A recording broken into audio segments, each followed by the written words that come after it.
I believe we are live. I'm on the clock and 8 slow drafts right now.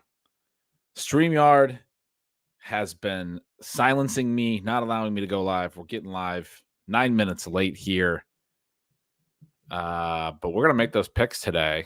We're going to talk some strategy. We're going to talk a little Brian Thomas Jr. to start. Easy in the ship chasing Discord had some great thoughts. We're going to break some of that stuff down. It's got my wheels turning. This is Stealing Signals. Let's go.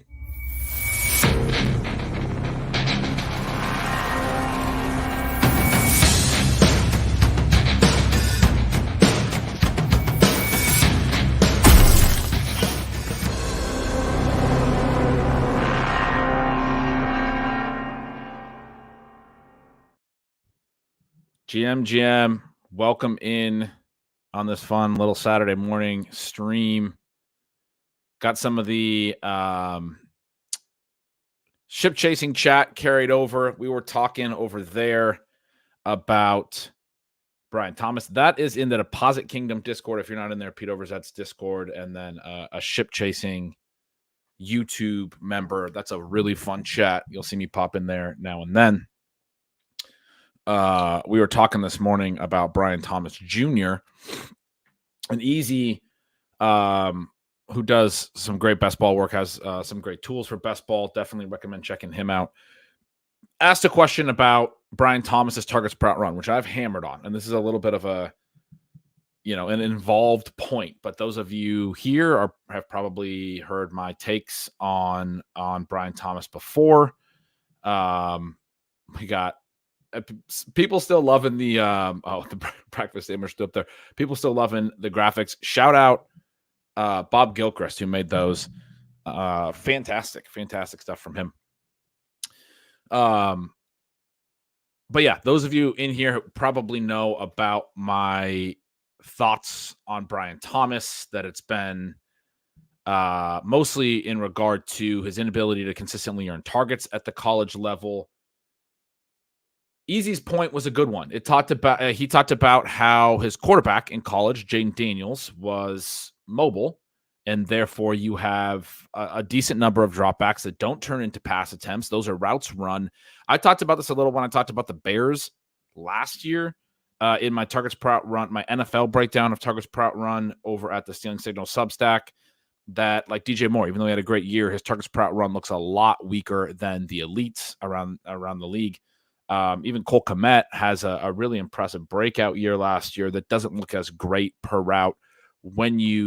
Some of it is on the receivers to get open, but when you control for the fact that Justin Fields scrambles and takes sacks at an incredibly high rate, which is something we expected to happen. We talked about it in the offseason. I wrote in the offseason Stealing Signals last year that 28% of Justin Fields dropbacks in 2022 were either a sack or a scramble. So 28% of called pass plays didn't turn into a pass attempt, because there's three outcomes. There's a pass attempt, sack, scramble.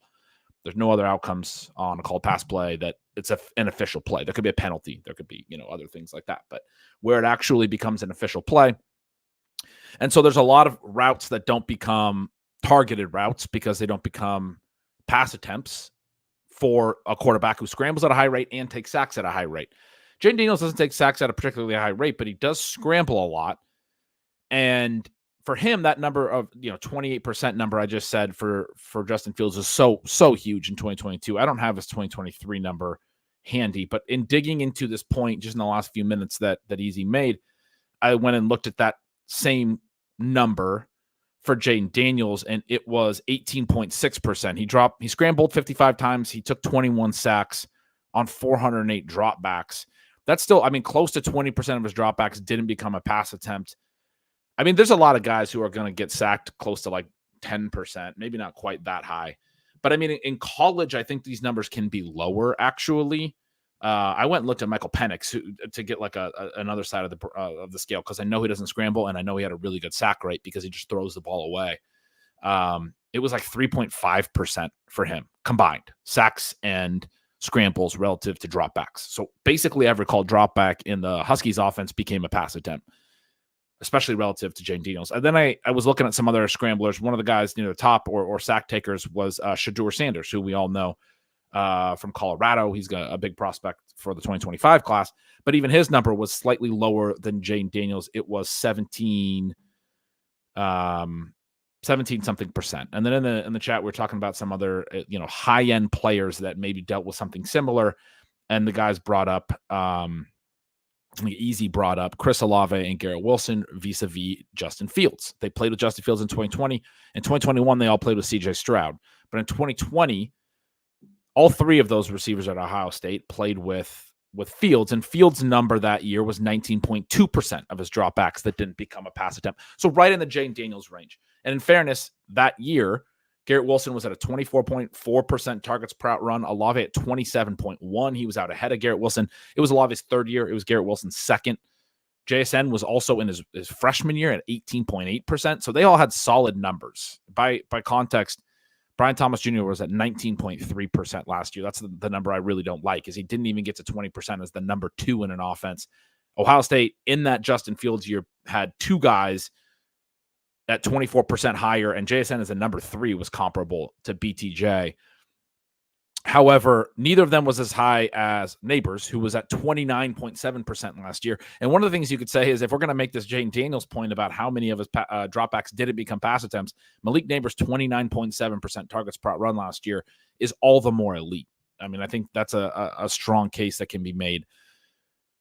Part of the reason I hadn't thought through this with Brian Thomas yet is because Malik Neighbors didn't have an issue with it. But I do think it's a fair point from Easy. And the rest of Brian Thomas's profile is really good. You have the draft capital. You have the elite efficiency. He had a massive yards per target. He had 17 touchdowns, tons of long TDs last year.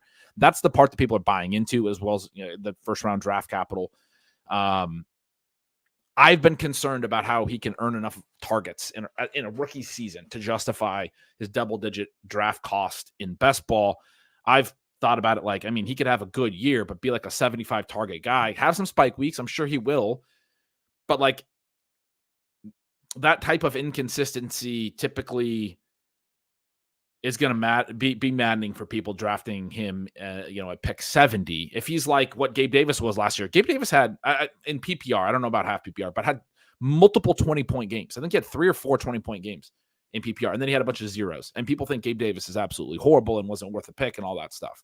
That's kind of like Gabe Davis on the Bills. Obviously now Gabe Davis is his teammate, but that profile is kind of like what I'm concerned about for BTJ, that people will be sort of upset by, but it could still be back-weighted production. It could still be more consistent than I understand.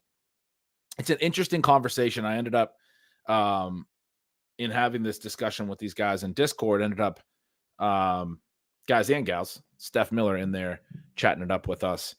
I ended up deciding that, I mean, it is something I probably need to weigh a little bit for BTJ, and I should be a little bit more willing to take him. I still have major concerns. Again, the 19.3% targets per out run last year is still an issue for me. But Garrett Wilson, Chris Olave, those guys are elites, right? They went in the first round, and I've been really in on them, and we're drafting them very high. Brian Thomas shouldn't be held to that standard necessarily. The thing that's been hard for me with this targets per out run has been to compare him to guys like the UW secondary receivers like Jalen McMillan and Jalen Polk. Jalen Polk last year, 21.3% targets per route on 506 routes, a lot of routes. Jalen McMillan didn't play a ton, only ran 240 routes, but he still had a really high. If you go look at his per route stuff, this is why the Jalen McMillan profile is a little bit intriguing. 26.3% targets per out run last year, and he was 24.9% when he was healthy in 2022 and had the big year in 2022. That's why, McMillan's profile overall, I'm just going to go ahead and share this sheet because it'll be a little easier to discuss. But I just pulled up Polk and McMillan here. So I'm talking about this column K that I just highlighted here, targets per out run. Polk in his final season finally gets over 20% for the first time. McMillan, so then for McMillan, the routes over here are important. Junior year, he has a really good year, but he earns, targets at a high rate while doing it. And that's alongside Rome Odunze, because now we're just, we're getting into the nuances of this profile. He actually earned targets per out run at a little bit higher rate than Odunze in 2022. And then Odunze was sort of the clear number one this past year. But Odunze had his best targets per out run back in his sophomore year, which is something that I like in Odunze's profile that, people like to say that McMillan was basically thought of as the number one over Odunze in 2022. It's not really true. They were a tandem. They were a 1-2 punch for sure in an offense that spread stuff around. In 2021, Odunze was more solid. And even in his 40 routes in 2020, he earned volume. Like, Odunze has always been a guy. I mean, this is a tiny sample in his very, small 2020. The Huskies only played 4 games in 2020. That was the pandemic year. But even in 2021, on 254 routes, Odunze's always been a guy that goes out and earns volume, which is something that I like about the profile. It's been consistent in these solid rooms. So, like, Fantasy Football Garage is asking, who's the better value today, Polk at 135 or McMillan at 190? For me, the answer all offseason has been 190 on McMillan. I mean, I think you want the cheap discount. Although Polk gets more draft capital and has a more open passing game, I think McMillan's the profile because of some of this target earning stuff and the fact that he was just banged up last year and only ran 240 routes. McMillan's the profile that I think gets overlooked a little bit, that has some real upside. Polk is your traditional, didn't do anything until his 4th season, and you want to fade that. That's why we like early declares, because if it takes until you're a 4-year senior to then graduate or to then be productive, he might have even been a 5-year guy. He transferred from Texas Tech. I'm not entirely sure if he maybe just was redshirting in 2019. But if it takes till you're much older than your competition, then that's kind of a concern. But anyway, these numbers for McMillan and Polk both being up over 20%.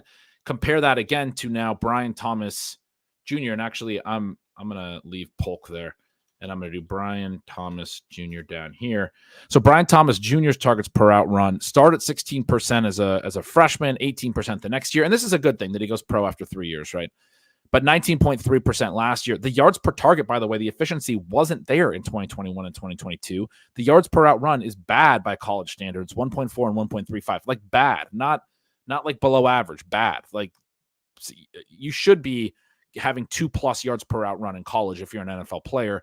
You should be approaching 3. Rome Odunze was at 2.93 his final season. You guys will laugh when you see Malik Neighbors' numbers here in a second. This final season, he doesn't really add more target earning, but he adds yards per target in a big way. One thing I will note is the weighted targets per out run do jump more because his ADOT jumps more. He starts so a 19.3 at a 13.9 ADOT is more impressive than the 16 and 18 in his first 2 seasons at lower ADOTs. It is a bigger jump from 2022 to 2023 than it looks immediately because of the ADOT. And then the other element is this point that Easy brought up, that a lot of Jaden Daniels dropbacks don't actually turn into pass attempts because he's a dynamic playmaker on the ground. And it's not like he was scrambling out of necessity. He was scrambling as a weapon. He was making reads and scrambling and going for 80-yard touchdown runs at times. But when we pull up Neighbors, it didn't impact him. He makes a big jump in his 3rd season. He gets to 29.7. See, his yards per out run is 3.64 in this offense. He's hyper efficient as well. And one of the things that does happen as well with mobile quarterbacks, when you talk about this many percent of dropbacks that don't become passes, is you don't also have low efficiency passes that are essentially throwaways that do hurt things like yards per target for players. So the point is, this is a Russell Wilson stat from when he was younger. His receivers always had elite yards per target because he would take sacks at a high rate and he would still scramble a decent amount, but he was also an efficient passer. And the point was essentially he's going to extend the play until a guy's wide open. But if he releases the ball at that point, so your target rate's going to be a little lower because he doesn't actually throw it half the time. But if he releases the ball, it's going to be a high efficiency pass. And you're going to wind up with players that have like what look like outlier yards per target numbers, but it's really because he's taking so many sacks. He's not throwing these inefficient passes at times. And that, I think, is a part of why you see Malik Neighbors at 12.3% yards per target and Brian Thomas at 13.5. I mean, one of the things I've talked about with Thomas is Jaden Daniels' ability to extend the play in the backfield has led to some of the long touchdowns, right? He had 17 TDs total, and several of them were very long. And that was a huge part of his breakout 3rd season, a huge part of why his yards per out run gets high. Again, yards per out run is yards per target and targets per out run together. And the yards per target for him really drives it. The fact that it gets this efficient in 2023 really drives his yards per out run and his overall yardage. Yards per out run is yards, right? And so that's why he actually has the big final season.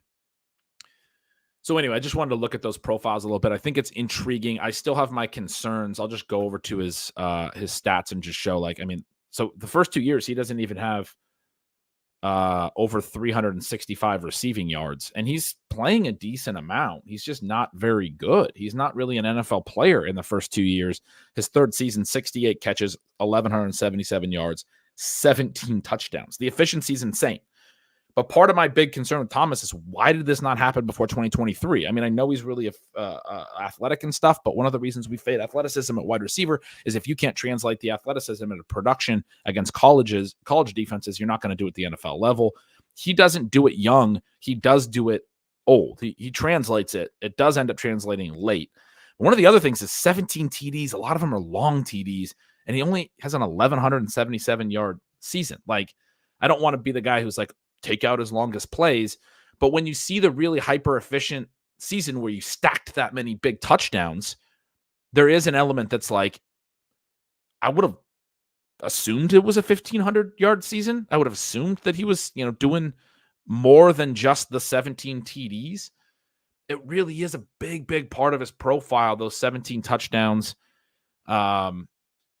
I'm going to actually go over to my Substack now, and a piece that I wrote right before the draft where I had a little bit more data on this that I can share about his specific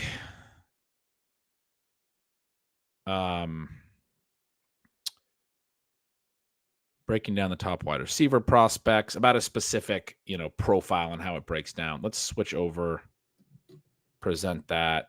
This, we're going behind the paywall here. So this is I'm sorry for the white screen, for the non-night mode. This is sort of my write-up on Thomas. I talked about how Kayshon Boutte played in to these targets per out run the first couple of years. As I said, I should have been talking about how Jane Daniels' mobility impacts this, and I don't talk about it here, and I honest to God hadn't really thought about it. That's why I'm spending the whole introduction today talking about this, because I think it's a great point from Easy. And Brian Thomas is a guy that I've had a lot of issues with this whole offseason and wanted to understand counterpoints. And so I think this is a strong, intelligent counterpoint that I want to talk about. Pat Joyce says flashbang. I apologize to you guys, GMs, to you as well. But this point at the end here, Neighbors takes off after Boutte's gone. He accelerates to this 29.7% targets per out run. Thomas doesn't even crest 20%, but he does have the lofty ADOT. Did help him set a career high in weighted targets per out run. We just talked about all this stuff. But this final paragraph, Thomas did smash in after the target efficiency with 13.5 yards per target and 17 TDs, and then he crushed the combine, which is probably a big part of the draft capital projection. With a guy that's athletic, it's great to see the 17 TDs, and that assuredly helped him with the otherworldly after the target efficiency. Essentially, he hit on a lot of long TDs, distances of 86, 75, 73 touchdowns of 70-plus yards. That's a really hard thing to do in one season at any level. 49, 49, 42, three more of 40-plus, 38, 37, and 34. He has 9 touchdowns of 34 yards or longer. That's a really difficult thing to do. But you also want to see that he uses athleticism to display consistency, and that isn't there in the targets per out run. That's the concern for me still, is I would like to have seen him show consistency in intermediate routes and all that stuff to earn more volume overall, as opposed to just being this deep threat who won. If you go watch the highlights of these 17 TDs, there's a lot of impressive plays. He fights for the ball downfield.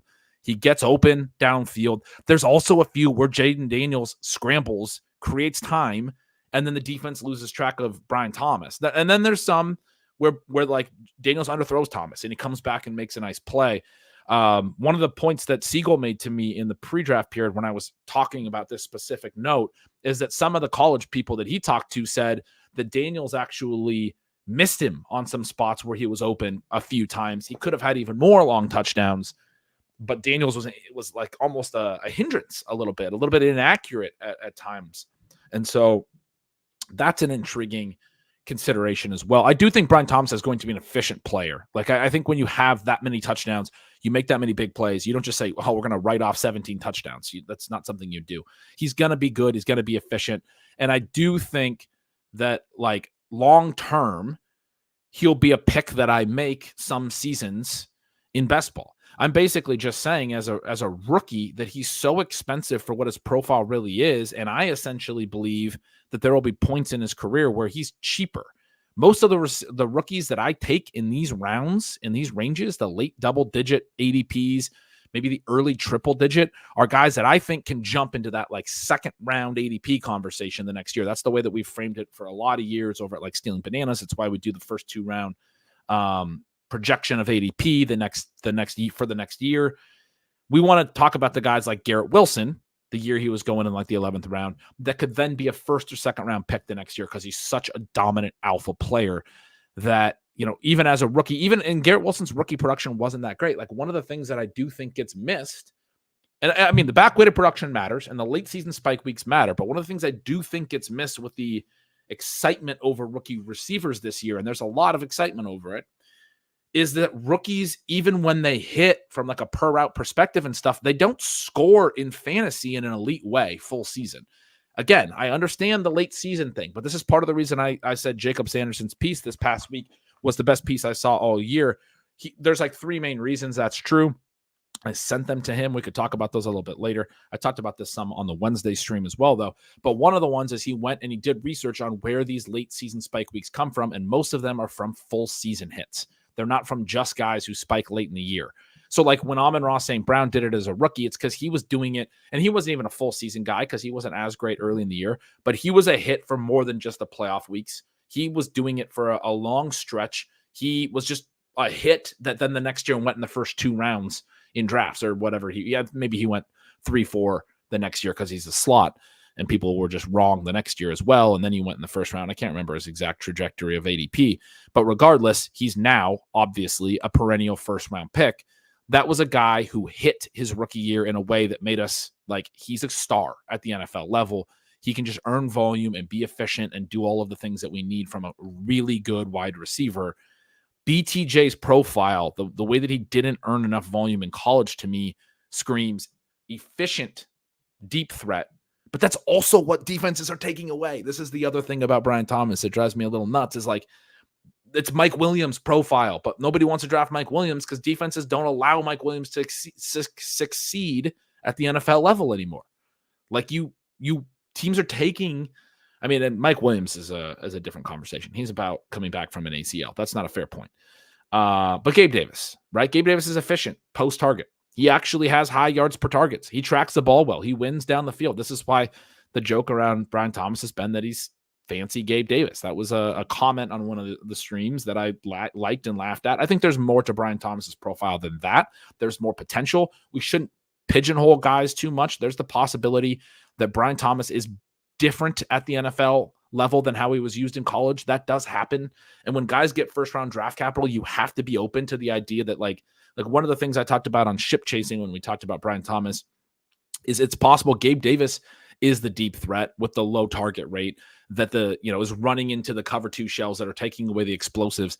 And Brian Thomas is then freed up to do more in the intermediate range at the pro level. It would be weird for him to suddenly carry a higher target rate in the short and intermediate range at the pro level than he even did at the college level, but it wouldn't be unprecedented. And for a team that has invested a first-round pick on a hyper-athletic guy that was efficient last year, it's possible. It's possible that they do different stuff with him.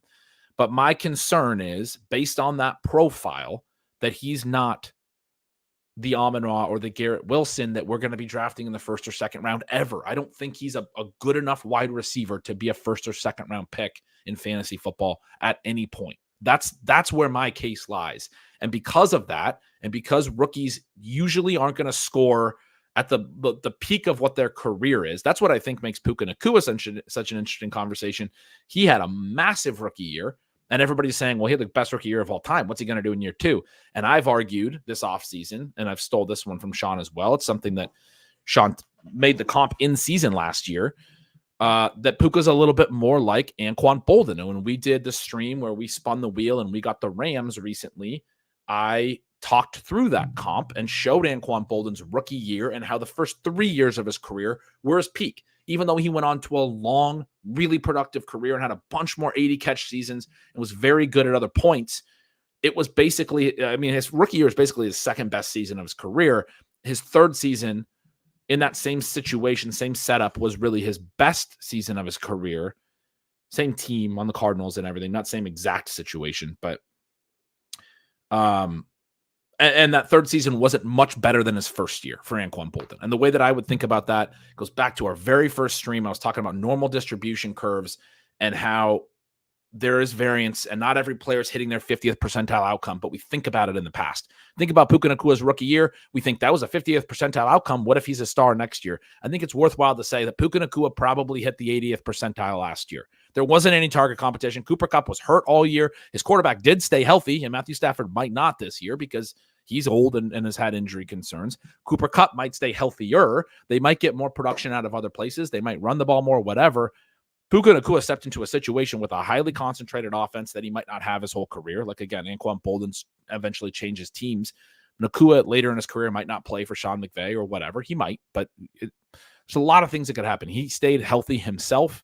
I think last year is pretty undoubtedly a year where in terms of his statistical range of outcomes, Nacua hits near the top of it. And that's an outlier for rookies is the point. That's why I'm using him as that example, counter example, I guess.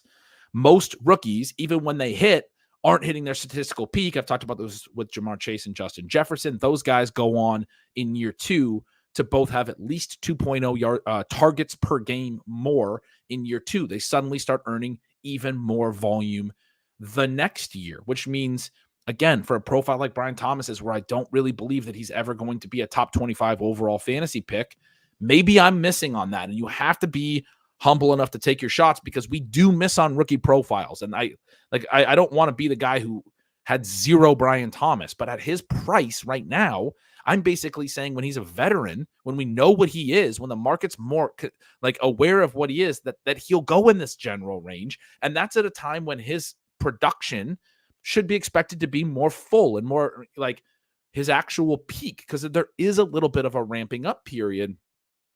None of that is to say that he can't be a back-weighted ceiling play, and none of that is to say that I won't take any of him. I still want some, and the whole point of this today is like I actually think Easy made a really strong counterpoint that makes me want to get a little bit more, but it's going to be, a 4% security blanket like the guys talked about on ADP chasing this week, and I was probably going to be at 2%, and now I'm going to be at 4%. He's not somebody that I'm going to be hyper in on under any circumstances, really.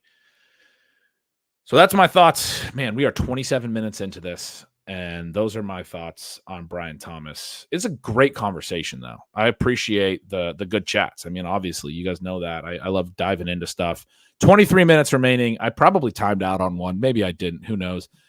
23 minutes remaining on this super flex draft. We got to go make this pick real quick. It is one of the CJ Stroud, Jane Daniels teams. I have two of them, which means I don't have a quarterback that doesn't have a week 14 bye. We are in the 10th round.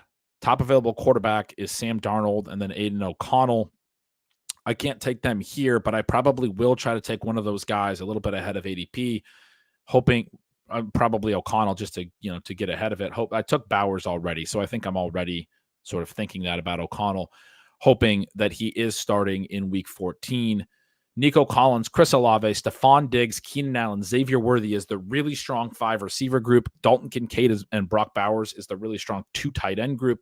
What I don't have right now is running backs, and it is a running back pocket where Zamir White is the top back by ADP. DeAndre Swift is going right there.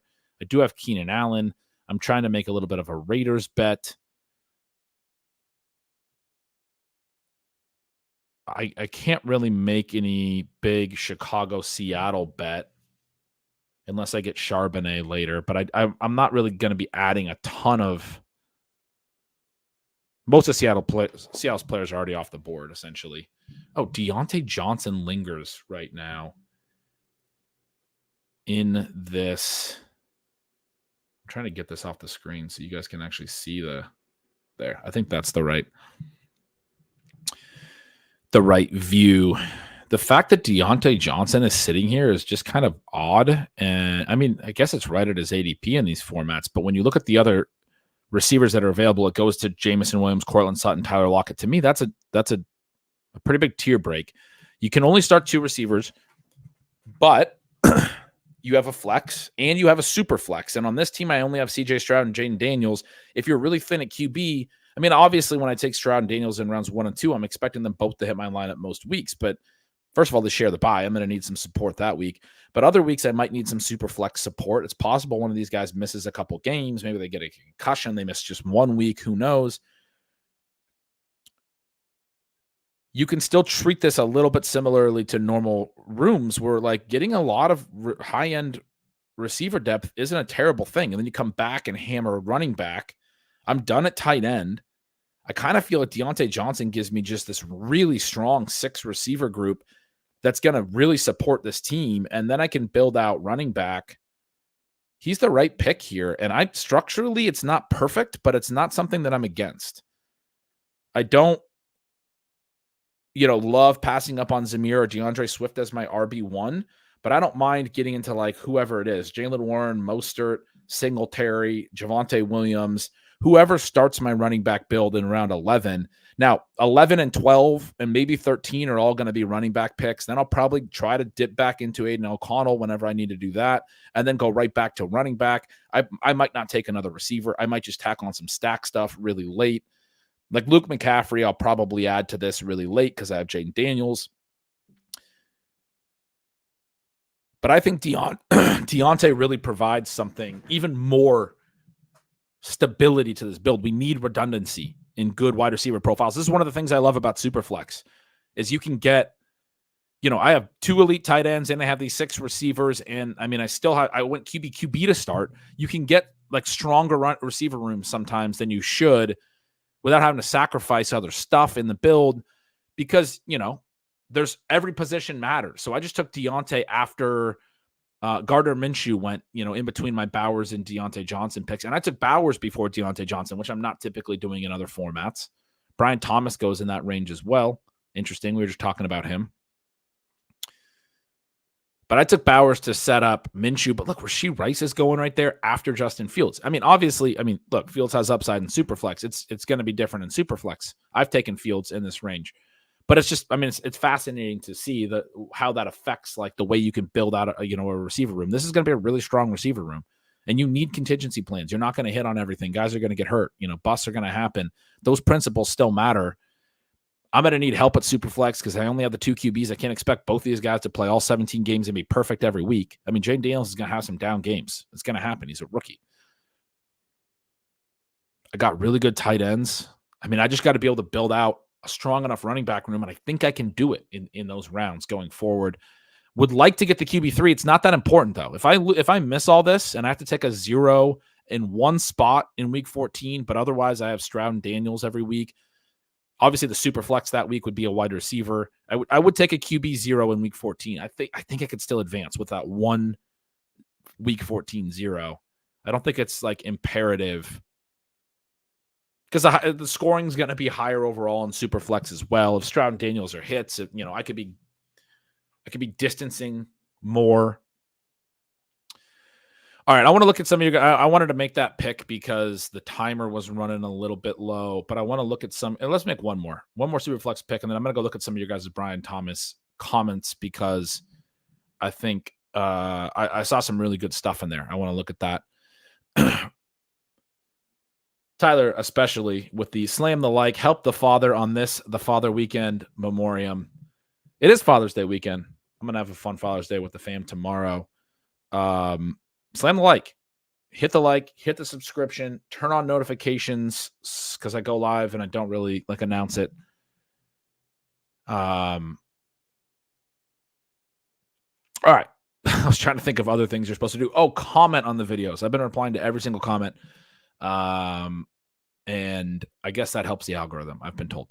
Josh Allen and Brock Purdy in this one. I'm at the 8-9 turn. All I have at receiver in this one is Garrett Wilson, Malik Nabers, and Stephon Diggs. And then Dalton Kincaid and George Kittle. I have Josh Allen paired up with Kincaid. Got him a little bit behind ADP too. That was a really fortunate outcome because I like that pairing, obviously. And then at the last turn, I took Kincaid behind ADP and Kittle ahead of ADP to get both Allen and Purdy paired up with their tight ends because I had neither of them stacked yet. I think I had to bypass Pitts in between there to get to Kittle. Don't love that, but stacked decisions have to be made sometimes. So this is a team that only has the 3 receivers so far. We have Addison, we have a Dunze. I think those are both really clear picks. Keon Coleman lights up here with the draft caddy because he is a part of the stack. But man, I just think he's a tier behind Addison and a Dunze, and I already have Allen paired up with Kincaid, who I project to be sort of his number 1. I don't really have an issue with not getting the double here if I think the other guys are just better. I don't really see anything at running back that I have to do. Aaron Jones, Ramondre Stevenson, the top of the queue there. Tight end, I'm done with, but Jake Ferguson's all that's left there. Or, Brock Bowers and other guys are down the list a little, but I have 2 tight ends. I'm not going to tight end. QB has completely dried up. It would not be a QB3 pick. The best one there is Gardner Minshew by ADP. So it's a wide receiver pick. Oh, it's 2 picks. I'm at the turn. I'm at 96, 97, and it's 2 wide receiver picks to get me to 5 here, and it's a lot harder to justify not taking Keon Coleman if I have 2 different picks here. I love me some Rome Odunze. I think Addison Odunze is a fine. It's harder to justify not taking Keon Coleman, but I'm doing it in my mind right now. Because Odunze is a tier up from Keon Coleman. I don't think I can take Keon Coleman over Odunze without correlation under any circumstance, really. I don't think I can take him over Addison. And so it's really just the correlation thing, but I already have Allen paired with Kincaid, and he's a mobile quarterback. Like, he doesn't need a double stack. The correlation stuff, sometimes I think I don't play it enough. I know you guys have said you really like hearing me talk through these things. These are the types of things that I have to decide on at real time. Like, am I underweighting correlation? But like I said, I think these 2 wide receivers are both a tier up from Keon Coleman. So I am going to go Addison, Rome Odunze here. I just think it makes the room better. It makes the wide receiver room better. I think Keon Coleman is a more fragile prospect profile. And I don't think Josh Allen's success this year is tied to Keon Coleman breaking out. I think Josh Allen can succeed with Dalton Kincaid breaking out and his rushing, right? Like, that's part of the reason Josh Allen is the 101 here in this draft, is that his rushing ability can carry his fantasy scoring, even if the receivers aren't great this year, right? Like, there's concern. We know the Bills' receiving core has gotten worse. But if Kincaid's his main dude, if James Cook, if Curtis Samuel, if Khalil Shakir, if all those guys are a part of the equation, Keon Coleman isn't a necessity for Allen to hit his ceiling. It's not a necessity for Kincaid to hit his ceiling. It's bringing in a weaker bet. If I've bet on Allen to succeed, then Coleman's projection should elevate. That was the decision. Does Coleman's projection then elevate enough? Because I'm betting on Josh Allen being the number 1 quarterback by a good amount, which means maybe he has a 40 touchdown passing season this year. Maybe he throws for 45, 100 yards. Maybe it's just, they get into a lot of game scripts, a lot of shootouts where he's forced to throw. He's forced to do a lot of things. That elevates the potential for Keon Coleman statistically. That's what correlation is. You should think about it as I'm elevating the potential that Keon Coleman hits.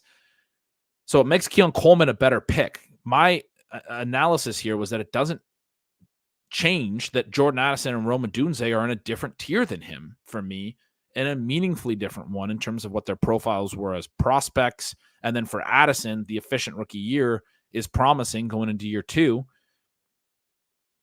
And then because in this instance, the correlation boosts Coleman, but it doesn't necessarily run the other way. Sometimes it runs the other way. Part of the reason I took Kittle ahead of ADP here is like, for Brock Purdy to be as good of a QB as he can be, he's not a mobile QB. He's got to carry a high TD rate. And so you do need somebody on the other side. One of his big targets, having a spike TD season. Kittle's a guy who's been really good with Purdy. He's had some splash plays. Kittle could have a 10 touchdown season that helps Purdy to a better season. It doesn't run that way with Keon Coleman and Josh Allen for me. I don't have to take Coleman to justify Allen's ceiling. It doesn't mean Keon Coleman doesn't get boosted by correlation. I think the correlation can go both directions, and you have to think through that meaningfully. And in this case, I would have taken Coleman if it was only one of Addison or Dunze. I would, and I don't really necessarily love Coleman's profile still, but I would have taken him ahead of DeAndre Hopkins, Ladd McConkey, Christian Watson, Brian Thomas, all these dudes. I love JSN. In some cases, I would just take JSN over Coleman, Rashee Rice as well. But in a correlation situation, I would just, follow ADP and take Coleman, except for the fact that I think Addison and Odunze are meaningfully higher in terms of the tier that they are in and the direction that the correlation runs in this Buffalo offense. That's the way I'm thinking through it. Could be wrong. But that was a really interesting one of my more interesting ones, I assume, that we'll see today. Let's go back to some of your guys' comments on Brian Thomas. I saw some interesting stuff. Kelly Miller says, is a throwaway better for targets per route run than a scramble for positive yards? It doesn't influence targets per route run. Think about targets per route run, what it's actually saying. It's the receiver's targets per route run. So every route that he runs, either way, it's considered a route. It was a drop back in both of these cases. It was a called pass play. A scramble is a distinct quarterback rush from a designed run. Designed runs, and we don't always know what the play call is, but that's based on charting. A design run doesn't go down as a route run. It goes down as a run, a rushing play. A quarterback was called as the ball carrier, like a running back gets called as the ball carrier. But a scramble or a sack, which is just whether the quarterback was tackled before or after the line of scrimmage, ultimately, and a throwaway are both called passes. Therefore, they are route runs, and they are not targeted plays. A throwaway, even if it's near a receiver, if it's counted as a true throwaway, will just be an untargeted pass. And there are a subset of passes in every team's data every year that are not targeted throws. You'll have a total number of pass attempts, and then if you add up all the targets, they won't add up. There will be throwaways and spikes as well, are not targeted passes. Most of them are targeted, and a lot of them are like de facto throwaways that still go down as targets. And there's like a debate on that. Like if you go over to PFF, for the receivers, they don't count. They have lower target numbers than like Pro Football Reference because they only want to count like vaguely catchable balls as targets because it influences the player's efficiency numbers. So their yards per target over at Pro Football Focus consistently higher because their targets are consistently lower. You look at like a Kyle Pitts, for example, who had a really high uncatchable target rate last year. His yards per target at PFF is going to look better than if you just look at like Pro Football Reference. But I still kind of like to use the Pro Football Reference stuff because the target part of it is still interesting. Even if it's an uncatchable ball on Pitts' efficiency side of it, I want to know that the team was looking at him and ultimately threw toward him. Even if they knew they couldn't get a completion, the play was designed toward him. Sometimes the quarterback gets sped up in the pocket, feels pressure, throws it near him, but like up and away and out of bounds, and it's just not really a catchable play, or a lot of times low. If it's over the middle and the guy's really closely defended, they'll just like spike it 3 yards in front of him because the defender's going to definitely tip it anyway. They don't want it to get deflected in the air or whatever. Not spike it, but like spike the throw like it's a downward trajectory and it lands in a place where the receiver couldn't even really get down to it. That will probably be counted as a target at Pro Football Reference, but not at PFF. I kind of like that it gets counted as a target in those ones because it tells me the quarterback was waiting for that receiver to get open or whatever. If that receiver continues to not get open, he's not going to continue to get the looks and the deference in those spots. But it's helpful, I think, that the offense is going toward that player and all of that stuff. Because targets earned and target rate are, a skill, and that's an important thing as well. So there's two ways to look at it: how targets influence efficiency stats, and how targets tell us how involved the player is and whether they were the focal point of the play and whether they earned volume. But yeah, in terms of whether it's a throwaway or a scramble, like that's not going to affect targets per out run.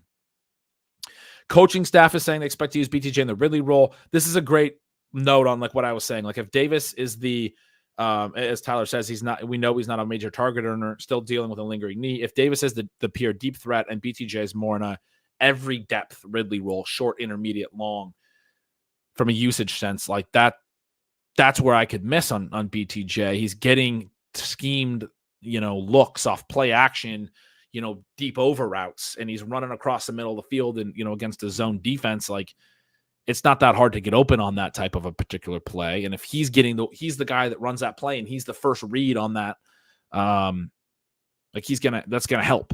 those types of things will help. Beatwad said, I think I heard yesterday that Gabe Davis had 5 games over 18 fantasy points last season and Olave only had 2. That's obviously fun with arbitrary cutoffs, but that was the point I was alluding to a little bit earlier. Easy says, appreciate the deep dive. I appreciate you for the topic. I mean, great work there. We talked about some of these. Let's see what Easy says here. If we remove sacks, scrambles, throwaways, curious if the case gets better or worse. Assume the 19.2 gets to mid-20s once you take those away, but not sure how much the comparables move. So he's saying if we take the 19.2% targets per out run for Brian Thomas Jr. in his final season, assume if we take away those sacks, scrambles, throwaways, that high rate of non-pass attempt dropbacks for Jaden Daniels, if we remove those and we say that, okay, that 19.2% goes up, it wouldn't go up to mid-20s because he's only getting a fraction of the actual targets, and that's only like 20%. And there would still be some baseline rate of sacks and scrambles. Like if we take Jaden Daniels, whatever it was, 19% of his dropbacks that weren't pass attempts and normalize it, it would be like, 8% of dropbacks that are, I don't know what the exact number is, 9%, 10%, something like that. He's probably double the number, but it would cut back. Like 10% of his dropbacks would become pass attempts suddenly, which would be like 40 more pass attempts because he had 408 dropbacks. So 40 more pass attempts. And say Brian Thomas is getting about a 20% target share because, usually targets per out run and target share are close. So he's getting 8 more targets, if I'm doing the math right. So for the, for his whole route sample, he gets 8 more targets, and he ran probably 450 routes. I'm back of the napkining this whole thing. It adds 2 percentage points to his targets per out run. So targets per out run goes from 19.2 to 21.2. Like that's the change. It can't get up to 25 just based on this note. And that's part of why I'm saying like this note's meaningful to me, that Brian Thomas wasn't so terrible probably, but it also doesn't like completely change my view of Brian Thomas. This isn't even Easy's question, but it is an interesting one to think through. Because I probably didn't clarify how much I would make an adjustment for a mobile quarterback. For Thomas, it would push him to like maybe 21% targets per out run. How much does that move the comparables is Easy's question. It does move them, but not like a ton, right? So I guess it is a meaningful point that I'm making here. He gets up to 21%. The comparables are more like the Jalen Polk, Jalen McMillan guys. But then you say Thomas is a comparable profile. Keon Coleman wasn't amazing, right? Keon Coleman's, I'm going to look it up. But see, even he was better. Like we talk about him as not being an amazing production profile. His targets per out run, waiting for it to load, 23% last year, 22.9% the year prior.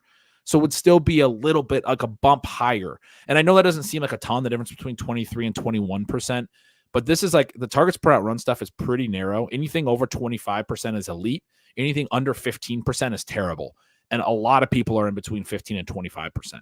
So it is like a couple percentage points here and there is a meaningful thing because it's a big enough sample. We're talking about hundreds of routes. So 1 more target or even 5 more targets. I just talked about 8 more targets only changes it a couple percentage points, but that's a meaningful number of additional targets earned. 8 over the course of a season. It's almost 1 per game because Brian Thomas would have played, 12 or 13 games or something. It's more than half a target per game bump would only move his targets per out run by maybe 2 percentage points. More like 1.8 is what it was.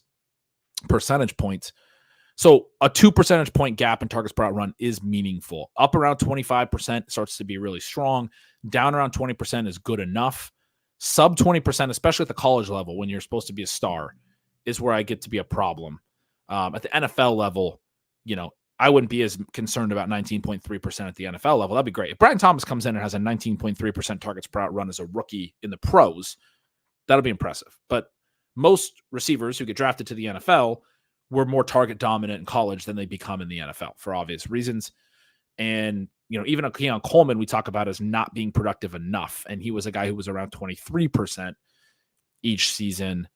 Ladd McConkey is a guy who didn't run enough routes. So that's like, that actually boosts some of his per route stuff. It can boost if he was good enough on that sample. He was 23 plus up to 25 last year, between 23 and 25, all of his seasons. I'm trying to think of another, even like a Jermaine Burton, who's a later round guy. So Burton is a guy that was only at 19.7% last year, but he was also at 20.3% way back as a rookie in 2020. He has kind of a weirdly abnormal trajectory where he starts in the 20s and then he drops in his sophomore year and then he transfers and then he comes back up closer to the 20s. Oh, Adonai Mitchell is another guy that people have hammered. He was only at 17.5% last year, but he's another guy that was at 20% as a rookie in a different team, and then he ends up transferring. Xavier Worthy, 27.4%, 28.5%, 25.2%. That's why this dude's profile is like, it's actually really good, even before he ran the really fast 40 time. And that last one, or the first two were at like deep ADOTs. He earned a lot of volume. Last one, his ADOT comes down and he earns less volume, but he had more routes. I think they threw more the final year. They had Mitchell there. Still really strong, like a 25 plus targets per out run for him. I'm trying to think of comps from previous years that I could like, this is a concern because of this player. I mean, even Quentin Johnston was a 26%, 27% guy his final 2 years. That's why I was into him. And that might make you think that targets per out run doesn't matter. I promise you all of the hits had good targets per out runs in college, like all of them. Like the guys that earn volume. The reason I still talk about Deontay Johnson so much is he was doing it in college. He was a 30% guy in college, and then he started being a stud in the pros. He's always gotten open and earned volume. I mean, I always get people that reference Matt Harmon to me on the receiver stuff, and rightfully so. He does a lot of work on the receivers. He does unique work on it. He's an important voice.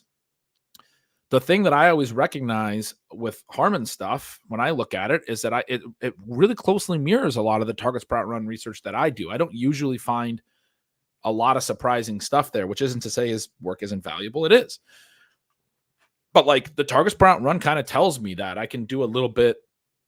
I mean, whatever, he will add context to that for sure. I'm not trying to. One of the things in the early years at RotoViz was like, why would people, be film bros and watch all the games and all of that stuff when the data can simplify a lot of these discussions for you? This is one of those ones where, sort of if you get my really hyper specific take, I'm not saying that the targets per out run totally simplifies all of it, but I mean, you can learn a lot from looking at a guy's profile from college into the pros and how he earns volume.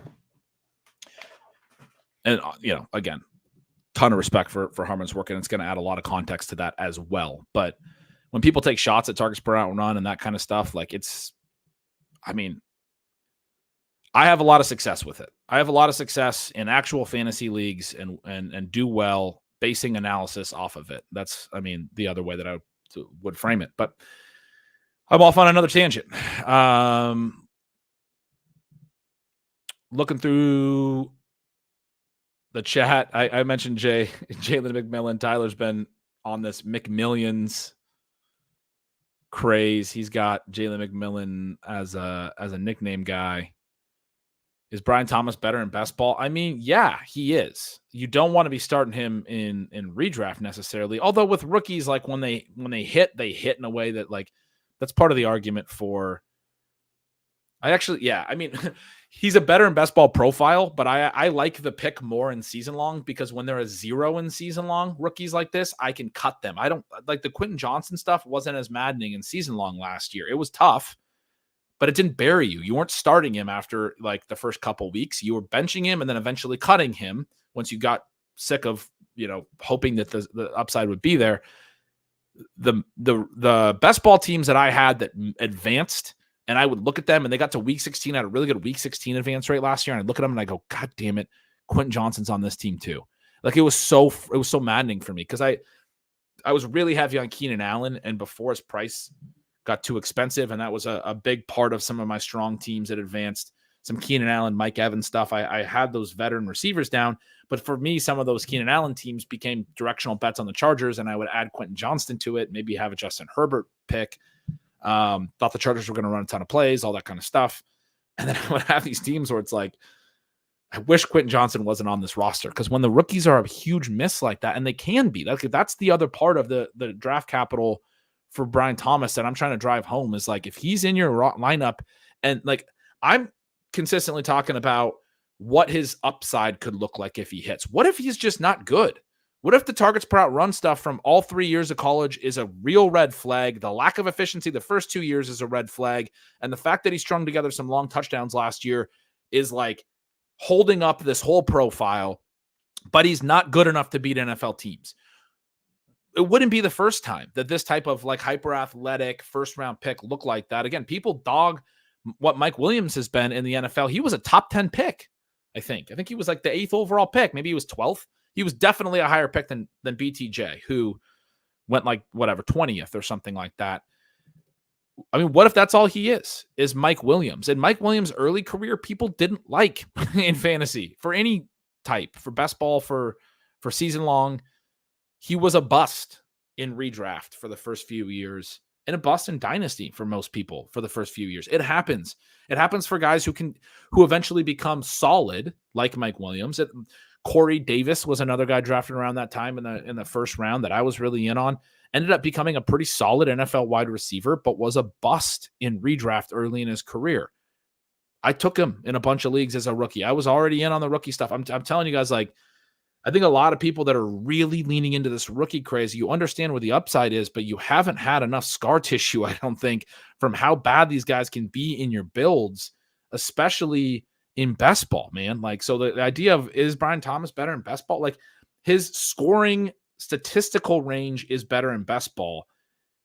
He's a worse pick in best ball than in redraft. He's a better pick in a format where if he's just not good enough, and the Jaguars want to contend right now, man. They're adding firepower, but they added Davis too. What if Davis is better than Brian Thomas for the offense this year? That wouldn't be the first time a young receiver was behind somebody that we thought he was way more talented than.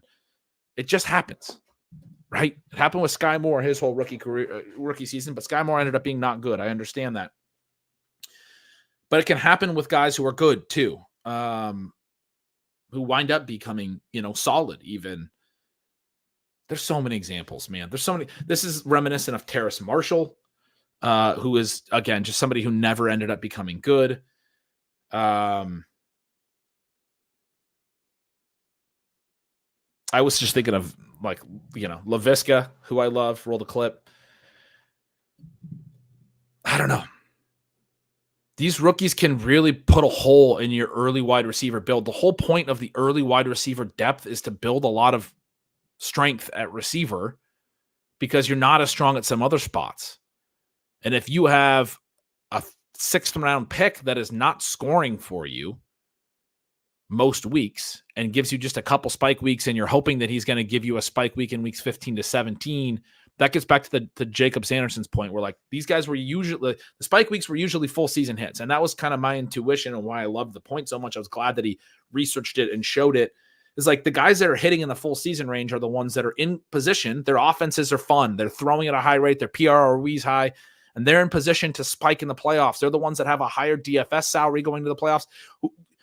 Like when Pat talked about when we flipped the cards over in week 17, last year, he would often talk about the DFS thing and be like, who's the guy that has this DFS salary that week?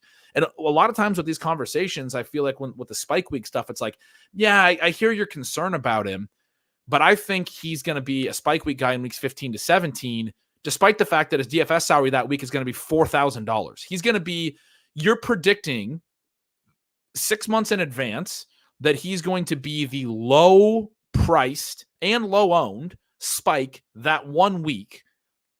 And it's like, okay, but I would rather predict somebody who has done enough all season that his price has risen. That was the whole point. We want guys that were cheap at draft day, but end up being 6K, 7K, intriguing DFS pieces when those weeks come around. Those are the guys that have spike week potential those weeks because they've been hits all year and they're good spots and they've been scoring. I mean, that gets like, I'm sorry, but that gets back to the Jake Ferguson thing where I'm like, he's going to have a target floor. He's going to be fine. I know he had the 3 touchdown game in the playoffs last year, and that's the thing that everyone talks about, the 1 week ceiling, but he had 5 touchdowns all season last year. His targets per out run were not good. He was a routes play, very similar to Dalton Schultz. We talked through this in a previous stream, and he's going high enough that the expectation is that he's out producing like Brock Bowers and these other, and maybe Brock Bowers struggles as a rookie too. Everyone can. Good prospects can. That's been part of the point I've been making here. But, he's expected, Ferguson's expected to be not much worse than the elite, like the back end of the elites, the Pitts Kittle guys, who are elite profiles. I mean, they could be stars. And if if Ferguson's going 2 rounds behind that, you need him to at least be able to compare like with if those guys hit some kind of a ceiling, and he has no full season argument. There's no way his profile, like it would be a massive step forward for him from a target earning perspective, even from an efficiency perspective, for him to have a full season hit like that. I think the argument for Ferguson has been target floor for the year and spike week potential late. But why draft him at pick 80 if you're saying he's going to be a $4,200 price tight end in week 17 and you think he's going to spike that week? Like he's going to be the tight end 9 in DFS pricing, or tight end 7 or whatever in DFS pricing that week, in the low 4,000s or maybe even the high 3,000s. And there's going to be a bunch of these other guys that are priced up at 5,500 that are actually worth playing or higher. The studs are going to be at whatever, even higher. I'm not like super familiar with what the tight end pricing might be at that point, but the point stands about Jacob's point and about these kinds of bets that, like, we got to think through guys that are actually going to win all season and be hits all season. Brian Thomas is a fun conversation, not solely because of Brian Thomas, but because of how you play this game and what you're thinking about. And because everyone else is variations of that. These upside plays are the rookies. They are the idea of a better and best ball profile. They are shades of that. Keon Coleman is a shade of that with a little bit more maybe target floor, or I'm expecting more targets for Keon Coleman. He earned a few more in college. He got drafted same range, but he got a little bit later, obviously. First pick of the second round. Bills did trade back twice. There is potential for Keon Coleman to fail, but he is stepping into a situation where he could be the number 1 right away. And I think that's harder for Brian Thomas Jr. to do in year 1. See, one of the things with Brian Thomas is I feel like I could be wrong, and he could still just be like kind of a small win on a yearly basis, and I can get in on him next year. And his price will rise, but like he'd be the kind of guy that if he has a good year this year, he'd be a good year 2 breakout bet next year to really ascend. I just don't see him being the rookie that has the year that, again, goes in the first or second round the next season. But everyone's a variation of this profile, and that's why, he's the easy one for me to emphasize. But Keon Coleman, Ladd McConkey is a variation of this profile. The later rookie wide receivers, when we're adding them to our builds, the opportunity cost is less. We're not having to pass up somebody like a Deontay Johnson who has literally 160 target upside and could just be a stable piece of a wide receiver build all year in best ball. And maybe I'll be wrong on Deontay Johnson. He's like that, but Rashee Rice then. Like I'm pretty confident one of Deontay Johnson or Rashee Rice is going to outscore the highest scoring of this rookie trio of Ladd, Brian Thomas, and Keon Coleman on a full season perspective. They won't have the same back-weighted and potential spike week, because that does exist more in rookies. I understand that. But I want the rookie like Amon-Ra St. Brown, who has started to hit weeks leading into those weeks, and his DFS prices started to rise when week 15, 16, and 17 come. Not the one that's been bad all year, and I somehow got him through, because it's hard to get him through if he's your 6th round pick and he's bad all year. That's not easy. You have to be right on everything else. You're tying one hand behind your back, and then he hits with a low DFS price. I think that's the mistake for me. Josh says, is he closer to Metcalf? This is a pro. This is a pro take. Pro positive. This is a teammate. This is a great one. Told you guys I'd get back to the Brian Thomas comments, and I'm getting off on all my tangents. I hope you guys are at least appreciating some of the tangents. DK Metcalf's seasons are way back here, 2016, 2017, 2018. 2017, he actually runs his most routes, 438 routes. His targets per round is only 16.7. His efficiency is not good. And then his final year, 20.9% yards per route run, targets per route run. The ADOT's been really high his whole college career. And this is part of the thing with DK Metcalf, is he was always a high ADOT guy with Jordan Teamu, who doesn't like to throw downfield, and continued to be that type of quarterback when he played in the XFL and other stuff. And so it just wasn't a really good fit for the quarterback, is what we ultimately learned. That makes me a little bit concerned about, because that's not the case for Brian Thomas Jr. Jaden Daniels is one of the pros to his profile is he's a good downfield passer, and Malik Neighbors was really good downfield. A.J. Brown in these same offenses was a stud, but his ADOT was his ADOTs were higher in the pros than this. These are like average to below average. The 9.4 is below average. 11.2 is final year. These are AJ Brown's ADOTs in that same Ole Miss offense with Jordan Ta'amu, but he was, earning a lot of volume at these lower levels. Very productive. DK Metcalf, though, this profile, I think it speaks for itself. I haven't said it yet, but it's so similar to Brian Thomas. Look at the third year. It comes up. The targets per round comes up. The yards per target really come up. It's the 1 year of a good yards per route run. And Metcalf only did it on 201 routes. I would have been saying it's not that many routes, but for Brian Thomas, he did it on a full sample, 17 touchdowns, really strong season. So if Brian Thomas is the next DK Metcalf, I'm not going to say that's not possible. There is ranges of outcomes with these things. That's why Brian Thomas is so intriguing. I'm not definitely right that I don't want to bet on him as a rookie and that I think I could get in on him year 2 and all these things about wanting to be cautious about his bust risk and how that can really impact your underdog build. I'm not certain that I'm right about all of that. But if we go to Metcalf, how much would Metcalf have buried you in best ball as a 6th round pick as a rookie? He had a 58 catch, 900 yard, 7 TD season as a rookie. That's good. That's a small win at price. That's definitely something you would take from BTJ. But for people who are fading BTJ, that's not burying you, man. It's really not. Week 17, he had a 681-1. Week 16, he didn't have a catch. It was his only game without a catch. He played the whole game, 1 target, no catch. Week 15, he also had a TD on only 2 catches for 36. You did get the late spite week is what I'm saying. That was his highest targeted game in week 17. Oh, that was week 17. Back then, we only played 17 weeks, so that wasn't actually the playoff game. Fantasy playoff. That was the final week of the season. But whatever. You get a late season game where he gets 12 targets. He goes for 81 and a TD. But his catch rate was low. DK Metcalf is a pro comp for BTJ. A pro, not pro in professional, but pro in pro-con sense. A positive, a bull comp. And yet, he's another great example of where the rookie year, he had 100 targets in 16 games. The next year, he had 129 in 16 games. He adds 30 targets in year 2. It's the same thing I've been saying about how even when they hit as rookies, these guys in some of these profiles, they're not going to hit the way they eventually will hit. And 3 years later, he's at a 141 target season. He had 1,300 yards and 10 TDs in year 2, DK Metcalf. Again, this is a positive Brian Thomas comp, good rookie year, back-weighted production. I don't think it kills you to fade that in the 6th round. And I think you just go, all right, I'll draft this guy next year as a year 2 breakout and reap the benefits next year. I'm so far behind on the comments that we still have GMs that I'm getting to. Sean, good call here. He also says, could he be a DK Metcalf?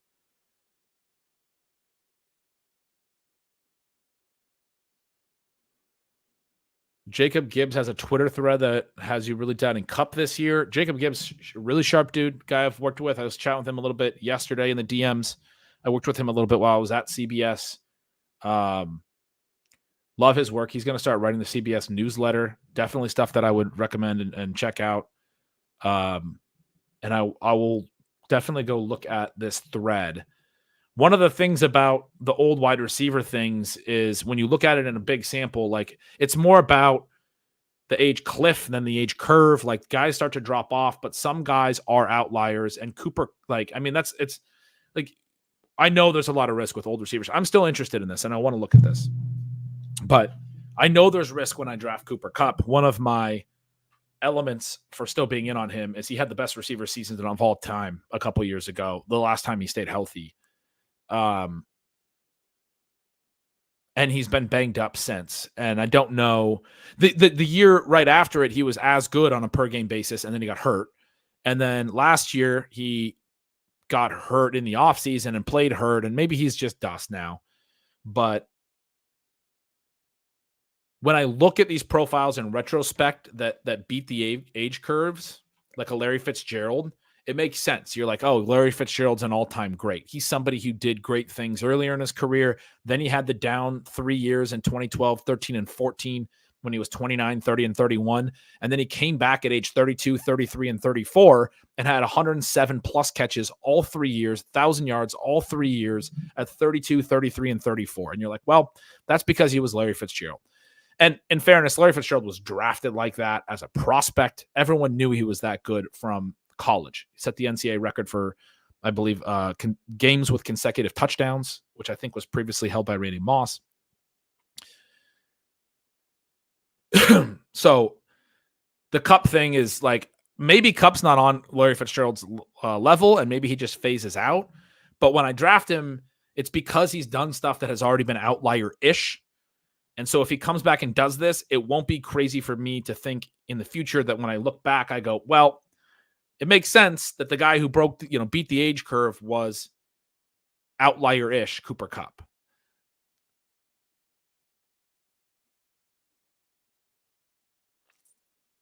I'm kind of scrolling through Deontay gang. What's up? We here. I love the Deontay hive, man. I'm happy with the Deontay hive. Hayden, what's up, buddy? 6 wide receiver teams are underutilized when drafted correctly. Glad that you liked that.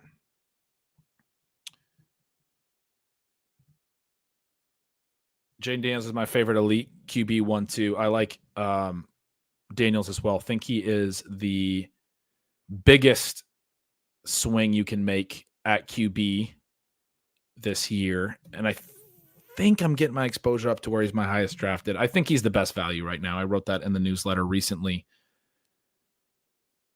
Gretch, you should have Hayden on to debate the definition of elite tight end for over 2 hours. We already did this yesterday, man. I'm done with that. I know Hayden is too. I appreciate his personality about it, right? Like not sense of humor, but willingness to go back and forth on that stuff. Hayden's great. Some of us have been up all night debating. Yeah, the conversation continued. The elite tight end conversation continued. I was still talking to Leone about it in the DMs this morning in a very positive way. We weren't debating anything, just having a good time. It's a fun conversation. Hayden says, can still draft Bills wide receiver 1 Curtis Samuel next turn. I like this take too. I think Curtis Samuel's a solid pick ahead of like the Keon Coleman upside is there, but I like Curtis Samuel as a play this year for sure.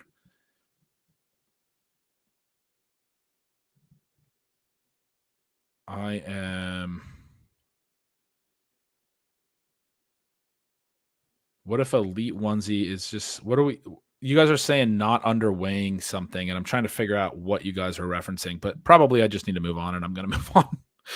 Some more GMs at 8:51 my time. Hi, Gretch for BBM. Who would be your favorite players to reach on at the 1-2 turn if you had to reach? It depends on how you define a reach. I mean, Olave's come up enough now. I think it's the guys that have the really strong target profile. So Chris Olave. I think Devontae Adams, like a lot of people are saying he can't be good. Again, he was second in the NFL in targets with 175. He earned volume very well last year. He was inefficient, but I think the floor for their QB play will be up this year. It's notable that his massive game in week 17 came late in the year when Aiden O'Connell was quarterbacking. Aiden O'Connell finished the year 8 touchdowns, 0 picks in his final 4 starts. I'm not saying he's going to definitely carry that over. TD interception ratio is not the best stat for that kind of stuff anyway, but he played well. And I think part of the reason they didn't do a lot of the stuff they didn't do at quarterback this year is because Antonio Pierce takes over, immediately makes Aiden O'Connell the starter. They start him the rest of the year, and I think they liked him. They liked what they were getting out of him. They make Antonio Pierce the full-time head coach, take away his interim tag and give him the job in the offseason. And Aiden O'Connell, and now Gardner Minshew, if Aiden O'Connell fails, is a really good other option in terms of floor. We saw last year in Indy, he really helped Michael Pittman. Michael Pittman's now a 3rd-round pick, even though he's back to playing with the quarterback who, like the mobile quarterbacks we were talking about, is going to run a lot and is not going. I think their called running rate is going to be higher. Anthony Richardson's passing profile was not good as a prospect, and it wasn't great in the very small sample that we saw last year. But what we did see that makes him so intriguing for fantasy is 4 rushing touchdowns in about 2 2/3 games and really good rushing efficiency. And we know how that scores at quarterback, but it impacts the receiving. And so anyway, this is why I've not drafted any Michael Pittman, because he was in the 7th round last year, and then he got Gardner Minshew for most of the year. And Gardner Minshew, I think, does provide a floor of pass volume because he's more of a drop back passer. He gets the ball out. He played at a spread offense under Mike Leach at Wazoo in college. A lot of pass volume there. Knows how to diagnose and throw short and get pass attempts out. And has done that in the NFL. He's always been a floor for the skill position players, a good floor play in terms of like you like having him in at quarterback. So either Aiden O'Connell hits this year or Gardner Minshew is another really good option. Maybe he's the one who wins the job, whatever. But like to me, that means Devontae Adams probably going to have an improved floor of efficiency, and he was still earning elite number 1 target volume last year. I know Brock Bowers is there, but he's a guy that, like, if I had to pull someone up at the 1-2 turn, I mean, it would be someone like that over someone like Brandon Ayuk, who I love. But Brandon Ayuk, we talked about 3+ yards per route run last year, elite yards per target, very, very good in all the per route run metrics. The fact is he just doesn't run enough routes in an offense that's run heavy and has a lot of other good options as well. He had 105 targets last year. Devontae Adams had 175. There's a 70 target gap. How much are you projecting Ayuk's efficiency to get better? Like, those two guys going back to back in the second round is hard for me. Ayuk does have contingency upside, but like when the whole bet is contingency upside in the second round, because Debo and CMC are getting a lot of volume, and Kittle's working in. They just drafted a first round receiver in addition to all of this. What if they do some stuff with Pearsall? And I think they're going to have plus script, and I think Kyle Shanahan's going to run in plus script. So like, it wouldn't be Brandon Ayuk. It wouldn't be an efficiency play as much as I don't fade efficiency. I think efficiency is important. I think efficiency, you don't just regress that. Brandon Ayuk's really good. The point is, Brandon Ayuk's efficiency was so good last year that statistically, I can't project higher. I might be, in my projections, I might regress his efficiency less than most, but I certainly am not seeing in the range of outcomes a ton more efficiency. The volume has to go up for a Brandon Ayuk. And I mean, second round, there's not a lot of meat on that bone. A lot of the upside for his statistical profile is already baked in. At that point, I'm just like, all right, well, what if his efficiency falls off a little bit? I'll just bet on Kittle, which is what I'm doing. I'm taking a lot of George Kittle, especially because the price is cheaper. Would it surprise anyone if George Kittle just slid back into more targets this year? He had a great year last year. Led the NFL in receiving yardage among tight ends. Only 1,000-yard receiving TE tight end last year. So anyway, 1-2 turn wouldn't be those Niners receivers. It wouldn't be Ayuk or Debo. It would be an Adams or an Olave. Certainly a Drake London I've taken there because I'm projecting them to throw a lot more this year. It's guys that have paths to real target ceilings that then the efficiency can pair, and then they can score like an elite player. It's just, I mean, it's going to be really hard for Brandon Ayuk to score like a true elite player. Again, does he have spike week upside? Yes, very much so. But I think we're overrating spike week potential versus full season upside with a lot of these pricings that we have in some of these spots this year.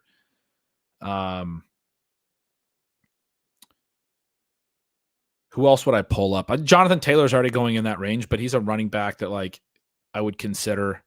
I think, Devon Achane could go at the 1-2 turn still for me.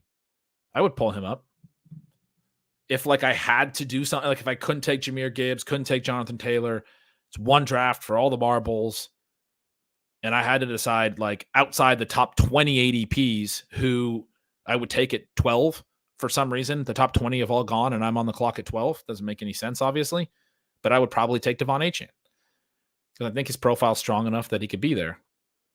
Only got 100 carries last year. I understand people are like, he's never going to be a workload or a workhorse, but dude also averaged 7.8 yards per carry. That's a joke.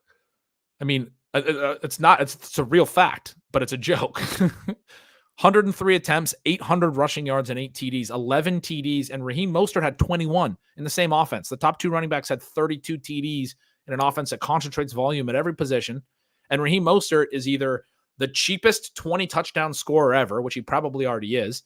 So he's either the easiest pick in fantasy football history because he led the NFL in touchdowns last year with 21, or Devon Achane's going to get more than 11 of those 32 touchdowns they combined for last year. Yeah, maybe that number can come down. But what my point is, the running backs in Miami scored plenty last year. A lot of TDs, a lot of usage in close, a lot of creative usage that got them into the end zone, a lot of creative usage for Achane in the passing game in a small sample. The reasons he had spike weeks, the reasons he was so efficient, he can't be as efficient. It's similar to the Ayuk point, but why is it different? Well, I mean, number one, with running backs, there is a floor of touches. So like he can still get enough touches to make a difference. And then the TD stuff for running backs can just be higher. They can get more consistent usage around the end zone. So Achane would be one. I got to make some picks at some point. T signing his tag? Is that or is that just a prediction? I'd be curious. If it happens, that would be good to know. Whenever he does, he will probably. I think she's saying, because she's talking about Jermaine Burton in the section before. I think Steph's saying that he will eventually. All right, let's see.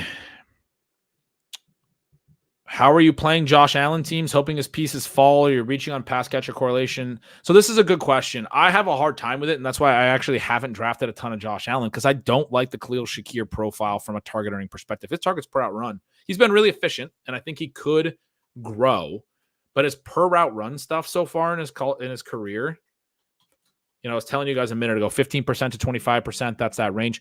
12.1% in year one. Only 141 routes, but last year he gets up to 332 routes, and he's only at 13.6%. ADOT was lower last year at 8.6. He hasn't even sniffed 15%, which is sort of like the floor of fantasy relevance. Now his yards per target has been elite both years, and particularly last year, it carried his yards per out run to 1.84, which is a good number. But it's a crowded group. They got a bunch of veterans and stuff there, guys who at certain stops in their career have been able to earn some volume, like a Curtis Samuel, like Hayden was just talking about. They've also added the Chase Claypool and the Marcus Valdes-Scantling. I mean, just the Shakir price is tough for me. I think some of the comments out of camp have been that they're going to spread the ball around, that like everyone's going to get theirs. But Dalton Kincaid's the one guy. It's like he was a big part of this offense last year, and he's the only carryover. Because there was basically three dudes that had 80-plus targets and then no one else who had 50-plus among wide receivers and tight ends. I think James Cook was like 53 or something, and he was the fourth highest targeted player. And the other two dudes are Diggs and Gabe Davis, and they're gone. Kincaid's the one guy that was like, is the incumbent that had some volume. That's why, like, even though his profile isn't great, you're like, they took him in the first round a year ago, and they're pretty clearly saying they're expecting a step forward for him. I don't know how you don't look at his profile and go, that's a upside tight end profile. Because sometimes it does just come down to, I mean, not to just counting targets, but like I've made this case a couple times. We've gotten so far into the profiles and targets per run stuff and everything. And I reference it as much as anyone, right? But like whether this guy's good, that we don't actually think about the like projections based thinking of like, I mean, I was one of the first people to say that you should never pay attention to vacated targets, but like there's a lot of vacated targets in this offense, right? Like somebody's got to catch passes from Josh Allen. They're going to throw a lot. Maybe the whole offense just craters. I don't know. But if I'm drafting a Josh Allen team, I'm thinking they're throwing a lot. They're doing pretty well. And the guy that I project to lead that is probably the tight end, Dalton Kincaid, who they took in the first round last year. I project a lot of other guys to be involved. Keon Coleman have the rookie upside case, the wide range of outcome case. Khalil Shakir maybe takes a step forward because there's a lot more volume open for him, but because his numbers have been so low the last couple of years, it's kind of like, maybe he's just a high efficiency play. Maybe he's like the new Gabe Davis, even though his ADOT was a lot lower. It's just weird that like even at a low ADOT with 300 plus routes, his targets per out one was 13%. I mean, that's what Dawson Knox always was. And I was just like never really into drafting Dawson Knox because he's just sort of a rotational piece, have some splash efficiency, but you're never going to get the full season upside. You're never going to get enough targets over a whole year. The guys that can accumulate targets are Curtis Samuel. 4 of the last 5 years of his career has had 90 plus targets. And one of them, he was hurt. The 1 year he didn't. I mean, he's consistently been a guy who's like, he's not been an elite target earner, but he earns volume. I would project him for 90 plus targets probably, or at least in the range of, 90, maybe it's 84 or something that my projection for the Bills will wind up having for Curtis Samuel, but it's going to be solid. It's going to be higher than Khalil Shakir by a meaningful amount. It's probably going to be higher than Keon Coleman's baseline projection, although, again, Coleman's ceiling's higher. So for me, it's like, and then Kincaid will be at like 120 or something. Like I'll be projecting him. He had 91 as a rookie. I'll be projecting him to take a step forward. And so how am I playing the Josh Allen teams? I kind of do wind up reaching for Kincaid or Curtis Samuel because those are the two that I want to bet on. I don't even know who to do late. I don't know if it's MVS or Chase Claypool. MVS got a little more money, but he sucks. He's not good at football. People want to play Chase Claypool, but I mean, all indications are that Chase Claypool is just kind of an asshole and nobody likes him and everyone who brings him in doesn't want to play him anymore. Like the Steelers couldn't wait to get rid of him. Bears didn't want to use him. They traded a second-round pick for him. Barely even played him. But they gave up a lot to bring that talent profile in. And then they were like, dude, we don't want to put this guy in the field. Miami brings him in next. Everyone was like, Mike McDaniel's going to use this guy. Never used him whatsoever. I mean, I don't think a lot of people are in on Claypool, but I've seen some comments and I'm like, yeah, he could hit, but you do got to think about like what's happening behind closed doors. Why do 3 different teams want to get rid of him and not use him and think they could make something out of him? And then once they got him in their building, they were like, well, actually, I don't want him on the field. That's a concern for me. But Marcus Valdes-Scantling's not good either, which is a concern for me. So I kind of think it's going to be like a little bit like the Chiefs last year, where like early in the year, the Chiefs had MVS and Sky Moore, and then they were losing snaps most weeks. And then by the end of the year, it was Rashee Rice and who was like their number 2 wide receiver late in the year. Cause I know Sky Moore and MVS like Justin Watson had taken on a lot more, and like Mecole Hardman was back. And it was just kind of like throughout different points of the year, different guys were being used. And they have Mac Hollins in Buffalo as well. He's had some interesting little profiles at times. Like he could be the Justin Watson of this build, which is like not super fantasy relevant, but run some routes and, do some run blocking and maybe have some targets. KJ Hamler's on the roster. I just had to say KJ Hamler's name. But yeah, I mean, it's tricky. I think it is tricky to stack up Allen. So the guys that I feel most confident will be, like, I do think it's going to be spread. The guys that I feel most confident will be a part of that are Kincaid and Curtis Samuel. And then I guess James Cook. Those are the guys that I'd want to have in there, but I don't even think they're like smash stack. Like Kincaid could smash because the tight end element too. If he gets to 120 targets, like I said, or even higher, 130 or something, like he'd be a really good pick. I don't know that Curtis Samuel, like I said, he's had 90 targets for the last 5 years, but I don't think he's had more than 105. He's been like remarkably consistent in the different offenses and roles that he's been in. He's involved, but he's never like a high target guy, and his like target sprout runner good, but not great. So I wouldn't expect him to be, he could get to 120. It wouldn't be crazy if he had like a career high in targets in this offense, but I do have a little bit of concern about like how high his ceiling could go. If I was really betting on uncertainty and ceiling, again, it goes back to Keon Coleman. Or maybe it's Shakir. Maybe Shakir's profile is just like hasn't been tapped into yet, and he hasn't, he's played in this offense, like he's specifically been behind Diggs or something, and that like he gets unlocked now. Like that, you could convince me that's possible, but he's expensive. Like you have to pay a pretty penny to find that. These guys said you got to take Kincaid. Mr. Popinski says if you're doing that, you kind of have to. And I think that's right. I've overdrafted Kincaid on Allen best ball teams. There's Bendels. Somebody mentioned earlier that we were, a little ways into the stream and Bendels hadn't shown up in the chat yet. He's here.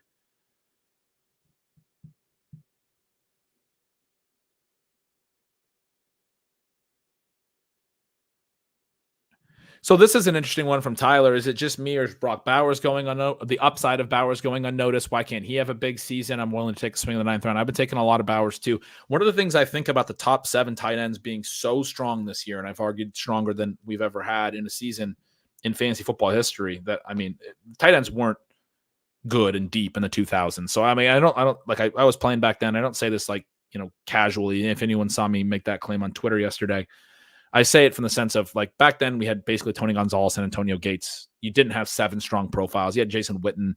You had Zach Ertz eventually with the Travis Kelce group. Actually, I skipped the Rob Gronkowski, Jimmy Graham era, but there wasn't 7 good profiles then.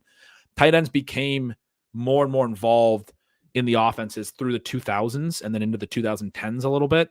And then they kind of dropped back a little bit. If you just look at like the highest volume share tight ends, and that's really because of the peak of like Gronk and Jimmy Graham. With a lot of these types of trends, especially at a onesie position like tight end, it's just who was good, right? Like when did we have like some difference making players? So when Gronk and Graham were both dominating, then the elite tight end stuff, looks like they're earning a lot more volume and all this, like the tight end positions, being used more in the modern NFL. And then they kind of stop being as dominant.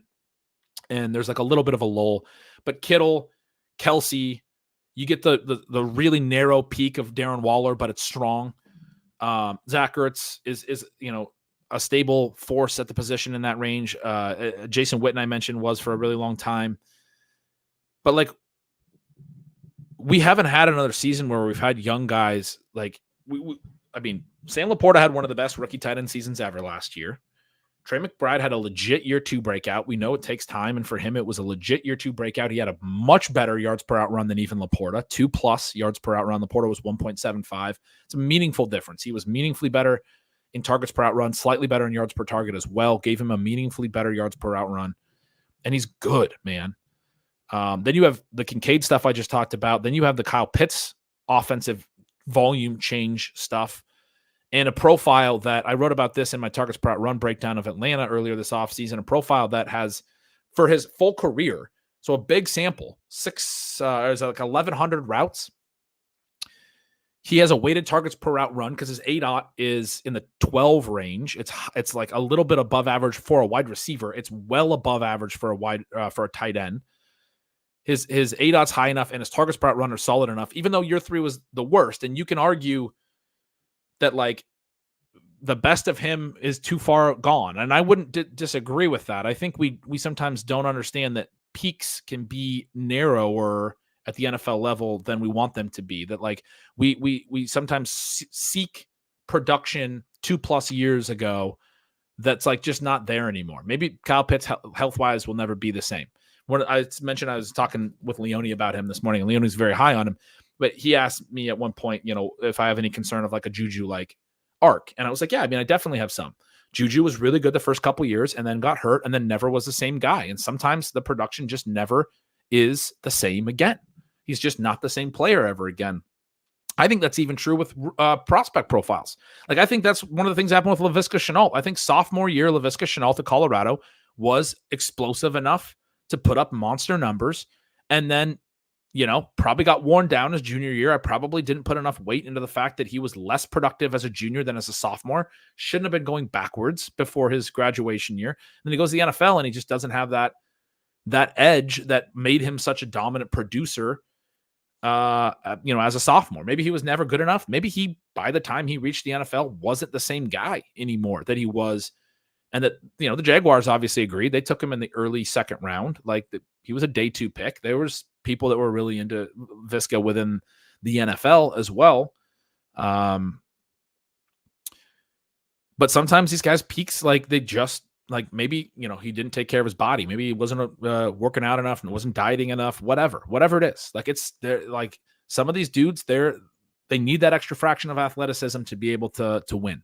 And once they lose that fraction of athleticism, especially with some of these physical guys, maybe they're able to they break tackles because they have just enough quickness that the defender can't square them up perfectly, and then they're physical enough to break the tackle. But as soon as they lose that little bit of quickness, suddenly defenders are able to square them up more, and their physicality is not enough to then toss an NFL linebacker. They got to have at least enough quickness to make it a tough tackle, and then they're physical enough to break it. And once you lose that little quickness for that player, that's it. For other players, a little drop in quickness might not be it, right? They might be so quick that as they age and they lose a little bit of quickness, they're still dynamic. And it's like there's so many variations on this type of stuff, but the profiles can go at any time. So I understand that with Pitts, but my argument with Pitts, even though last year was his worst season on a per route run basis, we know he was playing hurt. We've heard all this after the fact. Is that if you look at his full pro profile, he's still only 23, turns 24 in October in season. Is he started at age 20? So that first season was in the NFL, first few games at age 20 and then into age 21. So it's like in some respects, like discounting that seems silly because it was so impressive at that age. If you take all 3 of his years, 1,100 routes, his weighted targets per out run, in part because of the high ADOT, is stronger than any tight end posted last year with a minimum of 100 routes. Small sample, right? Like any tight end who ran at least 100 routes couldn't have that. So when I say weighted targets per out runs, targets with some air yard element added. And so that's his full career profile for Pitts as well. And the point I'm trying to drive home there is he's just a unique bet at tight end, where if he does hit a ceiling, it's this question of what do you get when you're right? I don't even necessarily want to have the conversation around Pitts about like how good is he or whether he can hit or any of those things. Because, I mean, you could be wrong, but a big part of the game in fantasy is how big are the hits when you're right? And he's cheap enough, and they're going to add so much pass volume. That's the huge thing. Arthur Smith talked about this, but they were dead last in pass rate over expected last year. They were second to last the year prior. The year they were second to last, they were actually further to the negative. But the Bears that year were just so far negative that they were second to last. But over the last 2 years, the lowest pass rate team over the 2 years combined is the Atlanta Falcons, and it's not really close. And now you're going to a team that's going to have a drop back passer and Kirk Cousins. That rate of dropbacks that actually become pass attempts is going to elevate. You don't have mobile quarterbacks anymore. You have a guy coming off an Achilles tear that, like I was talking about with Minshew, has always been good at getting the ball out to players. He's good for the skill players in his offenses. And especially coming off an Achilles tear, I think he's going to make some quick reads and quick throws, and that's going to be part of it. It's always been part of it with the Rams. They bring over Zach Robinson from the Rams. The Rams offense has always been concentrated. Targets have been concentrated. So the Kyle Pitts situational improvement can't be overstated. And then you look at the profile and you're like, okay, but if this hits, what does it mean? Well, it means like go back to his rookie season. He had a 1,000-yard season on 58 catches. Tight ends can't do that. Most tight ends have to catch 100 balls. I just said George Kittle was the only 1,000-yard tight end last year. Evan Ingram had like 114 catches or something. 114 and didn't have 1,000 yards. Think about it in terms of 10 yards per reception as a benchmark. 100 catches, 1,000 yards. He was up over 100 catches, but still below 1,000 yards. Kyle Pitts was 58 catches and over 1,000 yards. He's almost at 20 yards per catch as a rookie. I think it was 58. I'm going to look that up. But it was 68. Excuse me. 68 catches, 1,000 yards. 15 yards per reception, not 20. But that's the type of profile I'm talking about when I talk about both the targets per out run at the high ADOT. If that hits, man, like I'm going to keep chasing it. I'm stupid, but I'm not that stupid. Like, I mean, if he had 68 catches that first year. He only had the one TD. That's why he wasn't that great. If he does ever have an 80 catch season at the NFL level with his profile, just an 80 catch season, which isn't that much. And I'm talking about how much volume they're going to add, and he's clearly a part of it. And he wanted to give Kirk Cousins his number 8 strictly just for targets. That's what he told Kirk Cousins. If I can just get targets, man, you can have my number. You don't have to donate to my charity. You don't have to give me any money. You don't have to give me your parking spot for a month. Just throw me the ball. Like Kyle Pitts wants the football. He's a competitive dude. Anyway, that's a great profile. All the top 7 profiles, I was going through them all, and it's all getting back to Tyler's question about Brock Bowers. And the whole point I was trying to make is those 7 profiles are strong enough. George Kittle is the 7th one, are strong enough that then the next group that's a half step down, which for me includes Ingram, because Ingram doesn't have the efficiency and had 114 catches last year. And you add Brian Thomas Jr. and Gabe Davis. I know you lose Ridley, but I do just kind of feel like Ingram can't have 114 catches every season. Like that's probably a 80 percentile outcome when we start thinking about the distribution of things. Christian Kirk got hurt, missed a lot of time last year, opened up a lot of underneath volume. He only played 12 games. If Kirk's healthy, like that changes Ingram's profile. So Ingram goes right in behind Kittle, but for me is a clear step down as a profile, but is still an intriguing next group tight end type for most years. The argument I would make is a tight end 8 to tight end 10 this year as that step down group, which includes a dominant rookie profile in Brock Bowers.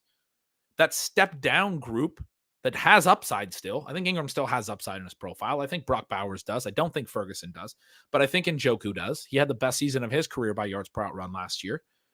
I think even Goddard does, to go back a little bit further. Like there's reasons he could rebound. in that game, that past game for the Eagles. It's different variations of like real full season upside. But I think that group of like whatever you want to call them, tier 2, or maybe that's tier 3 because you delineate a tier in that top 7. But that next group, I would argue most years, because there's not 7 deep at the top, most years that group's actually going in like round 6, right? They're probably not round 6. They're going like tight end 6 range is what I meant to say. There's maybe like 5 at the top. Some years there's like 3 at the top, and it's tight end 4 to tight end 6. And that's what this year's Ingram and this year's Brock Bowers feels like to me, is the tight end 5, tight end 6 of other years. And I would argue in making that comparison that this year's tight end 8 to tight end 10 crop is a stronger profile than most years' tight end 6-ish range that's not an elite tight end profile. That's the way I would argue it. You could make other cases, but the reasoning being Ingram is coming off 114 catch season. And Njoku is coming off a career high yards per route run. I know a lot of that was with Flacco. That's why we're not putting him with the elites and everything. But there's reasons to believe that a lot of the block and release, dump off, short stuff that they did unlocked a new usage profile for Njoku that the Browns will want in their offense because he's really good with the ball in his hands. And a lot of that stuff that happened with Flacco was like, wow, this is the way you should have been using Njoku forever. A lot of shorter passes. His ADOT came way down, but his yak went up and he was efficient still at a low ADOT on easy completions. He's like the best outlet receiver in the league. Block and release, throw it to him. I mean, you can still use him down the field, but that's what Flacco did a lot of last year. And if they do that with Watson at all, which Watson's a little bit mobile and takes some sacks and maybe won't check down a lot. So I do think, especially compared to Flacco, who checks down at a high rate, you would expect a lower rate of dump offs to Njoku. But if they do that at all, some of the gains from last year could carry over. And Njoku set career highs in targets per route run at the lower ADOT, set a career high in yards per route run, was a really impressive profile last year. So that Ingram, Bowers, and Njoku group, like, to me, is a really good secondary tight end group that you can make some really strong upside cases for, including, as Tyler says, Bowers, who to me is the most intriguing of them all. I mean, when Sean Siegel says that he's a better prospect than even Pitts was, he's the best prospect ever, which for Sean is typically based on production, right? Like, naturally, we don't even have good testing on Bowers, which is one of the reasons people are concerned, but his testing was strong. But like, let's go look at why. This is the Brock Bowers profile. My favorite thing in the Brock Bowers profile is that he had 19 rush attempts for 193 yards and 5 touchdowns as a prospect. He had 10.2 yards per carry on 19 carries. It's not like he had 3 carries and had 30 yards and that was a 10.2 average. He had 4 carries as a freshman, 9 the next year, 6 the next year. He wasn't as efficient last year, but he had a touchdown. But I mean, over his career, they thought he was so good with the ball in his hands. They're like, we're just going to hand you the ball. You're a tight end. We're going to use you as like a freaking fullback. We're going to use you on end arounds, and you're going to run for 10 yards per carry on the ground. In addition to being a 14.5 yards per reception type player, having all these really high reception totals. He only plays 10 games his final year. He gets hurt, right? So the 714 catches or yards, the 56 catches, 714 yards his final year is in 10 games. He was pacing to take another step forward. It's important to emphasize that there wasn't a stagnation in his production here. There's growth each season per game. But you go back and look at his true freshman year at Georgia. This is why people get so excited. Sort by yards, Jermaine Burton, Ladd McConkey, A.D. Mitchell. These guys all got drafted this year, right? Reasonably high. None of them hit 500 yards in this very stacked passing game. James Cook's there. Kenny McIntosh is an NFL player. Darnell Washington's on this team. George Pickens doesn't play a lot, but he's on this team. Zamir White's on this team. This team has so many freaking NFL players. It's crazy. And Brock Bowers, as a true freshman, stepped in and had 882 receiving yards and 13 touchdowns. Absolutely dominated. Absolutely dominated players that we're talking about as underrated. Jermaine Burton and Ladd McConkey. The reason these guys are underrated prospects is because they couldn't do anything when Brock Bowers was on the field with them. I mean, that's why people are saying Brock Bowers is the best tight end prospect of all time. That's why you go the next year. He has 942 yards. He takes a step forward. McConkey comes up a little bit. You don't have as many of the same names in the offense. A.D. Mitchell gets banged up this season. He ends up transferring away. Jermaine Burton, I think, has already transferred away at this point. No more James Cook, Kenny McIntosh, Darnell Washington are still there. But I mean, look, he's at 1,000 yards, total yards from scrimmage, because he has 100 rushing yards in addition to his 942 receiving yards. 1,000 yards from scrimmage, great season. And then last year he only plays 10 games, but he still leads the team. Ladd McConkey's still on this offense. He only plays 9 games. They got some other guys that I don't even know a lot about, but they're still in college. The point is, Brock Bowers was a dominant player at the college level from a production, age-adjusted production standpoint, and is a really good profile. And he, is a great price in the 9th or 10th round as well. But I don't think that means that he should be going ahead of the other tight ends necessarily, because he's still a rookie, still stepping into a tough offense with a target-dominant number one, another tight end that they might use a little bit in Michael Mayer. I do think Bowers gets his if he's as good as I think he is. And so I do still have him as like intriguing as a rookie right away. And I'm drafting a lot of him. If you don't get him one of the top 7, but like this is a big reason why I think the late round tight end stuff, I don't think it's completely dust. Mike Leone had a good thread on this, but it's tough. I mean, you got to have a real upside case for the guy that you're taking in the late rounds. If you take 3 and they all have some spike weeks, you can piece together tight end points, and the floor at tight end, even for strong tight end seasons, it's lower, right? And there's, of the 7 great profiles, I think because there's so many, you're more likely that someone's going to hit. And that's part of the reason I want to be in that range, is I don't want to have to fade a season where all of those guys bust. There's a lot of good profiles, including Brock Bowers and Ingram and Njoku. I mean, you got to fade a lot of busts early, but not all of them have to bust. You still have to fade a lot, but if only like 2 or 3 of them are good, and you have a late round tight end group that has spike weeks from multiple dudes, like a Jake Ferguson is in your group from last year, had some good weeks for sure. Good routes play that is involved in his pass offense. I don't know who that is. Tyler Conklin. I don't know who that is this year. A lot of the late round profiles aren't as sexy is the other issue. Noah Fant, maybe. Both the other tight ends are gone. They're going to have a new offense. Maybe he runs a lot of volume, like a lot of routes, and finally, like it could be a career high in routes run for Noah Fant. He's never run full routes as a tight end. He's always been in these like rotations, which maybe is a limitation of Noah Fant's. But if you want to bet on someone to like have an interesting breakout season profile, it wouldn't be the first time a tight end took until like year 6 or whatever to break out solely because of usage. Because that does happen at tight end some, man. Like sometimes it's just like this guy didn't get a chance to run enough routes until a 6th season, and then he was really good statistically. Greg Olsen, when he finally went to Carolina, broke out. I mean, I don't know if that was necessarily routes based. TJ Hawkinson, I don't know if that was necessarily routes based with the Lions, but when he went to the Vikings, those are team changes. Eric Ebron, when he finally went to the Colts, those are all team changes, but they're later breakouts. It's more common at tight end. And for Fant, you could argue it's similar to a team change here, where he gets a whole new offense and both of his backups signed deals to go elsewhere. They went to the Rams and the Chargers. Will Dissly and Colby Parkinson are not in Seattle anymore. Although they brought in, who do they bring in to back him up? Pharaoh Brown, and they drafted a 4th round tight end in AJ Barner. Pharaoh Brown's a veteran that's played a lot of different places. As like, he's not a big receiving tight end or anything, but as a guy that plays. And so anyway, I don't know if Fant's going to consolidate the routes and everything, but if you found 3 guys like that late, I could see where you get enough floor and spike and stability that you're not matching the elite's upside, but you're like within the range.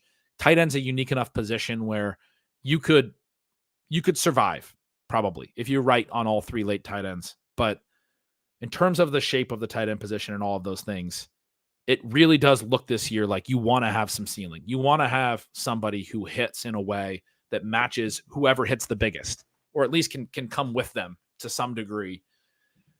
And for me, I'm often like, if I don't get to, like, I'm often taking Kittle as my tight end 2 because he's so freaking cheap, and then just being done at the position. But if I don't get to by that point, a lot of times Kittle's my tight end 1, right? Or Pitts or whoever. Kincaid, McBride. McBride's my highest owned. I just looked at my exposure this morning and talking with Leone, and I have a combined 111% of the top 7 tight ends, which doesn't mean every single team I have has one of them, but I do have quite a few teams where I've taken 2 of them. But if I don't get 2 of them, then I'd probably take Brock Bowers. Is really what it comes down to. I've taken a decent amount of Njoku. Ingram's price is tucked in too tight behind Kittle for me that I end up just, once Kittle's gone, I go to a different position. I come back to Bowers. Or if Bowers is gone, I have Njoku there. Or if they're gone, then I have Goddard. Or if they're gone, you guys have seen me take some Cole Kmet as like a ceiling case. I think he has some contingent upside. I think it was kind of a breakout season for him last year. He's a low-key guy to consider. He could be the first of a late round 3 tight end build, Cole Kmet. I could see him being good, especially if one of the big 3 receivers in Chicago misses some time. Tight end position is really intriguing this year. I think it's the most intriguing position in 2024. I think it's really, really fascinating to me. But I need to make some more picks. We're 2 hours in. I could talk about tight ends forever. I think I started this as like, yeah, I'm not going to talk about tight ends. But the Bowers question, the point on Bowers for me starts with how good the top 7 are. And then I think that next group is actually better than the next group usually is, even when there's only like 4 really good ones. And that was the real point there, is like, Bowers is still a good pick, man. Like, he's still a very good pick. He could be this year's Laporta very easily in terms of like production, right? Laporta was a tight end 1 last year. I do expect the tight end 1 to score more this year than last year. So there's like all of that stuff comes into the conversation. Fascinating position. I'm just looking right now. Laporta scored 192 last year as the half PPR tight end 1. The year prior, Kelsey scored 261. The year prior, Andrew scored 243. The year prior, Kelsey scored 260. Waller was at 227. The Andrews year, Kelsey was at 218. There was 200 tight ends in both 2020 and 2021. There was only just Kelsey in 2022. Back in 2019, Kelsey was a tight end 1 at 208. But back in 2018, Kelsey was a tight end 1 at 245. Ertz was at 222, and Kittle was at 212. So you had 3 guys in the 200s. So 2023, where Laporta was a tight end 1 at 192, was down. The scoring was down. Ingram was a tight end 2 at 177. A lot of those years, there was 200 plus. Last year, we didn't even have 180 plus. Some of that's because Andrews gets hurt. Some of that's because Hawkinson gets hurt. He only plays 15 games. He was tight end 2 by points per game. Kittle only plays 15 games. He was tight end 1 by points per game. They were both a little bit better than Laporta. Andrews was right on par with Laporta at 11.3 half PPR points per game. He only plays 10 games. So you have 3 of the top points per game tight ends not playing 17 games. That impacts it. Kittle as well is 5th in tight end points per game, and he only plays 16 games. I'm not sure if that was an injury or if he just didn't play week 18. Yeah, he just didn't play week 18, which, they were locked in. But still, in terms of full season overall points, he ends up at 170. He would have probably been a second 180-point tight end. I should throw that note in there. Tight end scoring was both simultaneously down last year, and it was also a renaissance for the position because Laporta was one of the best rookie seasons ever. Trey McBride doesn't even get to run a lot of routes the first 4 or 6 weeks, and then when he starts to, is an absolute madman. I just talked about he had 2+ yards per route run and was that much better per route than even Laporta. But the reason his full season numbers don't look great, you go look at his game logs. Let's do that because I'm on one right now.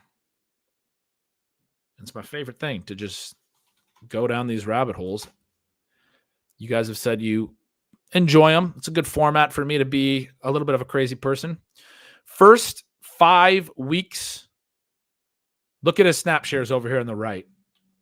37%, 51, 49, 27, 33. The real thing with tight ends is routes. It's not snaps, but I don't have, an easy way to show you routes here on a weekly basis. But snaps you can see eventually just shoot up. They go up to 58, 53. Then Ertz gets traded. At a certain point here, we get 82%. We down the stretch, 100% there. 86, 96, 97, 88, 97. We're starting to get full-time tight end play down the stretch from Trey McBride. First 5 games, he doesn't see more than 3 targets in a game. This is This is his averages, 5 games, 10 targets, 8. You can see down here per game average if I highlight them. 2 targets per game, right? 15 yards per game. That was Trey McBride for the first 5 games of last year.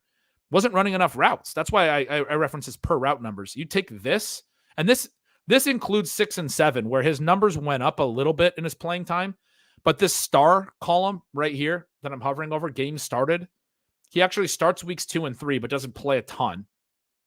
He wasn't starting at 6 and 7. I assume 8 is the week after the Ertz trade. You see that there's that asterisk in that column. It's like the 6th column on the screen. The rest of the way, that's from that point forward, Trey McBride was the starting tight end, and he was playing like it in terms of full game snaps as well. He wasn't prior to that. So I'm including week 6 and 7. I could arguably just start this cutoff in week 8. But in this stretch, 8 targets per game, 6.1 receptions per game, 62 yards per game. Doesn't have a ton of touchdowns, but he goes for a 73 catch, 750 yard, 12 game stretch. If I do just go for those final 10 games, you can see the per 17 game average at the bottom too. So when I do the 10 games, 8.5 per game targets, 6.6 receptions, 65 yards. The per game average is 112 receptions, 1,100 yards after Ertz was traded. Even if I include that week 6 and 7, it was still 100 catch season was the per game average. I mean, that for a tight end is very impressive. It was a massive breakout for Laporta. It was a massive breakout for McBride. And then the Pitts and Kincaid situations just got so much better in the offseason, and they're going to be pass-heavy offenses that they project in a way. Yes, those are more projections. Those are not profile-based. I can't show you that Kyle Pitts did what Trey McBride did last year because he didn't. That's more – I was talking through his profile earlier, that it's a high A dot, and the way that he could score if he really hits is really intriguing. Kincaid – the way he could score is more about like, yeah, Buffalo could be really pass heavy. He could have 130, 140 targets. Could really, like, it just seems like in year 2, when they took him in the first round last year, that their moves all offseason have said, we're pretty comfortable with Dalton Kincaid being the top option in our passing game. I mean, they let a 160 target receiver go and didn't replace him. And they let another 80 target receiver go and didn't replace him either. And again, vacated targets isn't everything. Dalton Kincaid has to be good enough. But in terms of like the profile for 2024, there's a reason to like those profiles. It's not overzealousness. It's not, we're not, getting out ahead of our skis to be excited about Pitts and Kincaid, but they are projections.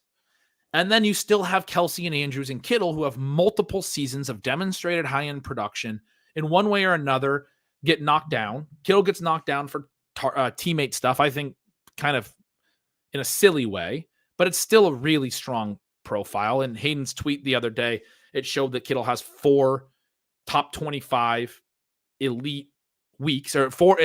Last year, he had 4 of the top 25 single game weeks for a tight end.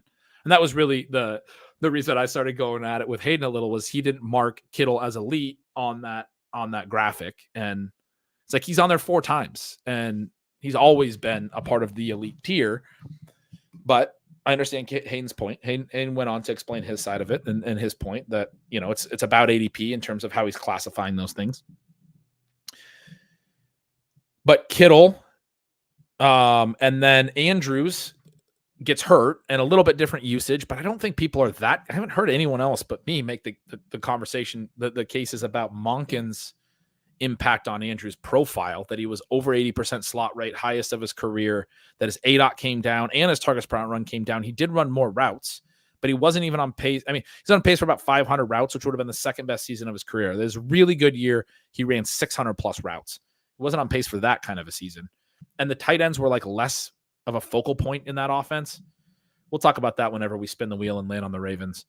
But Andrews' profile a little bit different last year than every other year of his career. And that's a little bit of a concern for me. But also the injury. And then Kelsey aging, less routes. They use him differently. Doesn't score as well down the stretch, although he has a great playoff run. But like all of those guys are demonstrated productive tight ends. So that's what I'm talking about when I'm saying like there's 7 profiles. There's 2 real breakouts from 2023, Laporta and McBride, that belong in the top group. There's 3 aging guys that have been long-term producers, which we know for as far as elite tight ends go. Like, that's why we see the same names every year. Like, there's a bust rate. Sometimes guys get hurt like Andrews did last year. It is a high injury position. They take a lot of hits over the middle. They get a lot of guys diving at their knees, running those seam routes. But I mean, anyway, we see the same names up near the top of ADP every season when they're in their prime, and it's Kelsey, it's Andrews, it's Kittle. And we have the 2 projections-based guys that I think are valid in Kincaid and Pitts. It's a fun group. All right, I got to stop talking about tight ends, man. I really have to stop talking about tight ends. Let's just start clicking on some other comments that aren't about tight ends. Adams underrated based on what is around him. Strong full season. You can get a 40-point week. Not a surprise I'm backing on him again. Josh, we do ship chasing drafts.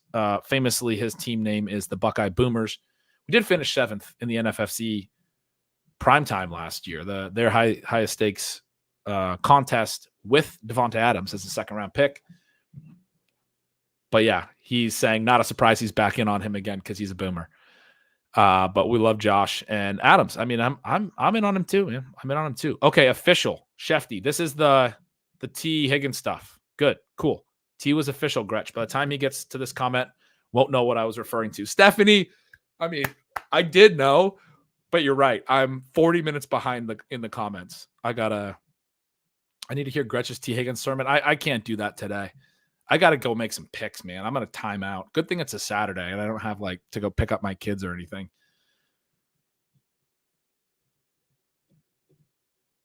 Dylan says, as a Colorado Buffalo alumnus, I concur Revisca. They were awful, and he just got pounded by every defense that junior year, took multiple hits on almost every play. So, yeah, maybe just wore down. I mean, that's sort of the case that I was trying to make there, but maybe it was just bad, and it was a bad thing to be on him like I was.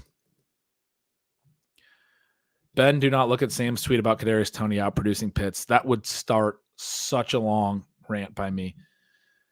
Kaz, what's up, buddy? GM. Just tuning in. Has Ben been talking about Bowers for an hour?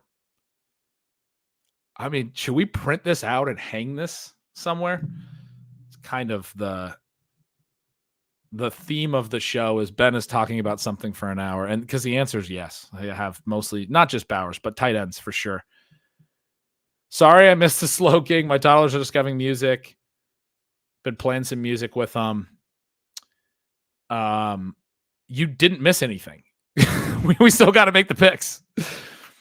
All right, I'm gonna just skip ahead. I'm trying to click on some of these. I appreciate seeing all you guys' name in the chat, but let's go make some picks. All right, let's share the screen.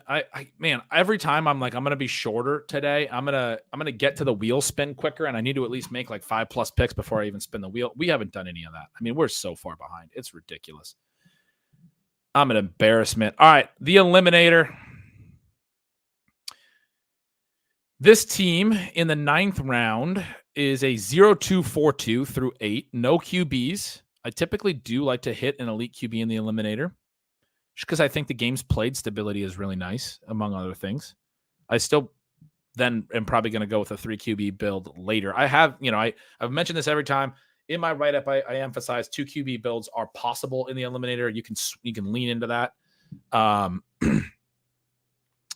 In Bindles, I already got your GM like an hour ago.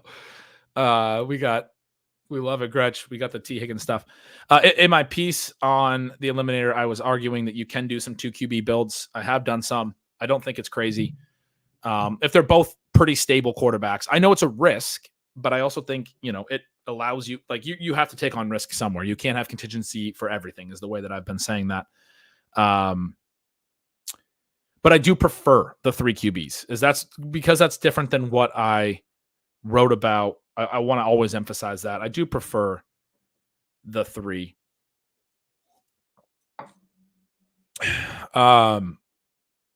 And I think this is going to be more of a 3 late round QB. I guess Lawrence here ahead of ADP at this turn and Tua are intriguing profiles. The last that I think are like real upside profiles. I do still want them stacked because you have a 115 game person final. even though it's an eliminator, I do still like to have a single stack in there. I don't have a Miami player. This is not a Tyreek or a Waddle team. This is not a Christian Kirk team. I don't have a Jacksonville guy in there. So I don't think it's going to be a QB pick. I don't love the wide receivers. I did take Keon Coleman in this one, but 12 picks behind ADP. So when you see me take Keon Coleman, it's going to be in these spots. Brian Thomas went 81, but Deontay Johnson, JSN, Rashee Rice all went, and Keon Coleman fell to 83. I'm happy to take Keon Coleman there. I think that's a really nice price on him. I do like, in a vacuum, I like Rashee Rice, JSN, and Deontay Johnson ahead of Brian Thomas and Keon Coleman. And Ladd McConkey as well, who goes 60 in this one. But then if that was the pricing, I need to be clear, I would be taking Brian Thomas and Keon Coleman and Ladd McConkey more. So maybe that means, I'm just expecting it to land in a place where then I would get perfect exposure to it or whatever. Interesting conversation there. I'm good on tight ends on this team. I have Laporta and Pitts. My receivers are just Puka, Nacua, Ayuk, Zay Flowers, and then Keon Coleman. So I only have 4, and I'm not comfortable with that 4th. I would love to have more receiver depth, but this is a spot in the draft where the top receiver is Khalil Shakir. Joshua Palmer's somewhat intriguing, would open up a stack with Justin Herbert later, and it's a week 5 bye week, which would be a nice thing to add to this receiver room in an eliminator where I don't have any other week 5 buys. It's an early buy. It's easier to get through the week 5 buy. So Joshua Palmer is certainly an option at this point to get a little bit more receiver depth. The other option, I have 2 running backs already, James Cook and DeAndre Swift, but the other option is, Javonte Williams here, basically right at ADP, and I just take him every time at ADP. He's fallen to this 107 range. I just think it's crazy. We've talked about him a lot on the show. I tweeted about it again this morning. There's a lot of consternation about certain observers, comments and certain things that have happened this offseason. I retweeted a quote from Sean Payton, the head coach, that on May 31st said he's been looking good. I think historically speaking, when you talk to the experts, they say that the complete heal finishes at 2 years. Obviously, you begin playing before then, but he's been doing well. He's in shape. I know that he's looking forward to the season. That to me backs up what I've already saw in the profile, which is that he had 264 touches last year, that Peyton likes him, was using him, even though he was inefficient, because he does everything. He's the do everything back, big enough size that Peyton's always had a back like this. It was Pierre Thomas for a long time. It was Mark Ingram after that. Ingram prior to that was just his pounder who didn't catch any passes. I've talked about the Peyton running back rules before, but Ingram's profile is the one that shows up the most, where he was like a 200 carry back with only 10 catches, and then suddenly was a 200 carry back with 40 catches because he took over the Pierre Thomas role when Pierre Thomas, that's the year Pierre Thomas was no longer in the offense. And Ingram started playing the bridge role. He usually has 3 roles. He has a runner only, kind of a bridge role, and then a receiver only. And that bridge role is usually the most valuable because you can get a little bit of everything. I don't think Javonte is going to play 70% of the snaps. I do think there's going to be a committee. I think a lot of touches are going to go to the running back, as they did last year. Javonte was in a committee last year. He had 264 touches and was inefficient. And that quote was Sean Payton basically saying, I don't care that he was inefficient. In fact, I'm defending how much I used him last year by saying, obviously you begin playing before then. But he's also saying, when you talk to the experts, they say it's a 2-year complete heal. The other stuff that everyone's freaking out about with Javonte Williams is, Ben Albright, who I do think is pretty plugged in with the Broncos, not like my number one top source for things, but I pay attention when he talks. I'll say that. He had a tweet that Javonte would play about 45%, which to me wasn't bearish. I'm not expecting him to play 70%. If he's at 50% in this back, that's how valuable I think the backfield's going to be for running back production, because I think there's going to be so many targets from Bo Nix. 45% is not where I want him to land. I'm just saying I don't think it's really bearish. He was projecting Javonte as the lead. And then the other stuff was that there are some observers saying that Javonte might get cut or something like that. That Jaleel McLaughlin is, very efficient. And those things are just from what I understand, are just not not really valid. And when you read Sean Payton's actual comments, those are more outsider opinions. When you read Sean Payton's comments from inside, and then the reaction to some of Payton's comments about the running back battle, which can be taken like he doesn't name anyone. He doesn't include Javonte in that, and it can be taken as the battle behind Javonte. That's kind of the way that I listen to it when I hear those comments. When I saw those quotes from Peyton, I had someone send them to me, and I was like, I mean, this kind of sounds to me like he's talking about the battle between McLaughlin, Pirine, Estime, and Watson for 3, maybe only 2 spots behind Javonte. But like, regardless, there's a clear running back battle there. I don't think Javonte is really a part of it, man. I really just don't. His profile is so different. The only other guy whose profile could potentially be there is Estime, who didn't catch a lot of passes in college, but sometimes we see guys catch more in the pros. But I doubt that Peyton's thinking he's going to go for his. The McLaughlin's a 185-pound back that didn't play much after week 6. Like, just he had his little breakout and then he didn't play much. I tweeted about this recently. You can find it on my timeline. But Estime is a bigger back, and Peyton's always cared about size at running back for these different roles. The Sproles type role is different. And Blake Watson's smaller too. Pirine has some size too, but they phased him out. He was only long down in distance late last year. I don't necessarily think they're definitely going to cut Pirine, but if they did, like, then Javonte's probably the third down back too. Because I don't think Estime as a rookie is going to get all that. I just talked about how Peyton used Ingram in a specific rush-only role young in his career, like early in his career, and then gave him more responsibility. He already gave Javonte this responsibility. Like, this stuff matters to Peyton. He's already given all that work to Javonte. And people think it's going to be like a McLaughlin Estime backfield when there's no reason to believe that Peyton, a notoriously very fickle coach, has faith in those guys to that degree that those two would be the backfield. I think it's possible that those two are both at 25% ish or combining for 50%, and Javonte is the other 50%, which is more or less what Albright said. He said 45% for Javonte, 40% for Estime, 15% for Jaleel. So he actually was really high on Estime, and I haven't really heard that from a lot of other people. But even if Estime is at that range, what it is it's plus game script rushing. It's low value touches. It's rushes only. And they're not going to be enough plus game script. I don't know. I think Estime gets like 150 carries, catches like 15 balls, and that's it for him. I actually think Jaleel McLaughlin, like, he's really interesting, but doesn't really fit. And I think part of the reason they brought in Blake Watson is the smaller back that also plays on pass downs. So he's more of the Darren Sproles. The thing about McLaughlin is he doesn't pass block. He doesn't play on pass downs. He's just a change of pace. And that's why they didn't use him much last year. They used him for a bit, and then they stopped using him when you look at his snap rates by week. They continue to use him as a change of pace guy, but his snaps were up to like 20 snaps per game. I'm just going to show it. Oh, man.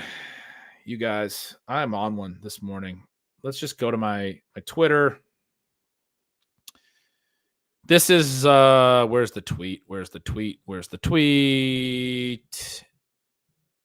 That's a Chase Brown tweet. It was another one of those here. This is Jaleel McLaughlin's snaps per game, and then the percent.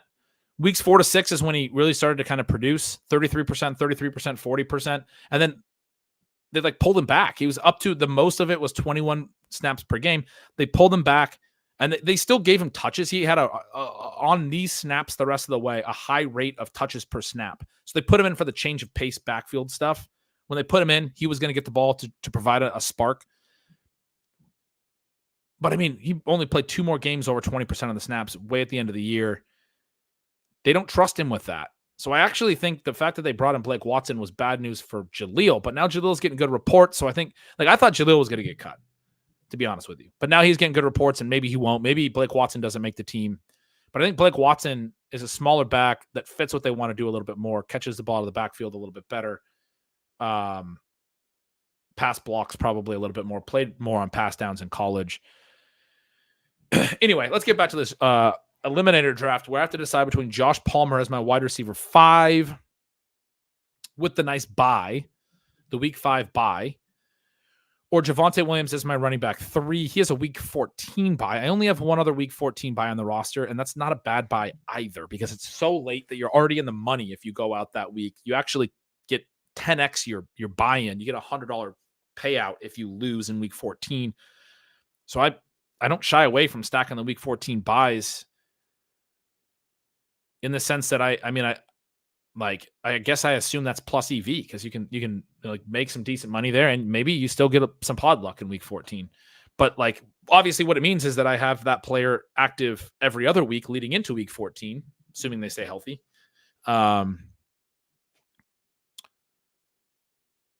This is a tough call because I like Javonte a lot more, but I think the wide receiver is probably the better structural play. I've argued in the eliminator to be pretty zero RB, and I've already gone James Cook and DeAndre Swift in this build.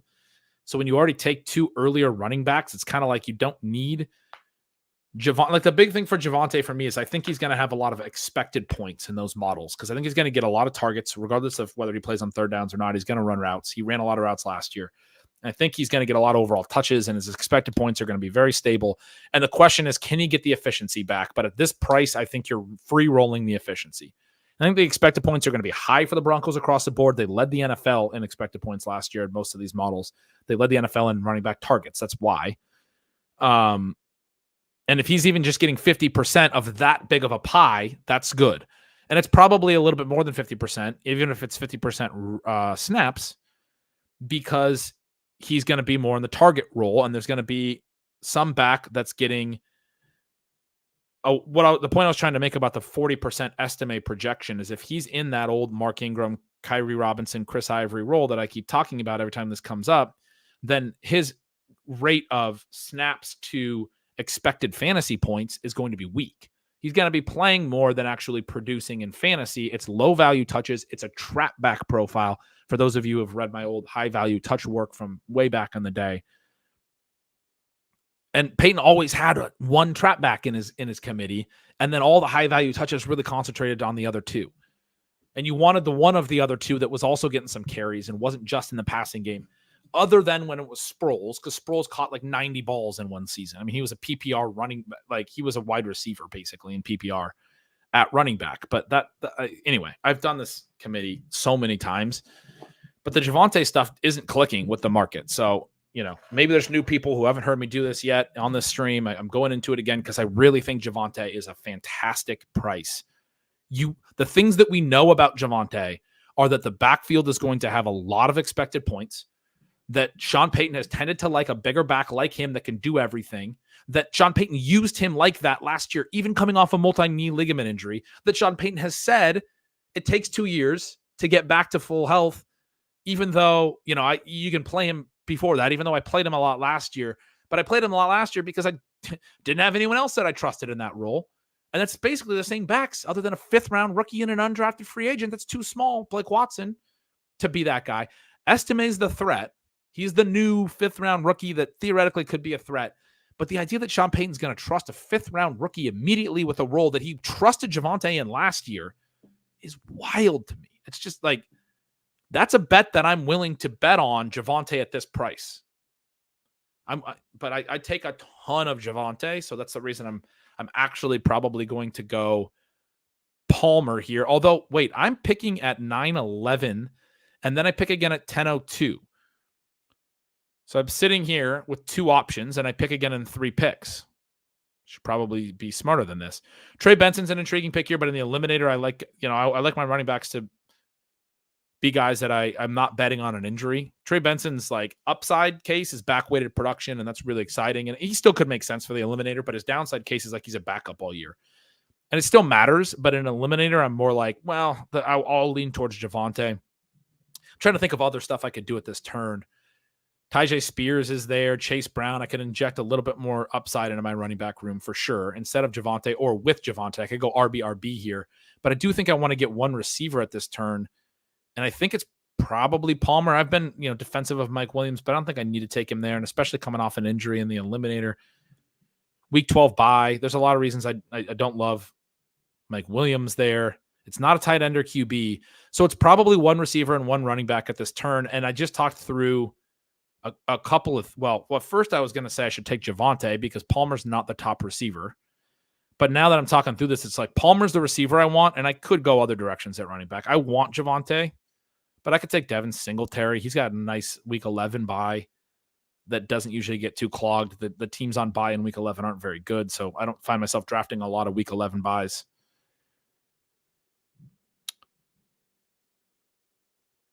I think the pick's probably Palmer because that's the one that if the guy at the turn took it, I'd be more annoyed about. Although I was looking at ADP and Javonte's right at ADP. Palmer's 6 picks ahead of ADP. So I was trying to tell myself maybe Palmer comes back around. The guy at the turn has Kyler Murray. He's a decent bet to take Trey Benson to stack up. He only has one tight end in Kelsey. Maybe he likes Njoku, who's the ADP value. And then he only has 4 receivers. So I do think he's taken Ladd McConkey already. And Ramondre. He did a little week 17 thing with the Patriots and the Chargers.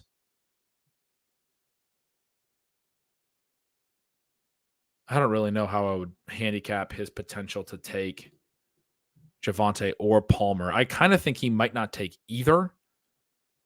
But because he already has a little bit of a Chargers thing, like it makes me think Palmer gets boosted a little bit for him if he's looking at correlation.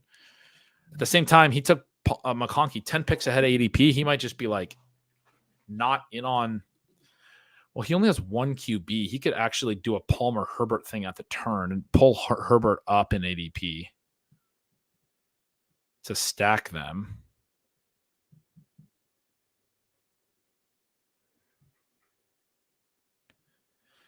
I'm going to take Palmer. I just think, for this eliminator build, Palmer's a pretty good bet to run a lot of routes and give you like some usable weeks, and it's boring, but he's an eliminator ass pick, as Pete would say. And I just think the wide receiver is where I'm behind and have to get it. I have more depth built into this build already with James Cook and DeAndre Swift. I think it's important to get this 5th receiver here that I like. It just thins out from here at receiver, right? Like I don't hate all these profiles, but I don't like a lot of them. If Palmer goes, I probably still have to take a receiver at 10:02. And it's one that I just like less. I liked his buy as well. And then at the next turn, like some of these other dudes that are intriguing might not even make it back. You could argue I could consider Dontavian Wicks or Jerry Jeudy at this point already, but they might not be back to me. Like I might be all the way down to, Josh Downs, Xavier Legette. I'm probably making a bet like that in my next turn, which is fine. Those are fine, but I'm behind where I want to be at receiver in an eliminator draft. I do have the 2 really good tight ends, and I do have 2 good anchor running backs, basically, with James Cook and DeAndre Swift. Swift, that's maybe stretching it. He could get hurt. He could do a lot of things. I take him in the eliminator because he has a week 7 bye, and that's a really nice – the Bears are a nice team to target. There's only 2 teams on bye in week 7. But he's not really a great eliminator profile. It's more me just saying, look, every running back can get hurt. I might as well just hope that I get lucky with DeAndre Swift a little bit, because the part that I do know is the buy. The part that I don't know is, how much more of an injury risk he is than the next guy and whether that's baked in, because I think it is kind of baked into his price, like some of the fragility in his profile. People think he's going to get benched. And so I'm just like, you know what? I think his price is probably pretty fine. Some of that stuff's already baked in, and the buy is a good number. So anyway, Cook Swift is a pretty good 1-2. I would like to get Javonte coming back. If I don't, I'll take one of Trey Benson or Devin Singletary, who's another pretty stable player, and they both have the week 11 bye, which is pretty appealing. You could argue for Tyjae Spears with a week 5 bye, especially. Maybe I'll throw him in the queue too, because I might actually like Tyjae Spears over Benson in eliminator. I just think Spears probably has a more stable standalone role and still has a lot of upside. Benson's, intriguing rookie, but in an eliminator where you kind of need some stability, I actually think I'm going to pull Benson out of my queue. I hope he goes this turn to the Kyler drafter, but I think I would take Tyjae Spears over him, and I would take Chase Brown over him as well. But Brown's got a tough buy, a little bit of a lower ADP. I guess some chance he could come back to me. I got enough Chase Brown bags. I don't have to take him. But these are the 3 running backs I think my next pick will be from. I'm basically deciding, if Javonte goes, what do I do? All right. Let's do some more eliminators. Here's another eliminator. Puka, Drake London. I took Jalen Hurts. Oh, it's pouring rain, and my stuff just flickered Oh, it just flickered again. My power might go out. My power goes out. It was real. I've got some heavy rain coming down here in Seattle and some lights flickering. So we're at 2.5 hours in. I was gonna go at least 3 hours the way that I'm going, but the electric company might not agree, or the weather. Anyway, this is a 1-1-4-2. I took Jalen Hurts early, week 5 bye. I took him just a few picks before ADP, but I do like the stability he provides and the week 5 bye that he provides to an eliminator build.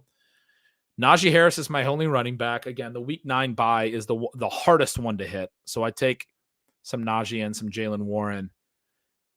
More Warren. I took Najee one pick after Warren in this one. Warren had already gone. So that explains that. I still like that buy enough that I'm willing to get some this is like a good format to get some exposure to Najee. I do think he's properly priced this year, and like they're going to run the ball a lot and all that stuff. So why not take him in the formats where it makes sense, because his buy lines up appropriately and all of that stuff.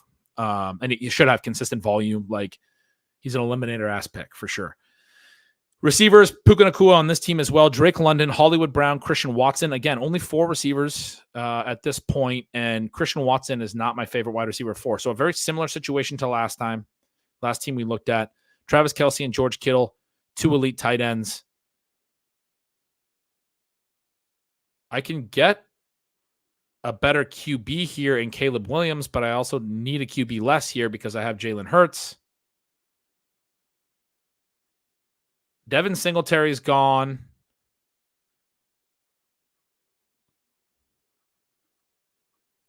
Oh, Javonte Williams is there. And Joshua Palmer is there. Romeo Dobbs is also there. Khalil Shakir, Rashid Shaheed. They have tough buys and aren't stable enough target profiles for me in eliminator. Not that Palmer really is, but this is a very similar discussion to the last team we looked at. Although I only have 1 running back on this team. And I have 4 picks around the turn. So maybe it makes sense to take the ADP pick more here. There's 3 running back receivers ahead of Palmer in this queue by ADP. In the other draft, there was only 1. So a lot more cover for Palmer. And I actually have less cover for Javonte because no Devin Singletary, who I do think is a solid pick in this format. I could actually get boxed out at running back if Benson and Tyjae Spears went. There's 4 picks here. I would go down to Chase Brown, which I'd be totally fine with. But I think I'm leaning towards just splitting it up and taking Javonte in this one and seeing if Palmer can cycle through.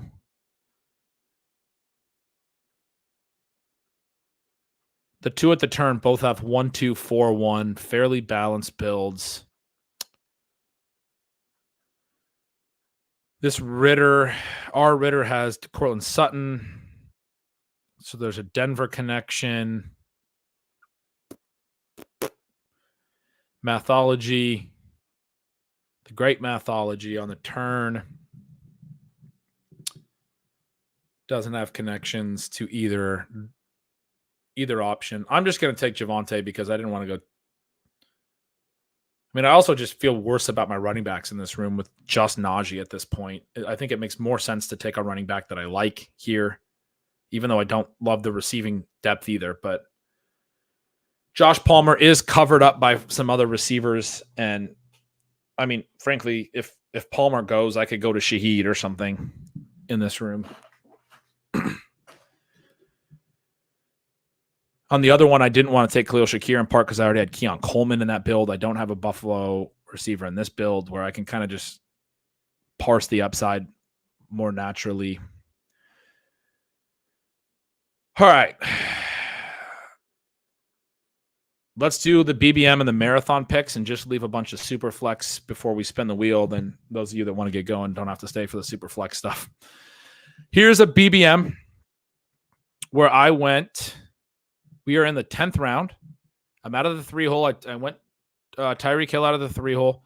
Malik Neighbors, late 2nd. Stephon Diggs, early 3rd. Dalton Kincaid. And I took a James Cook share here in the early 5th. Rarely do that. It was ahead of ADP. I mean, really can't explain that. I usually just take Hollywood Brown or typically I just take Xavier Worthy at that point. But I mean, I guess because Keenan Allen, Christian Kirk had already gone off, I was like, all right, I'm going to try one with an early running back. You can get away with it, I guess, if you start with 3 straight receivers like I did, or you can try to get away with it. I come back and I go JSN and Rashee Rice at the 70 and 75 pick. Those are both comfortably ahead of ADP. And I'm totally okay with that. We've talked through that. I really like those guys. So Tyreek, Neighbors, Diggs, JSN, Rashee Rice is a 5 that I'm really comfortable with. And then as it comes back, I do a Brock Bowers, Zamir White turn, just like when I did the Kincaid Cook turn. I went tight end running back in the same offense. There's not like a reason I would be doing that. I'm not really entirely I'm trying to take a little bit more Zamir White, and I got him 11 picks after ADP because there's been some positive quotes, and I don't think it's largely because I'm so out on Alexander Mattison, and Dylan Laube is a 6th round rookie, or I think he was a 6th round, definitely day 3 rookie, and he's mostly a pass catching guy out of a small school. Zamir White was like a really good size speed guy out of college, and he finished the season well last year, but also the team is kind of like, all we brought in is Alexander Mattison. Like we're pretty into Zamir White. So I'm trying to get a little bit more of him, even though I took him over Raheem Mostert. I would prefer Mostert. I took him over Trey Benson. I would prefer Benson. I think White's profile is pretty fragile.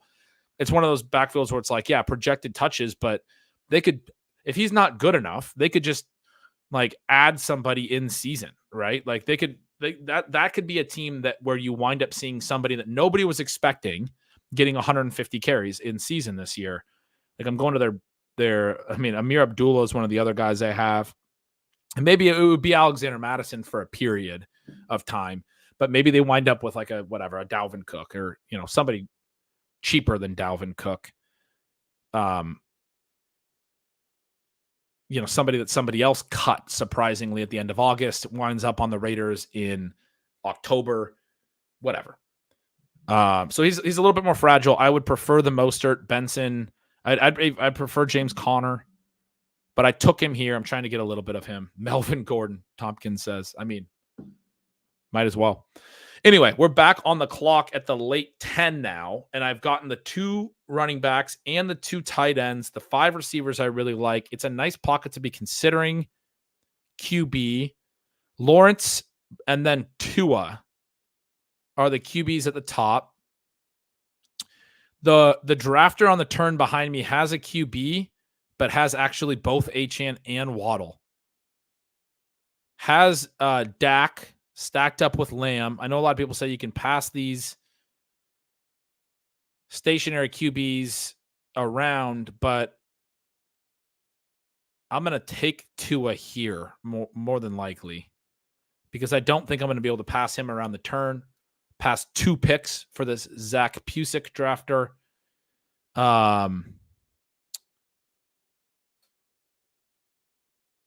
The other option is like a running back here. Brian Robinson, Tyjae Spears, Chase Brown. I would love to take Chase Brown right now, but I have to try to pass him around. I've got my 2 tight ends in Kincaid and Bowers. The best receivers are Jacoby, and then Jerry Jeudy is actually a very draftable receiver at this turn. So Jeudy, Robinson, Tyjae Spears, and Chase Brown gives me 4 guys that I could pair with my first QB at this turn in terms of how I approach 10 and 11 together, which means that I should take Tua first because I feel like I have enough cover that I'll get something to add to my build. It wouldn't be Jeudy as the first option. The first option would be my running back 3 probably. But if this is a running back heavy turn for these 2 guys, for whatever reason, Pusick only has 1 running back. He might take 2. This Jepping guy has 3 running backs already. He's probably going to go like tight end. So it's possible that like Chase Brown comes back around to me. Like both Robinson and Tyjae Spears go and Brown comes back to me. Or maybe Pusick takes Chase Brown and then Robinson comes back to me or whatever. I'll probably take a running back at 1103. If not, my fallback would be just to add Judy as a wide receiver 6 because I think he's underpriced at this point.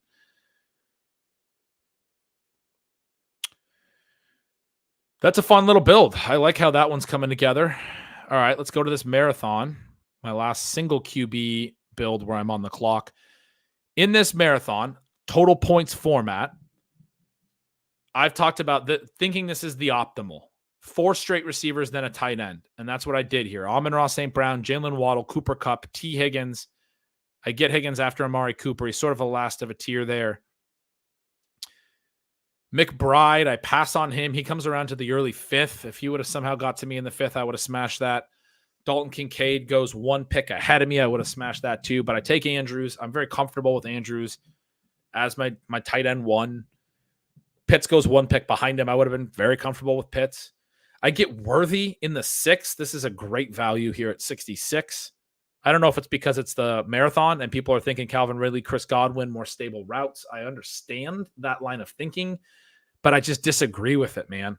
Because in best ball, yes, you do want that type of thing, and I do think through that stuff in the eliminator and the marathon. You do want scoring throughout the year, but it's also about how big the spikes are, how concentrated the production is, because the weeks that Xavier Worthy's not scoring, it's not just Xavier Worthy versus Calvin Ridley 1v1 in total points for the year, because the weeks that Worthy's not scoring, I'll be playing Amon-Ra St. Brown, Jalen Waddle, Cooper Kupp, and T. Higgins in my wide receiver spots, right? Like, that's the idea. So what I need from Xavier Worthy is, that weekly upside and some spike weeks and some, and then earning a role eventually where like the second half of the season, he's a consistently usable piece. Helps add some stability if like somebody up above, like if Kupp gets hurt halfway through the year, but he's had a really good run. That's why I like Kupp in the marathon as well. I understand he's an injury risk, but if he's really healthy for 8 games and is really good Cooper Kupp for 8 games, most of those points are going to hit my lineup. And then the other 8 games, I got to find replacement stuff, but like, it's not like I take zeros. It's like, I need something else in my build to be helpful. But maybe Kupp and Worthy kind of pair together to make a supercharged wide receiver throughout the season, with Worthy doing more of it in the back half, Kupp doing more of it in the front half. I get JSN in the next round at a nice price. That's after Deontay Johnson. But I took him before Rashee Rice, in part because I took Xavier Worthy. And I think in a marathon especially, I think part of the upside for Worthy would be that Rashee Rice does get handed a pretty lengthy suspension, like an 8-game suspension. Like, you could still make the case I just made for Rice in a marathon too, that like when he plays, he's going to be good, and otherwise you can hopefully replace it. But when I've made the bet on Worthy, I take these guys together a lot in other formats because I'm thinking late season, I think they could both hit my lineup in the same game. If there's like a particularly pass heavy Chiefs game, which they throw heavy a lot anyway. But in the marathon format, part of the upside case for Worthy is if Rice gets suspended for 8 games, Worthy's probably playing earlier and more early. Like he's playing more in the early weeks, and he's full-time earlier in the season. So it's like percentage of overall snaps with Rice not even being active would be higher, and it speeds up his timeline. Anyway, I went away from Rice because I didn't want to stack Worthy and Rice in a marathon for that reason. I took Jackson Smith and Jigba, and then I took Joe Burrow at a discount by 6 picks on a team that has T. Higgins. So I was pretty stoked to get that little stack. If you're taking Higgins, you're betting on the passing game, right? Because Jamar Chase is going to get his. And look at this. The ADP value at 103 is Brock Bowers. I already have Andrews. The case for Andrews is like target stability throughout. Bowers is part of the case is like the efficiency stuff. We just went and looked at his profile a little bit ago on this stream. And I talked about how, like, even in college, his rushing efficiency was so massive. Like, ball in hand, spike week, big play production. That's part of the breakout case for Bowers, even if he's not used a ton throughout. So if Andrews is getting the consistent targets, right, giving me consistently usable weeks and some spike weeks at times, Bowers is a fun pairing. 2 tight end build. Probably don't need to use another roster spot on tight end.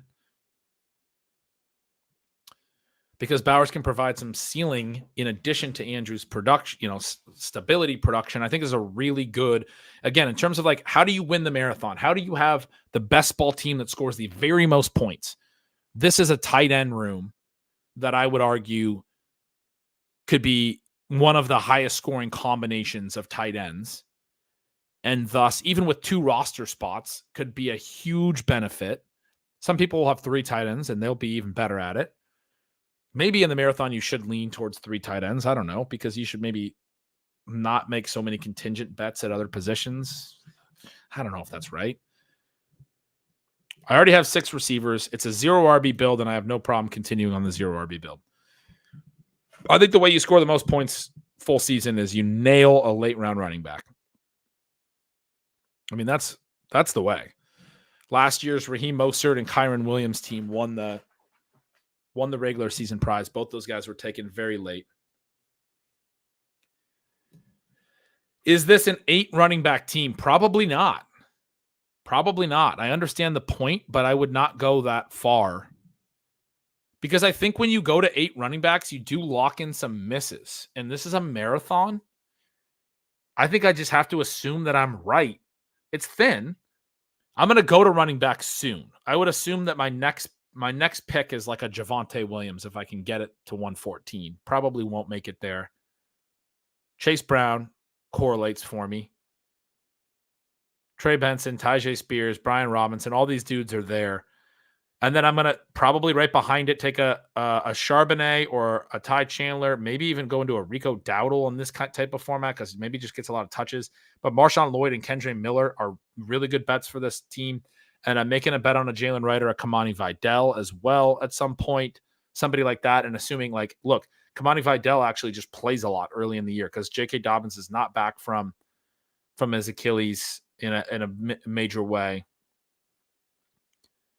I'm getting standalone value immediately. Then back in this range, maybe I'm looking at Antonio Gibson, who I think gives you standalone value more so than, I don't really think Jaleel and Algier give you locked in standalone value on that scale, personally. Gibson, Ray Davis, I think gives you a shot at standalone value. Bucky Irving, I think gives you a shot at standalone value. And then even Dobbins. If I don't get Vidal, then I make the bet on Dobbins to play a lot and actually be back from his Achilles. Khalil Herbert, Braylon Allen. I wind up with 6 of those guys that I just named all the way into those later rounds. Roshan Johnson, maybe. I think a lot of those guys going to have some standalone value, be able to give me some stability, some usable weeks throughout. And then I got to hit a ceiling somewhere too. Like you got to have, I just talked about the Mostert, Kyron Williams team. You got to have a hit late. Like if I can get Javonte Williams as the RB1 on this team, I do think Javonte Williams' ceiling, because of the value in the backfield, is top 10 running back production. I think he could catch 80 balls. Like I honestly, I think it could be surprising how massive the passing volume is to the running backs in that backfield.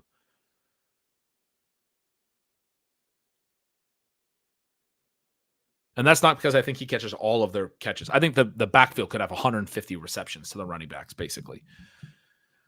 All right. All we have active is 5 puppies. What we're going to do instead now is we're going to go to the wheel of names. We're going to spin. Hope you guys are ready.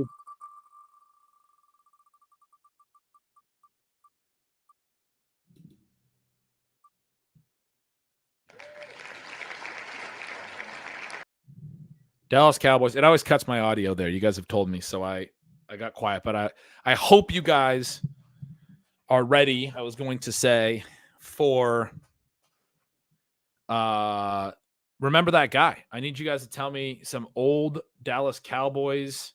Felix Jones. I can always count on Kevin Tompkins in the chat to remember some guys. How about them Cowboys, says Stephanie. She is a Cowboy fan.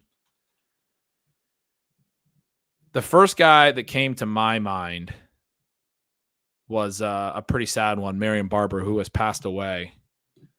But he was super fun in that era of fantasy football.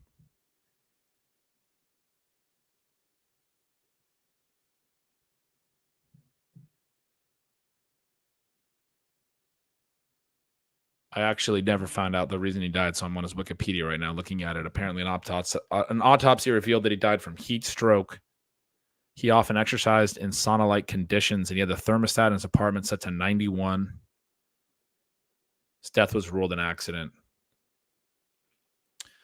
R.I.P. But he was, I mean, it's like hard to say because the way that he played maybe led to some of it. He had some run-ins with the cops that were, probably somewhat related to the style of football that he played, and that stuff's always tough. But he made some awesome plays as a running back. I mean, that's on one hand. I mean, I don't want to celebrate, something that may have been played a role in his tragic early demise, and on the other hand, it's like, if you're afraid to talk about somebody who was passionate about something and that was his life's work, then are you like, are you disrespecting his memory a little bit? I don't know. I'm just like, I'm sure he was proud of the things that he accomplished, and on a certain level, sports is entertainment, and he was a very entertaining player. And in that regard, I want to remember him in a positive light. We got Michael Irvin, Felix Jones, Julius Jones was an interesting one. Andre Garrod, this is a name that I don't know. This might be the first name that somebody has offered. That actually, there was one on another show that somebody offered, and I was like, I don't know who that is. Andre Garrod is an offensive lineman, a center through the OOs. Meatwad was a big offensive lineman fan. Miles Austin is the kind of name that that's the point of why we're doing this, right? Remember when Miles Austin for fantasy football just went absolutely nuts? We're gonna go. I gotta jump over to Pro Football Reference anyway. Let's go to his career game logs because it just explodes at some point. So early on, he's not playing. We have 0 targets his whole rookie season. He's just a kick returner. Second season, final game, he has 5 targets, but 10 targets on the whole season. Third season, he had a 2 for 155 in a TD game in week 3, but was never really anything. Fourth season, he has 5 catches in the first 4 games. And then in week 5, 15 targets, 10 catches, 250 yards, and 2 TDs. One of the all-time out of nowhere 250 yards, man. He didn't have 250 yards in his career to that point, I don't think. Through like 3+ seasons. Yeah, he would have been over 250 by that point when I'm kind of doing some mental math, but not by a lot. And then the next game, he backs it up. Everybody picks him up off the waiver wire. They go into a bye. They come back outside the bye in week 7. People throw him in their starting lineup. He goes 8 targets, 6 catches, 171 and 2 touchdowns. Then the next game, 5 catches, 61 and another touchdown. Then the next game, only 1 catch, but it was a 49-yard TD the next game. 6 TDs in 4 games. And by that point, you're like, okay, well, he only caught 4 balls. Or he only got 4 targets. He only caught 1 ball. So maybe I don't need to start him anymore. Like, he eased you off of his production. So you didn't get the bad game in your lineup. I mean, shout out Miles Austin for even, like, as he started to ease off, he told you, like, yeah, maybe, though, like, don't start me next week because I only had 1 catch. I'll make it a 49-yard TD. But I need you to understand I can't do this all season. He only had 20 yards the year after that, or a week after that. Only 47 the week after that, although hopefully you were still starting him because then after that, 145 in a TD, 104 in a TD, 71 in a TD, 139 in a TD. 4 straight weeks from week 12 to 15. And then 92 and 90, no TDs in either game in weeks 16 and 17. 1,239-yard, 10 touchdown season. Man, I remember that, how he did finish that season really strong as well. And the next year was like, where do we rank this dude? And he starts the next year, 146 and a touch on 10 catches, 142 on 10 catches. Then he goes 2 for 20, then 9 for 166 and a touch. A couple down games, then 7 for 117. And then he does really kind of start to fall off a little bit. Although there's some TDs in here. Okay, so he started getting hurt the third year. So the second season, he was still pretty strong. Third season, he starts really hot too. 5 for 90 and a touch, then 9 for 143 and 3. Then he misses 2 games, 4 games in a row, doesn't score, doesn't really have many yards, misses 4 more games, has some TDs down the stretch that season. Does some good stuff the next year too, man. Couple 100-yard games, 1, 2, 3, 4, 5, 6 TDs that year. But it did just kind of trail off the production eventually. And then he goes to Cleveland and he's never really productive for anyone else.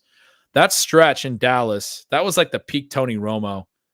Miles Austin was fun, man. That's what I was talking about with some of these guys that have these short peaks. You don't really remember them, but like this is a pretty short peak, and he was really good during it. And sometimes you got to be able to recognize that some of the guys that are really good right now are not going to do what they did last year ever again.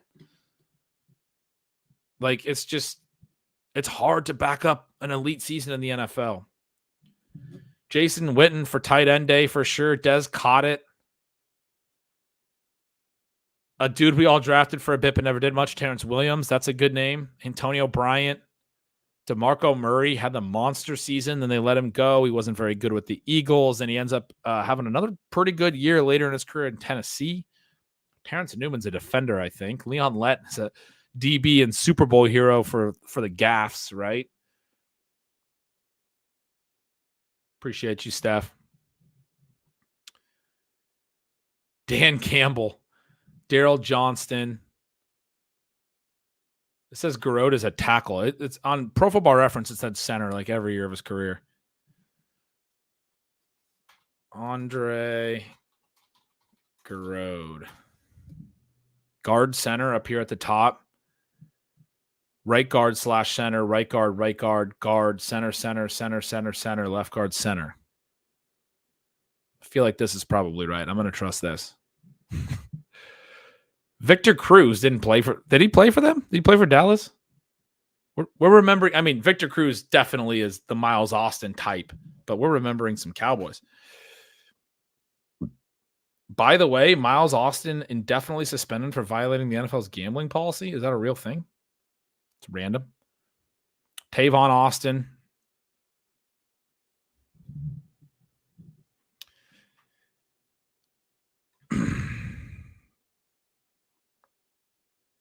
Who else are we missing? I don't even. Oh, Terry Glenn. You guys remember Terry Glenn? Terrell Owens had his moments with Dallas. Keyshawn Johnson had a little bit of time in Dallas. I haven't even really thought through this yet. Obviously, Emmitt Smith earlier. Julius Jones was a fun one. Marion Barber. Who else did they have? Let's go to their franchise encyclopedia and see who some of their season leaders were, because there's more guys. Oh, Zeke is somebody we're not talking about. Oh, Dez. We mentioned Dez. Cole Beasley. So the DeMarco Murray years, Dez Bryant years in here, Tony Romo. You have the Miles Austin years. They had John Kitna for a stretch there. Oh, man. Remember Quincy Carter teams? Oh, God. They were bad for a stretch there. That team went 10-6. Hutchinson. This is when they were bad. And Carter. 2001, 2002, they were just bad. Oh, is this Rocket Ismail or this is Quadri Ismail? Oh, no, that is Rocket Ismail. Rahib Ismail. He was a fun dude. Joey Galloway is one of the names that I said Terry Glenn, and Galloway comes to mind as well for sure. Glenn led the team the next year. Keyshawn the next year. Glenn, Owens, Austin, Witten, Bryant. Terrence Williams did lead the Cowboys in receiving yards for one season in 2015. That is Terrence Williams. 815 yards, it says when I hover over it. You guys can't see that. Darren McFadden went to Dallas and had a 1,000-yard season after Oakland.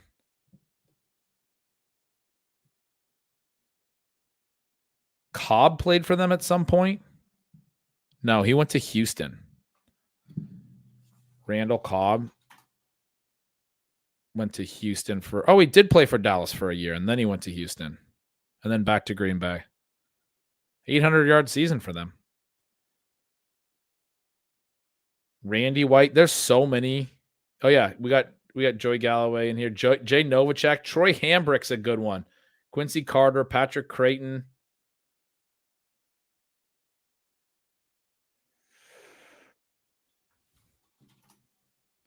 I got a Terry Glenn RIP. I didn't know Terry Glenn. Oh, man. Terry Glenn passed away too? It is tough getting old as a football fan. I mean, it's not tough on me. It's tough on them, but it's just sad.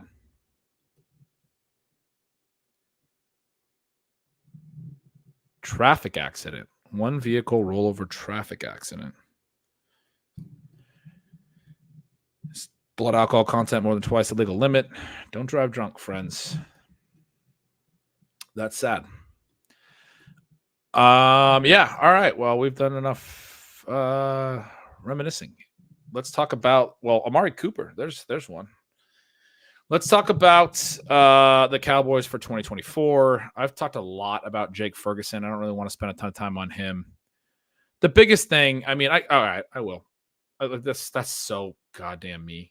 I don't want to talk about him. All right, let me give you the 3-hour conversation about him. I did this before. I pulled up these stats, but Dalton Schultz, Jake Ferguson. Jake Ferguson is a routes play. You got 522 routes.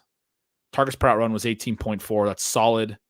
This season from Jake Ferguson, 2023, is extremely comparable to this season from Dalton Schultz, 2021, his best season with Dallas. And that's a positive note for Ferguson, that his season last year was comparable to Dalton Schultz's best season.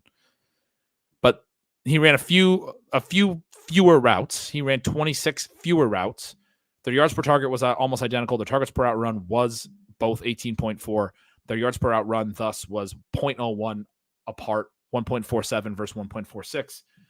Ferguson had a little bit of a lower ADOT, so his efficiency was better when you control for the lower ADOT. But even really similar usage in terms of like slot rate, wide rate, all of that stuff. They basically just replaced Dalton Schultz with Jake Ferguson. The good news on Ferguson's profile is he consolidates routes. He had 500 last year. That was the case for him in the late rounds last year, that he could be the new Dalton Schultz, because Dalton Schultz was never that great in terms of these per out run metrics. He never had really efficient seasons. His yards per out run was never over 1.5. And he hilariously went to Houston and did the same thing, basically the exact same season, another 1.47 yards per out run season. That same high teens to, low 20s he got into in 2022, high teens targets per out run, right where Jake Ferguson was. And Jake Ferguson did this with no target competition. People talk about the no target competition. He didn't have any last year, right? Brandon Cooks had a really bad year last year. That's why nobody's even talking about Brandon Cooks this year. But, he could bounce back. Jalen Tolbert could break out. Like, there's things that could happen. Ferguson's got to be better than he is to really earn volume. It's not just like, this is why vacated targets isn't a thing. Jake Ferguson's probably not good enough. His profile was never that great to compete with the elite tight ends in terms of like being able to really earn that type of volume over a full season. It would be a surprise. Maybe he turns into the next great tight end. I don't know, but they also have some other tight ends on the roster. So I am not drafting much Jake Ferguson. To me, he just is Dalton Schultz redone. And if I wanted to draft Jake Ferguson this year, I would just go draft Dalton Schultz. The whole thing about how Jake Ferguson has a single week spike upside because he had 3 touchdowns in a playoff game where they threw. Yeah, that's what we're going to do. We're going to look at a game. One of the things I wanted to talk about in some of these is the actual game results. Let's go look at this game. This is great. Jake Ferguson scored 3 touchdowns. Everyone's pumped about this game for him and his 1 week upside. 12 targets, 10 catches, 93 yards. Didn't even have a 100-yard game, but he had 3 touchdowns. Michael Gallup had a 100-yard game. Want to know something about Michael Gallup last year? He didn't have a single other 100-yard game all season. His previous high all season was 92. He had a 70-yard game there in week 9, 92 in week 3. Otherwise, is sub 50 yards every game all season. He's not a meaningful piece of this offense last year. And then he has 103 yards in that playoff game. Why am I driving home that point? Good question. Because CeeDee Lamb also had a 100-yard game in that one. 17 targets, 9 catches, 110 receiving yards. So Ferguson was actually 3rd in total receiving yards. Well, how does that happen? Dak Prescott threw 60 times in this game for 403 yards because they got behind early in an efficient game by the Packers. The Packers go up 27-0. late in the second half, the Cowboys are able to score right before half to make it 27-7. And the Packers in the second half, to their credit, keep the gas on. They score 3 touchdowns by the 10-minute mark of the fourth quarter in the second half to get all the way up to 48, which puts the Cowboys in this real huge come from behind mode. Both of the last 2 touchdowns to Ferguson come after that point when the score was 48-16. They get 2 late touchdowns.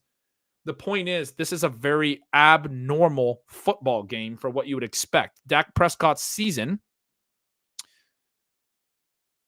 Let's look at his game log and talk through how game script and everything made that playoff game an abnormal game that elevated everyone. The point that I'm making here is not that Jake Ferguson wasn't involved. It's that it elevated Michael Gallup to the best game of his season. It's that CeeDee Lamb also had a 100-yard game. It's that it elevated everyone because he threw 60 times. Look at his season.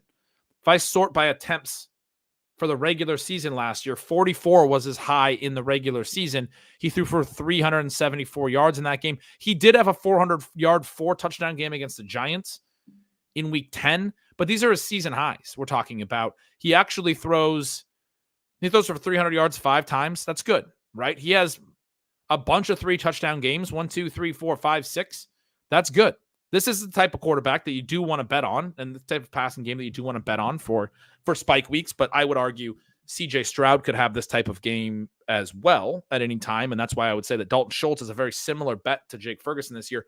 Apart from Dalton Schultz obviously has more target competition at the wide receiver position. And so for the full season target floor, I understand why Ferguson would go higher. But the real reason people have been arguing to me that Ferguson belongs where he belongs is that he has unique 1-week ceiling, the ability to stack touchdowns. And I just do not buy that he has more of that than Dalton Schultz in a similar passing game. I don't know why Dalton Schultz couldn't catch 3 touchdowns in a similar passing game. I don't know why other tight ends going even later couldn't be argued as having that type of, because I believe it was mostly just a fluky thing that Jake Ferguson had a 3-touchdown game all season last year.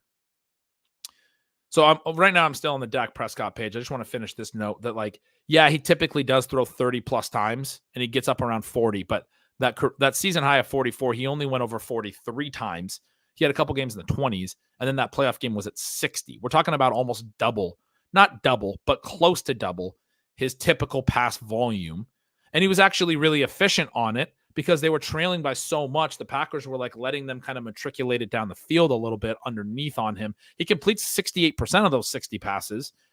It's just a weird game where the Packers score so much, so early, so efficiently that the Cowboys throw a ton and they throw efficiently. But the other point I was just making about Ferguson, if we go to the team stats, Dak Prescott throws 36 touchdowns last year. Jake Ferguson caught 5. Brandon Cooks actually caught 8, right? In a bad year. CeeDee Lamb had 12. It's not like Ferguson was. I know that Pat has done great work on the pass blocking and how you stay on the field for play action, and then that helps his TD rate, and then you see the 3-touchdown game and you think, wow. But 5 in 17 games in the regular season. I just want to emphasize, he ends up at 8 in 18 games if we factor in that playoff game. But again, 2 of those were very late, total garbage time. It's the kind of thing that if I was writing stealing signals, I would write this as noise. You're not going to expect 60 pass attempts. You're not going to expect these late touchdowns most weeks. And that's what the point that I was trying to drive home in looking at Dak Prescott's game log. That's not the way that Dak Prescott's final stats ever really look in games. And for Ferguson, he didn't actually run a high TD rate or anything. He's not a special player. He doesn't have the full season upside that justifies his ADP right now. He's undraftable. He's absolutely undraftable. I hate to be that rude, but he's undraftable. I know there's Ferguson fans. I have tried to consider it. I've actually taken him. I took him on a super flex team where I took Dak, but I couldn't get Lamb. And so I took Ferguson. It's all right, fine, I'll do it. Smart people think that he's draftable. And I was like, dude, this is a shitty pick. As soon as I made the pick, looked at the team, the rest of the build, it's like, man, this is just not I don't like this cost on this profile. It's not a good profile. He probably will have about 100 targets again, but we're talking about stacking him up against guys that are really potentially elite. I've been talking about how good the tight end position is this year. The point here is not that Jake Ferguson's undraftable, period. The point is at his current cost. This is his current cost. 86.5 ADP. He's going well ahead of Brock Bowers and Njoku, more than a round ahead of both of them. He's closer to Ingram than he is to those dudes. And what I'm trying to say about the Dalton Schultz thing is not that he should go all the way back at 130 with Schultz, but he should be closer to Schultz than he should be to like Bowers, who's a real upside play. Ferguson should be back in this like 110 range, still 20 picks ahead of Schultz because he has a higher target floor. I get that part of it, but like you can't I don't know how you can justify with the opportunity cost at pick 86, the running backs in this range. You sometimes get like Rashee Rice in the discussion when Ferguson goes. I understand that the receivers are mostly off the board at that point, but really it's I mean, there's some quarterbacks here. It's really the running backs, but more than that, it's the tight ends that he goes around. I don't know how you can justify Ferguson ahead of Brock Bowers. I just don't. Like Brock Bowers has 1 week ceiling, and he has the like full season ceiling as well. And Njoku has 1 week ceiling that is on par with Ferguson. He's shown that. Goddard could score 3 touchdowns in a good offense in one game. I mean, it doesn't have the ability to really throw 60 times like the Cowboys offense does. I do get that. I get the volume part of the Cowboys passing game element. But you're talking about floor plus a questionable idea of 1 week spike potential that I think is being overstated because of a really fluky playoff game. I mean, I could say TJ Hawkinson has that type of spike potential late in the year, and then, draft him with Dalton Schultz, and not Dalton Schultz, but I mean, nobody back here has the target floor that Ferguson provides.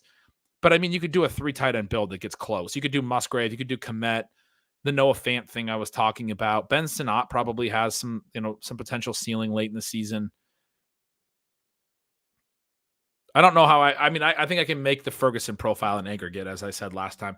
All right. I did a whole thing on Ferguson when I said I wasn't going to. But yeah, I think that's instructive on their whole offense and their whole team in thinking through this year. Now, what that also means for CeeDee Lamb, and this is where I've kind of come back around to CeeDee Lamb. So CeeDee Lamb vis-a-vis Tyreek Hill, who I've taken Tyreek Hill over Lamb. This is a good conversation because Tyreek Hill's so good at the targets per route run and weighted targets per route run. It was so freaking massive, right? I've shown the sortable sheet. This is the weighted targets per route run sorted. So way over in this right column, you see 0.92 for CeeDee Lamb leads the league. The next best guys are at 0.76. And that's actually DeAndre Hopkins and Devontae Adams. Lamb is really strong at 0.71 with a 0.28 targets per route run. And Tyreek Hill's just so far above that. That's why I've been like, well, man, maybe Tyreek Hill's a number 1 overall player. And really just the fact that he got hurt late and he missed a game and he missed some snaps late is the only reason that we're like, I have their targets, receptions, yards here on the top and the bottom of what I've highlighted. Lamb winds up with 12 more targets. He winds up with 16 more receptions. He winds up with fewer yards, actually. And Tyreek plays 1 less game. And so what I've said is, like, if Tyreek doesn't get hurt, because he also the game he got hurt in, he missed a lot of snaps. He missed like a game and a half. If he doesn't miss a game and a half, his line is right there with Lamb's, and we're probably taking him over Lamb. But the big difference here is the routes. Lamb ran 629 routes, and Tyreek Hill ran 471. If I go back to this lookup tab, you look at these seasons, 2023, that I've highlighted here, you have the monster per route efficiency for Tyreek Hill, but you do only have 471 routes. You have this monster yards per route run. And I was talking to Sean Siegel about this, and his case for Lamb was like, I do think there's still going to be a really big gap in routes there. And I think that's a good take. That Lamb's still going to be up around 600 plus routes. And these are strong numbers. Targets per route run for him still really good at 28.5%. Weighted targets per route run still very good for him. His efficiency over 9 yards per target 3 years in a row. It's not over 10 like Tyreek's been the last couple of years, but it's strong. His yards per route run was 2.78 last year. That's very, very good.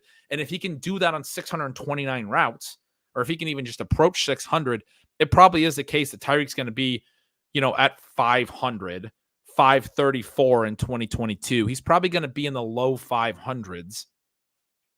And that impacts his ability to actually for that really strong per route profile to manifest in an actual yards and touchdowns. And those are the numbers that actually score us fantasy points, not the targets per route, right? So we have to factor in that Lamb might run 100 more routes than Tyreek Hill. Although Tyreek Hill's concentration of volume per routes might be so good that I basically have them back to back now. But I've gotten more comfortable with CeeDee Lamb being the wide receiver 1 overall. And that's in part because I also don't think anyone else in this offense can earn volume away from him. He will get as much volume as he can earn. Jake Ferguson's not doing it. Brandon Cooks is not doing it at this stage of his career. Brandon Cooks is somebody like maybe he can bounce back, but you're looking at some real drop-off stuff. Man, I keep leaving the page that I should stay on too quick. But here's Brandon Cooks on that yards per out run sheet. 15.5% targets per out run last year in an offense without competition. A couple years ago in 2021, when he had that like resurgent year, he was all up to 24.6. He was at 20.6, which is still okay for his profile. You see back here when he was actually good, 2017 to 2020, he wasn't always at 20%.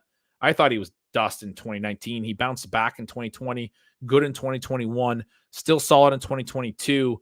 But at this point, you're kind of like, he probably is dust. Like, I know he bounced back from the 2019 year, but we're now 4 years further along.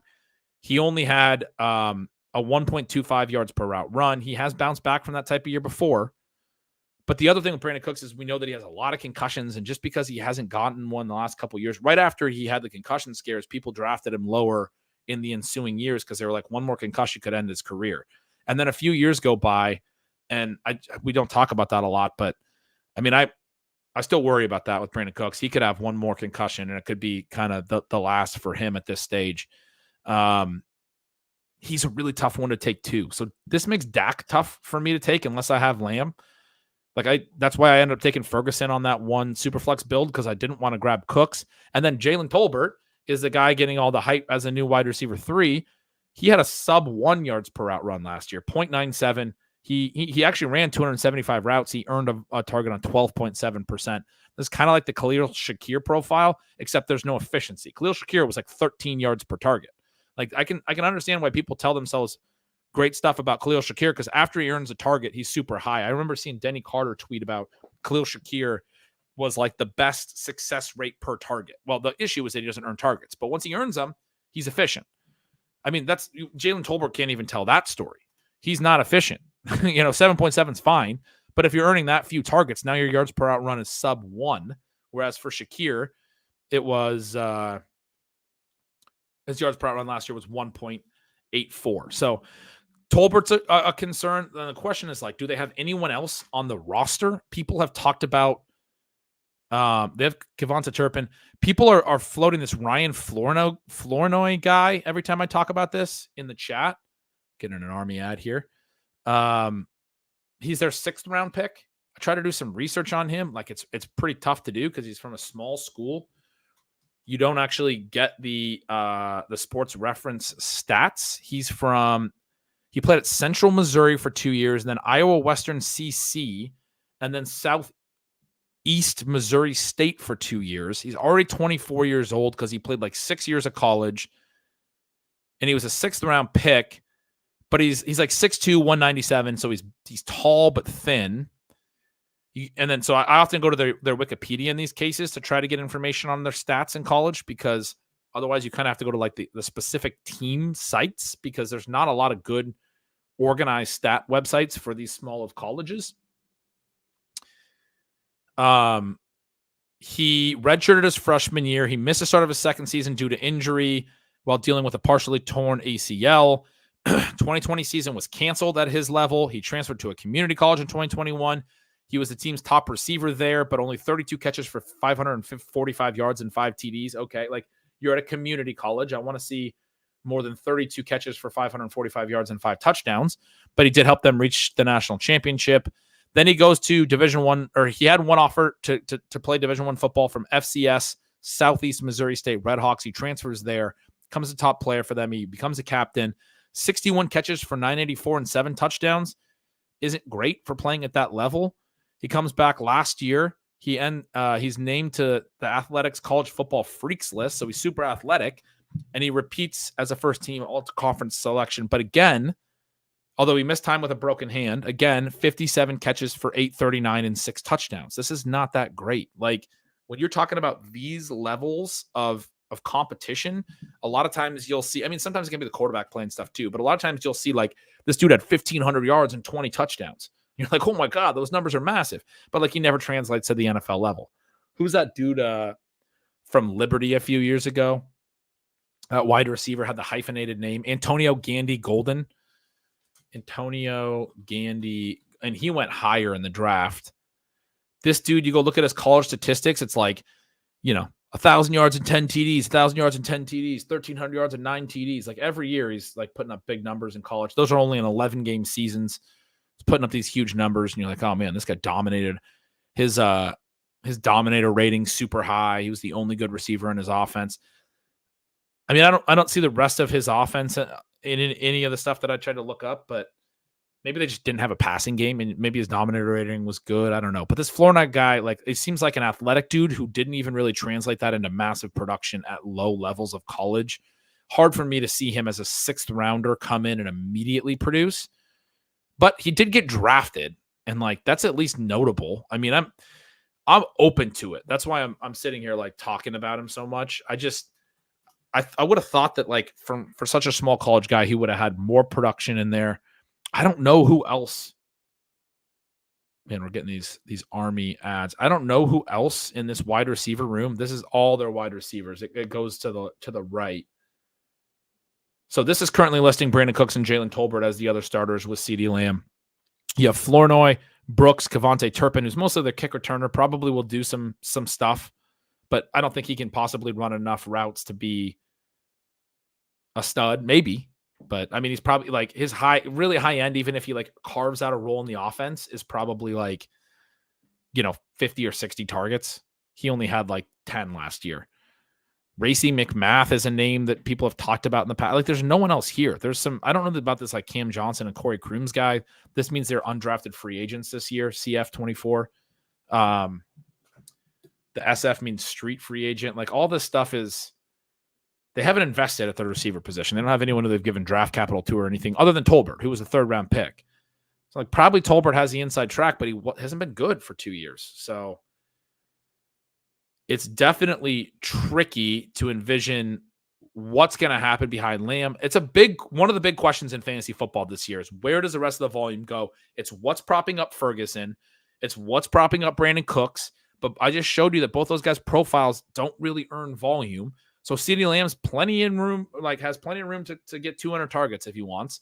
Ferguson and Cooks are probably going to be involved, but you still have Michael Gallup no longer in the offense. Tolbert had 36 targets last year. Gallup had 57.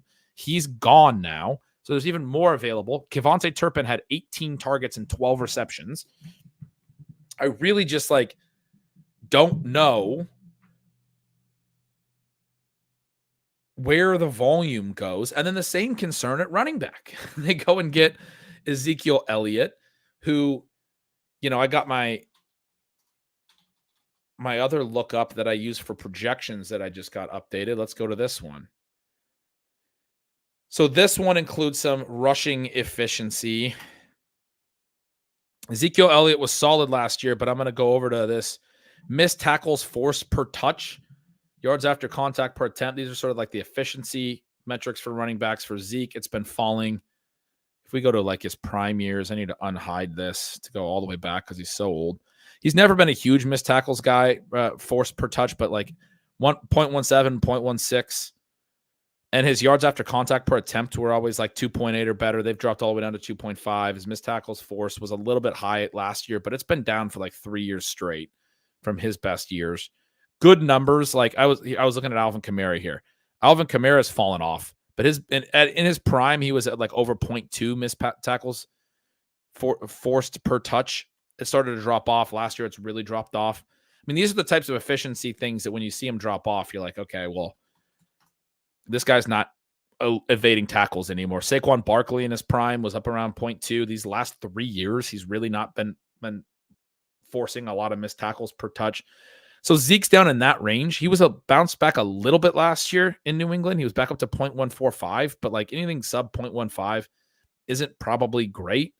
He's not generating a lot of yards after contact per attempt. He's also just like not efficient. Like his yards per carry were 3.5 last year, like 3.7 the year before. He's not explosive. He doesn't look explosive.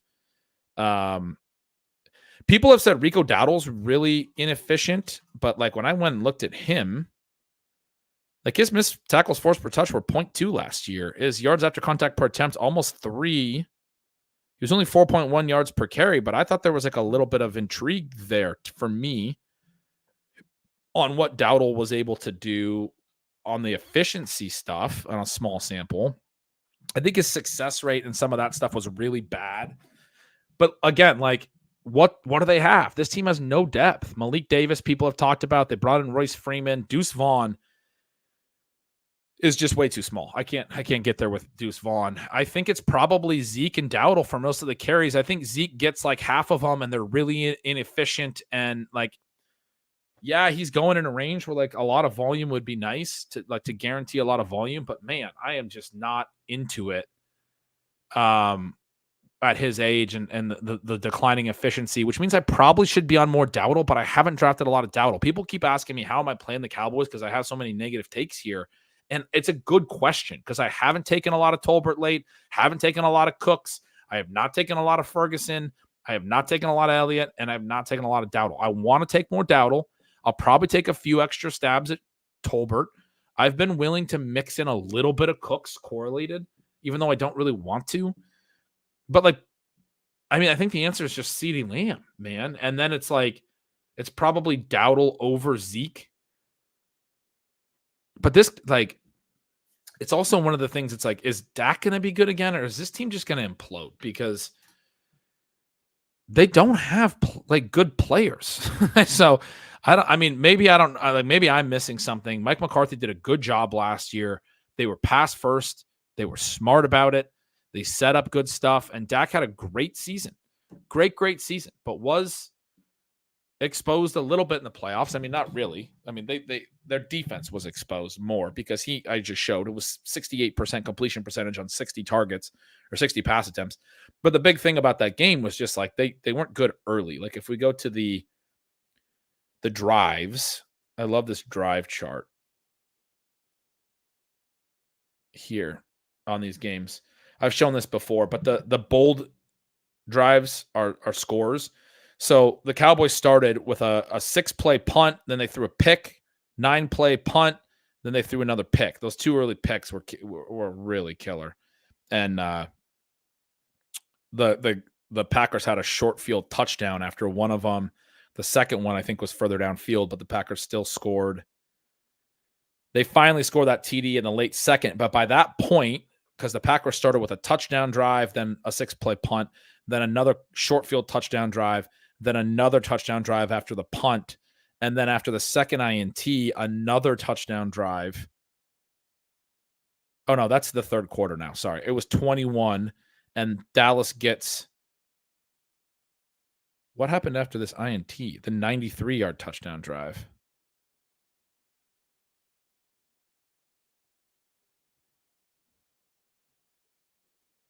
Packers have it first and get a touchdown drive. Dallas punts. Packers punt. Dallas throws the pick from a drive that starts on their own 8. Packers get a short field touchdown. Dallas punts. Packers get a long touchdown. Dallas throws an interception here. And there's a drive missing here. Because, see the quarter 2 becomes quarter 3 with the 5th drive. Did the Packers score 4 first half touchdowns? Oh, it was an interception return for a touchdown. That's right. The other INT was a pick 6. That's right. Now that I remember that play, I'm an idiot. Sorry. The drive isn't missing on the chart. It was a pick 6. And that's when Dallas went down 27-0. Point is, Dallas ends up actually having a fairly efficient game the rest of the way. In the second half, their drives went field goal, touchdown, a turnover on downs, touchdown in the fourth quarter. 4 scoring drives on 6 drives in the second half. But you see, like I always talk about, the football's a game of possession. You see how few possessions there are. There's 10 or 11 possessions per team in a game. If you give up 6 touchdowns in a game, you're giving up touchdowns on like a lot of possessions. For the Packers here, it was 6 of their first 7 times touching the ball on offense, and that doesn't include the pick 6. So they actually had 7 touchdowns by that point. And then late in the game, they punt a couple times and they kneel out, and that's their last 3 drives. 3 and out, like punts when the game's out of hand, and a kneel.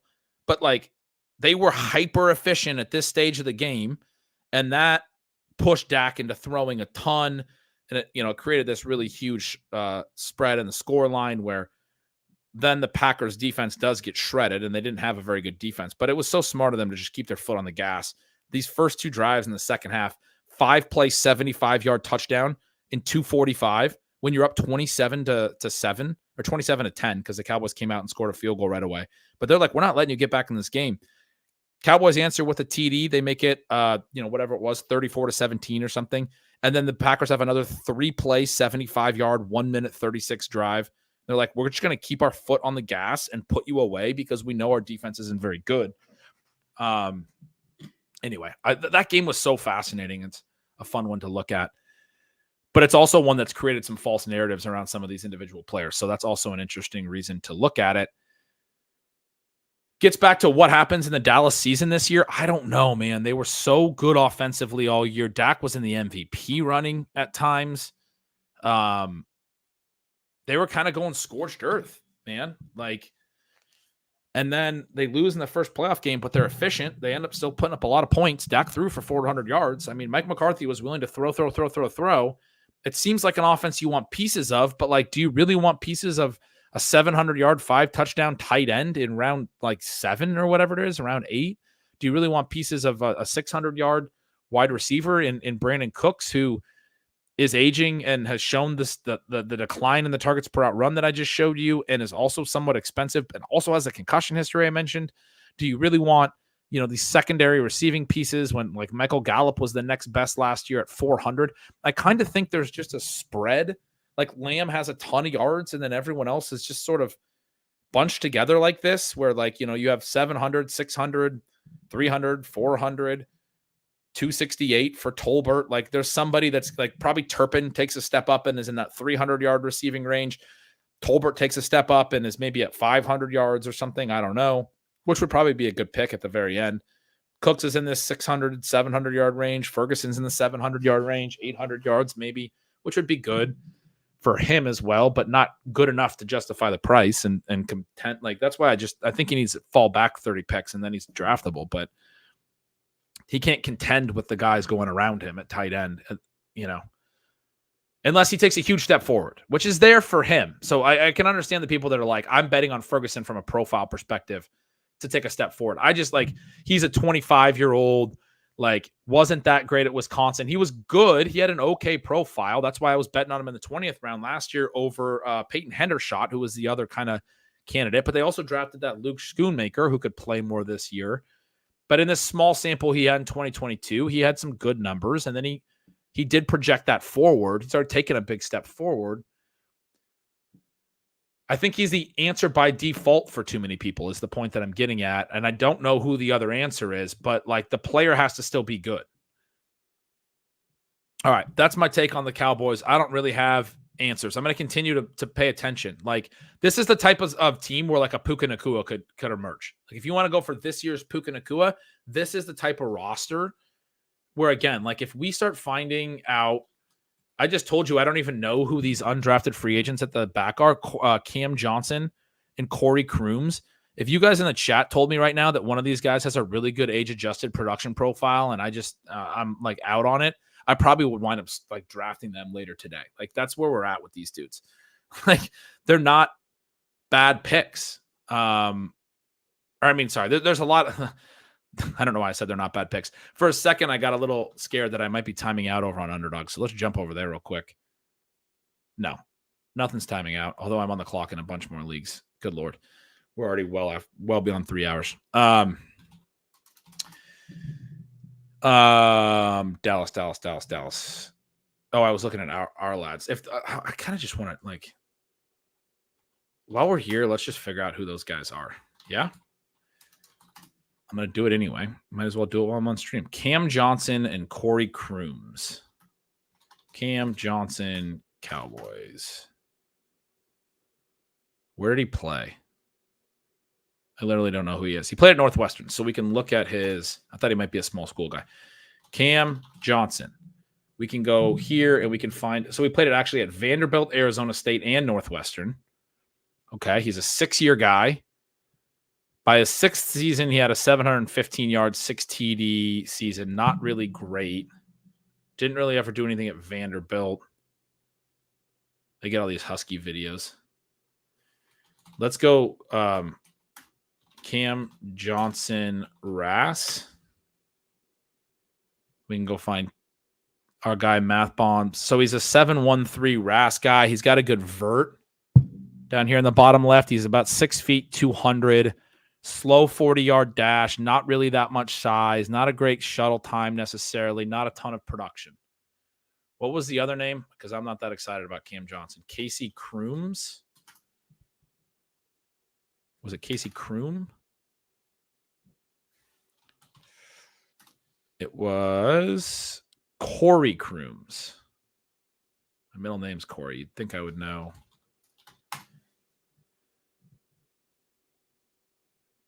Corey Kroom from Minnesota has a really bad athletic score, but if he's a really good producer, you can still make some justifications. 5'10", 187. He's small, not much vert, not much. He's small and slow, but he's got a little bit of a shuttle time if he has anything. Corey Crooms. It's like these guys don't want good players on their team. I mean, at Western Michigan, he has a 700-yard and 800-yard season. He goes to Minnesota and he only has 376 yards. How is this an NFL player?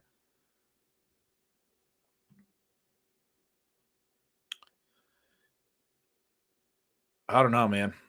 I don't know what to tell you guys about who's going to be this year's Puka Nacua on the Cowboys, but somebody needs to be because there's so much volume there. Drew Pearson, the original 88. Steve Berline.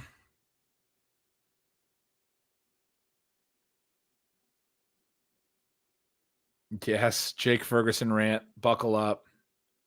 It never stopped. Even Stephanie, a Cowboys homer, says Tolbert's not breaking out.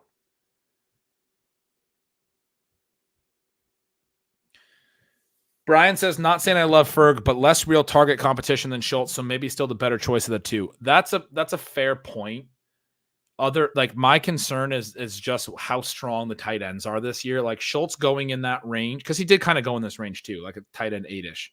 But like he wasn't going ahead of a Brock Bowers type rookie, and he wasn't going behind a top 7 like we have this year, where like it's hard to envision none of them hitting their ceiling.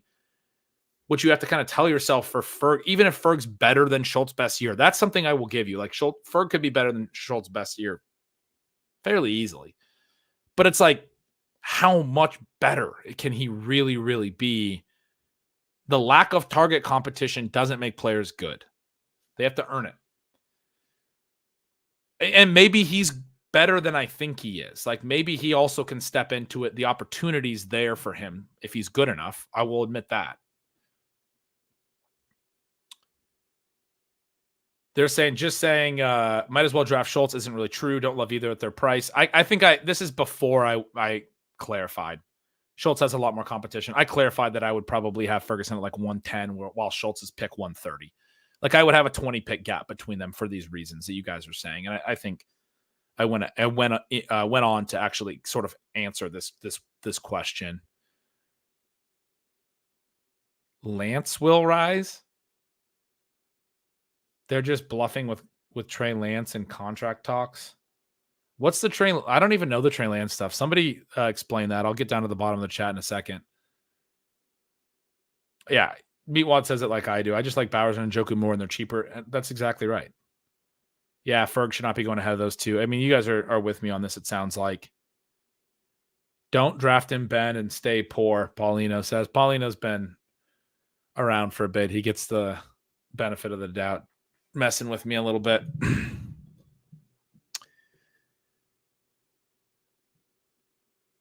Steph Mr. Pick getting all heated, she said.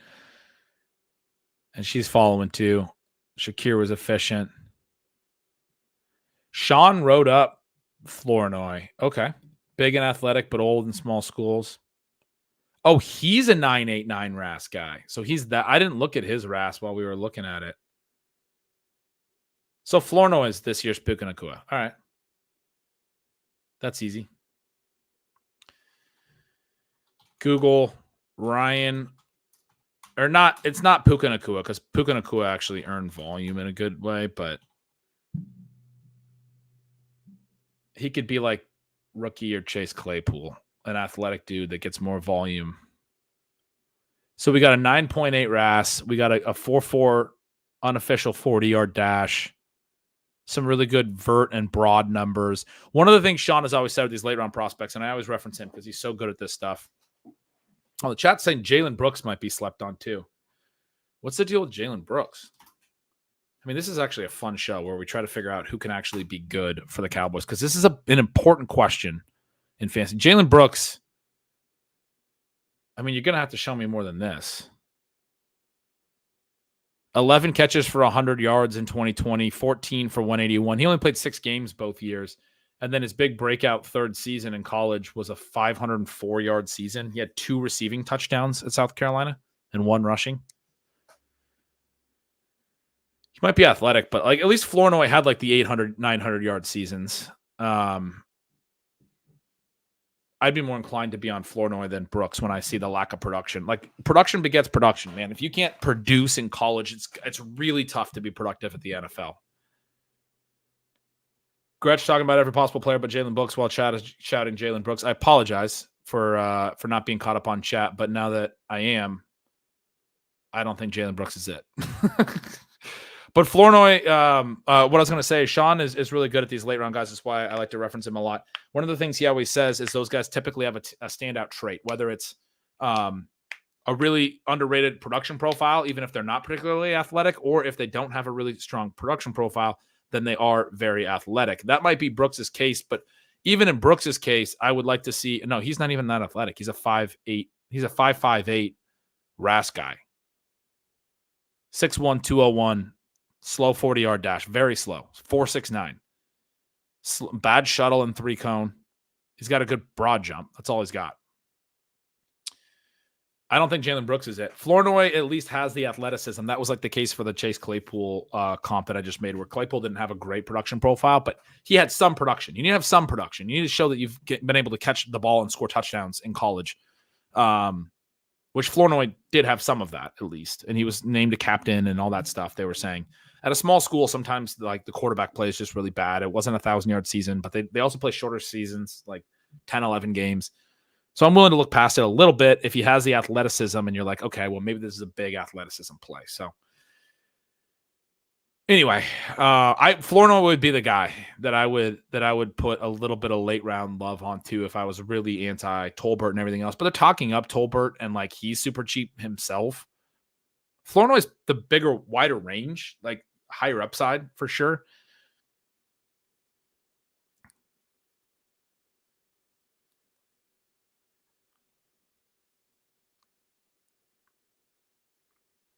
I am looking around. Oh, Jake says Michael Thomas to the Cowboys. I mean, something like this would be actually like, I don't want to get in on Michael Thomas, but it would be pretty intriguing the way that it would immediately have an impact, because this is somebody who's actually run high targets per out run in the past. And even last year, while banged up and just playing a little bit, earned targets per route at a pretty decent rate. It wasn't his career high, but again, we're talking about a situation where there's not really a lot of other guys outside of Lamb that can say that they can earn volume at really any level, you know? So even a Michael Thomas level talent, like I would draft him in the Brandon Cooks range if he was on the Cowboys and looked like he would be running a lot of routes.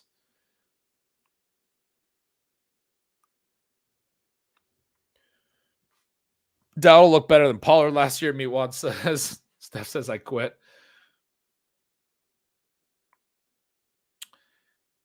Cowboys were the highest scoring offense in the regular season. They were. Oh, she quit after the Jalen Brooks thing. You were trying. I appreciate you. I should have been up to date on chat because Stephanie would have good notes, and I should have known that she would have. Best QB under pressure and on third down in season last year, Dak. was the wide receivers who were dropping a lot of stuff. Their linebackers were bad. Their defense sucked. Couldn't stop the run. She's got all the stats because she just wrote up Dak, she says. But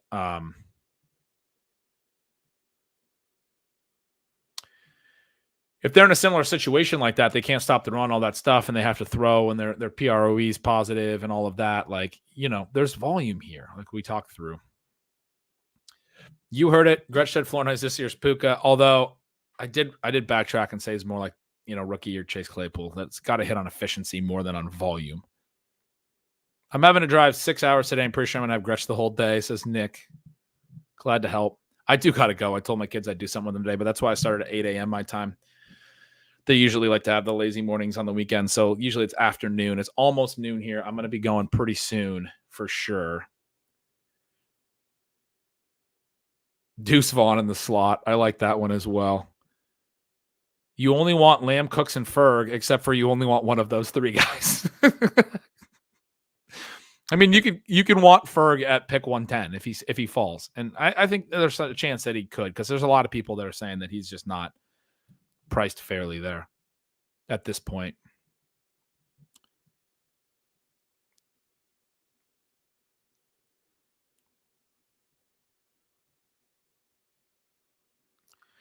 Brian says, I love how Gretch simply cannot not look at every comment, but falls behind, then says, I need to not fall behind, then repeats next episode. Yeah.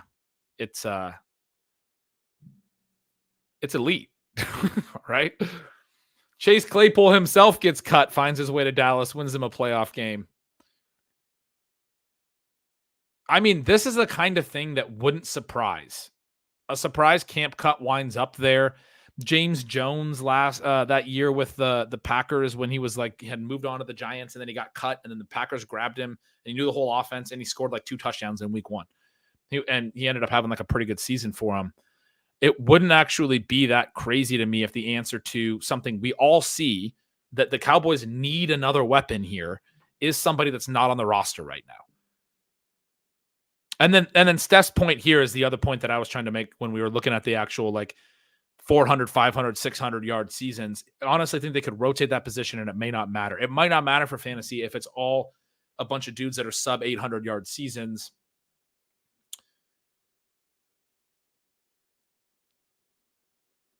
Kelly, almost 4 hours in. My wife checks to make sure I'm still alive. I want to know the answer to this. This is the reason I'm looking at all the comments today, is I want to know what you guys think. Will Fuller to Dallas? I'm a Julio Jones type's going to land in Dallas. The answer is fake Jurgensen. Hunter Renfrow. I mean, I would be in. Hunter Renfrow has shown a little bit at times. Honestly, Claypool would be the funniest possible solution. But why didn't they just bring in Claypool? Steph says it too. I've been investigating and praying. I've been trying to figure it out as well. It's not there. And I do think somebody not on the roster has to play into this, or else Flournoy. The answer is Lamb, 350 targets. I mean, the answers here are all, your guys' guesses are all valid. This is I understand that Ferguson hype from that perspective, but that's why I spend so much time on Ferguson's profile to try to explain, I think we're overdoing what he can actually do. And we're just trying to find, I mean, James says, what if Brandon Cooks 1,210 is the answer? I buy that more than I buy the Ferguson thing, because Cooks has done this. And I just showed you guys how he had the down year that was similar to 2023 back in 2019. And he came back in 2020, 2021, 22, and 22 good seasons. So it wasn't the first time he had a year that bad in his career. And he's only 31 this year in September. But at a certain point, you're like, dude, he's just old, And the down year he had in 2019 was his last year with the Rams, and then he changed teams, and things went better with Houston. His down year last year was in this offense. And this might be it too. They might just establish it. They aren't getting anyone. They're all in, as in if they don't win it, they ain't signing Dak. If they're all in, then they would get someone. I think one of the things I'm saying is this idea of a late camp cut that is a really cheap signing. I mean, Jarvis Landry probably still wants to play this year. Josh Reynolds should have been there if a vet was the answer. I mean, that's the thing. They have a shit run game. I agree, Steph. The thing that drives me nuts is why didn't they bring in a Josh Reynolds? Like, it's not that crazy. No, you know what I want to do now? Because you guys are with me on this, and who cares? We're going to talk about the Cowboys all day. I mean, this is why we spin the wheel. When we get to certain teams that are really interesting, I want to actually talk about them.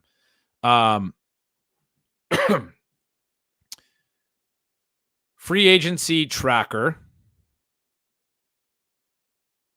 Wide receiver in 2024. Oh, okay. Some of these were trades and extensions, but like, look at this column type where it says like signed. So Mike Williams. I'm trying to see what this is sorted by. It's not APY and it's not guarantees. So maybe it's like their list of player talent. Some of these trades, like I understand, but like Mike Williams, it wasn't the answer. I was just going to scroll through. So like, yeah, Hunter Renfrow is still available. Michael Thomas still available. Russell Gage is available. He got paid at a point. Devontae Parker said he was retiring, I think, right? Some of these guys were just signed. Like Darius Slayton was just signed with no guarantees. They could have brought in Darius Slayton from a division rival. Zay Jones just got cut by the Jags and the Cardinals brought him in. Why didn't the Cowboys grab Zay Jones? Like, this kind of stuff is so weird to me. Why were they not in on any of those types of plays? Marcus Valdes-Scantling, I don't think he's good. He's on the block for a really long time and signed for $2.2 million. Like, that's such a small number that they let Michael Gallup go for 1.75. And I mean, look, he's not good. And Marcus Valdes-Scantling is not good. I actually don't think they should have made those signings because I think they should be looking for somebody who can actually elevate their offense. And it's just a roster clogger. It kind of is just a waste of money. So maybe the issue with Renfrow is the concern is that he's asking for too much money. I go down to some of these other ones. DJ Chark signs for $2 million. I mean, he has a little bit of upside. Paris Campbell signed with the Eagles for $1.2 million. I mean, I don't think Paris Campbell's good, but this number right here, $41 million in guarantees for Jerry Jeudy, like he's way down this list, but the Browns obviously think he belongs much higher on this list. Oh, Justin Jefferson's way down this list too. So this isn't like a skill-based thing. Cobb, probably just not going to play if he's not playing with Rodgers. I mean, bring in Braxton Berrios. I'm just trying to look at the guys they should have signed. Nelson Aguilar for $4 million. Why not? Josh Reynolds, as you guys said, for $4.5 million. Like, sure, that would I would draft that guy if he was the Cowboys in their 3 receiver sets with Cooks.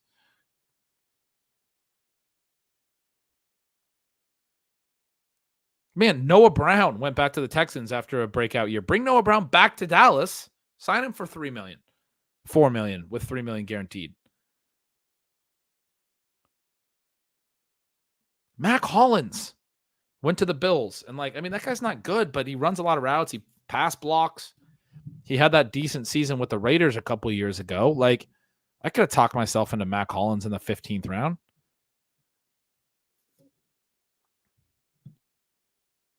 Visca signed with the Seahawks. I totally forgot. He's actually still on a roster. Chase Claypool signed for $1.2 million with $25,000 guaranteed. That's what he had to take from the Bills. Look at all these other numbers that we've been looking through. Like $25,000 guaranteed is an insult, man. Jalen Guyton got more. He got $31,000. Everyone else got 6 figures. Or no guarantees. Or those guys haven't really signed yet. Eskridge didn't get any guarantees. Shepard didn't get any guarantees. Some of them have to take no guarantees, obviously. Marquise Goodwin, Julio Jones, Jakeem Grant, DeAndre Carter, Richie James. Go get Richie James, man. He was good for the Giants 2 years ago. That's like the guy I want now. Richie James. How old are you? 28. Turns 29 in September. Go put him in the slot, man.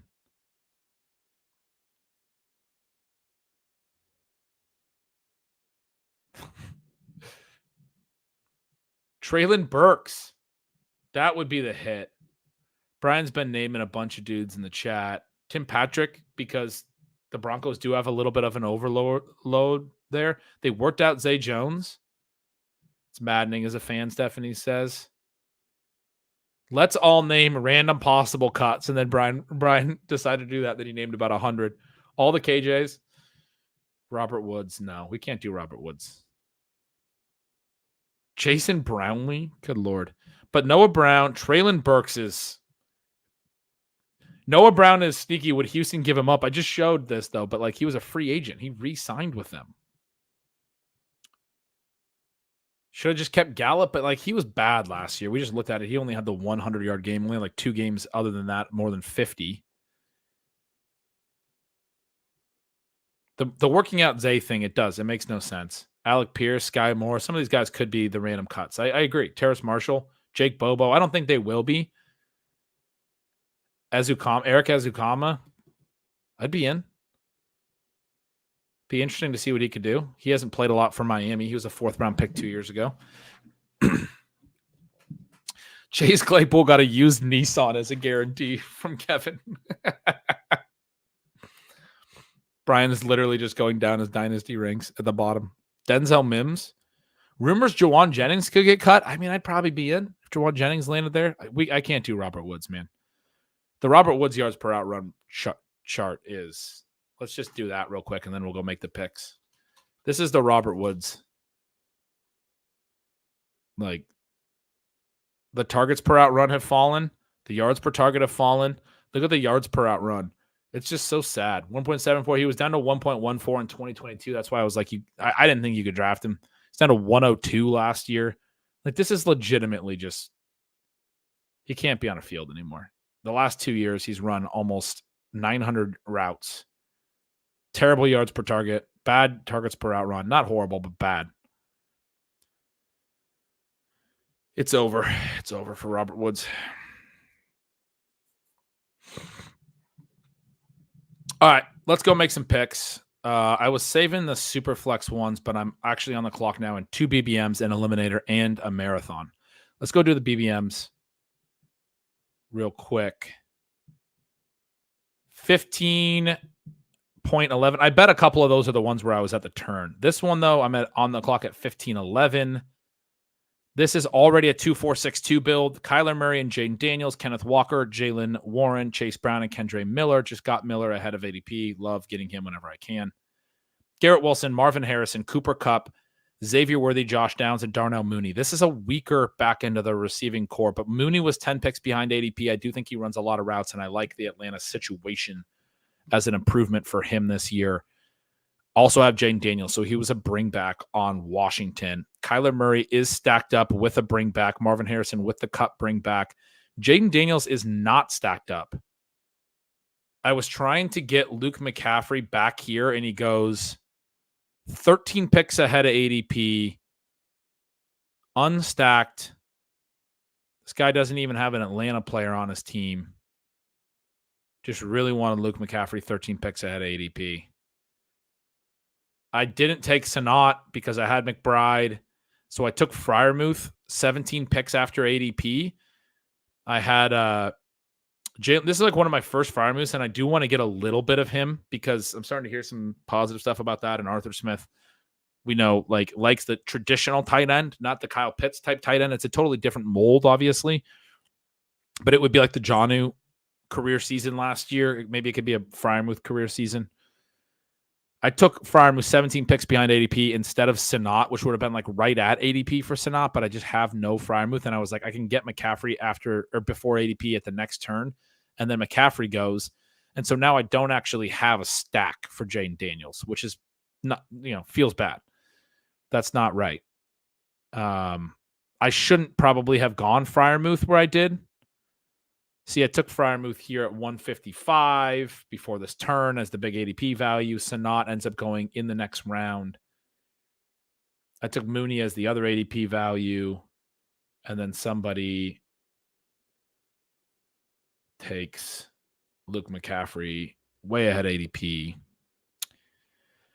and you got to live with it. I don't think Jaden Daniels unstacked is the worst thing in the world, though. I don't think I pissed this guy off for any reason. I just think you like Luke McCaffrey, which is fine. Luke McCaffrey's a good pick. I have no, like, I was being risky there, and I was okay with losing it. I'm not going to go to Zach Ertz or De'Ami Brown. So, yeah, I'm going to leave Jaden Daniels unstacked in this one. I think there's the potential for him to run for 1,000 yards as a rookie and not really have any of his pass catchers be like huge hits. They could all just kind of do some. Dotson could have a little bit of a bounce back year, but not be good, like that good. Terry McLaurin's never been like elite. Luke McCaffrey and Sinat are both good, but not amazing. You want the stack for the playoff weeks, but he can run for 100 yards in one of the playoff weeks. And I have Kyler as well, stacked with Marvin Harrison, Cooper Kupp bring back. Oh, Marvin Harrison and Trey McBride. So I have a Kyler double. Like my big upside playoff stuff is the Kyler stuff. Kyler, Jaden Daniels is a really fun QB room for the whole year. Jaden Daniels can provide some ceiling. Yeah, Meatwad says it right. If you're going to go on stack, might as well do it with a huge rushing upside QB. So yeah, I think this is viable. I'm done at tight end, probably. I'm done at QB. I only have the 4 running backs. I only have the 6 receivers, and they're not super strong. So I think this could be a running back or a receiver. This is the cool thing with the draft caddy. You can click guide me, and it gives you 1 pick. This is sort of similar to the sidekick that the leg up guys have. So this is just saying to take Chuba at the top of ADP. He's a week 16 bring back on Arizona, but I don't think he's really going to be playing a lot in week 16. The leg up sidekick is really fun. I've gotten a chance to play with that. I had it on, they only have it on Firefox. I had it on my Firefox, and then I lost it somehow. They've been working on it. I've got a sneak peek, but I couldn't find the extension, or I was going to show you guys that. That gives you a list of players, which is kind of fun and factors in the correlation and stuff. These tools are really cool for the slow drafts. I'm not going to go Chuba because I don't believe he's actually going to be playing that much at that point of the season. Braylon Allen has moved up enough that he would be the next pick by ADP. He's a fun pick. Roschon and Tyrone Tracy's fallen so much that, I mean, God, so easy to make that pick. I have Josh Downs, who's an Indianapolis player that correlates with Tracy in week 17. I don't have any Seattle player. Oh, I have Kenneth Walker. Would correlate with Roschon.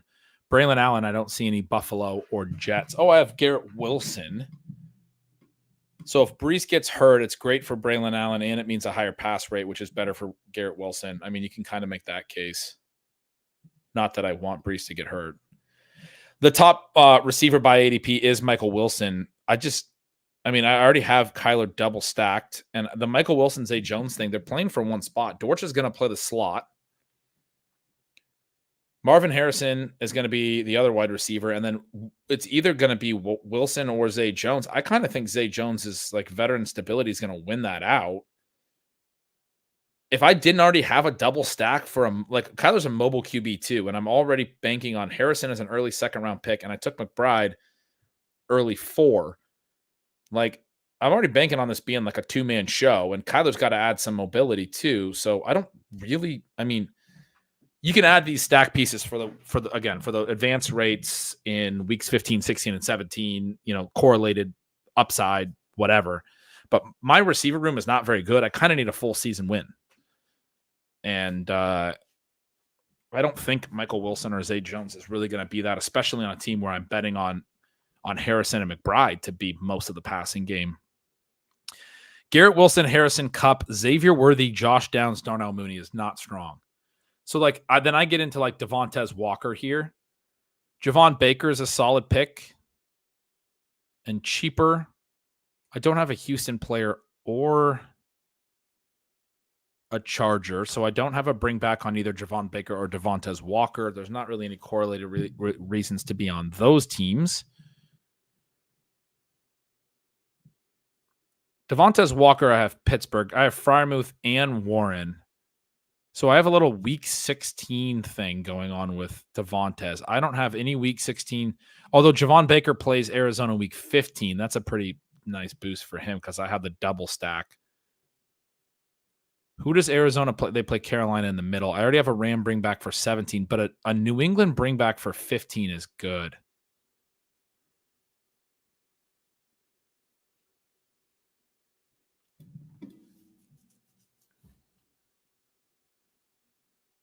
Now I'm just thinking through which direction I want to play this in. Our buddy Paquisto here, this is the draft. He was in the chat last time. He's probably going to see my thoughts before he picks. The last turn, the play I actually wanted to make where I took Mooney was Marvin Mims. Because I had Chase Brown, I had Mims in my queue. I took Freiermuth behind ADP, and then I thought I could get Mims ahead of ADP, and Paquisto took him 13 picks at ADP. I was going to take him 12 picks ahead of ADP. So I took Mooney instead as that bring back.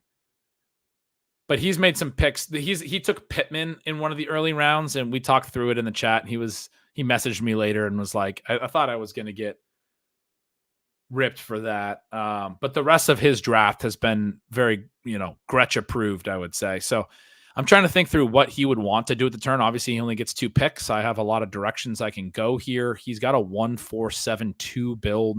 Once he added Mims, he's got London, Higgins, Pittman, Odunze, Watson, Leggett, Mims. I mean, that's a pretty good 7. He's probably done it 2 tight ends. He's got to get another QB at some point. Oh, he has Leggett. It's probably this turn for him to get Bryce Young, unless he really wants to push that. I think the opportunity cost is light enough that I might just take Young if I was him. But I could see him going running back because he only has 4.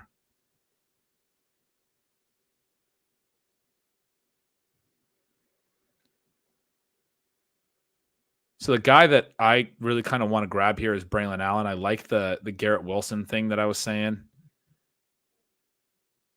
He's got the week 12 bye, which both Chase Brown and Kendre Miller have. But, I mean, whatever. Kenneth Walker and Jalen Warren are going to have to both be good that week.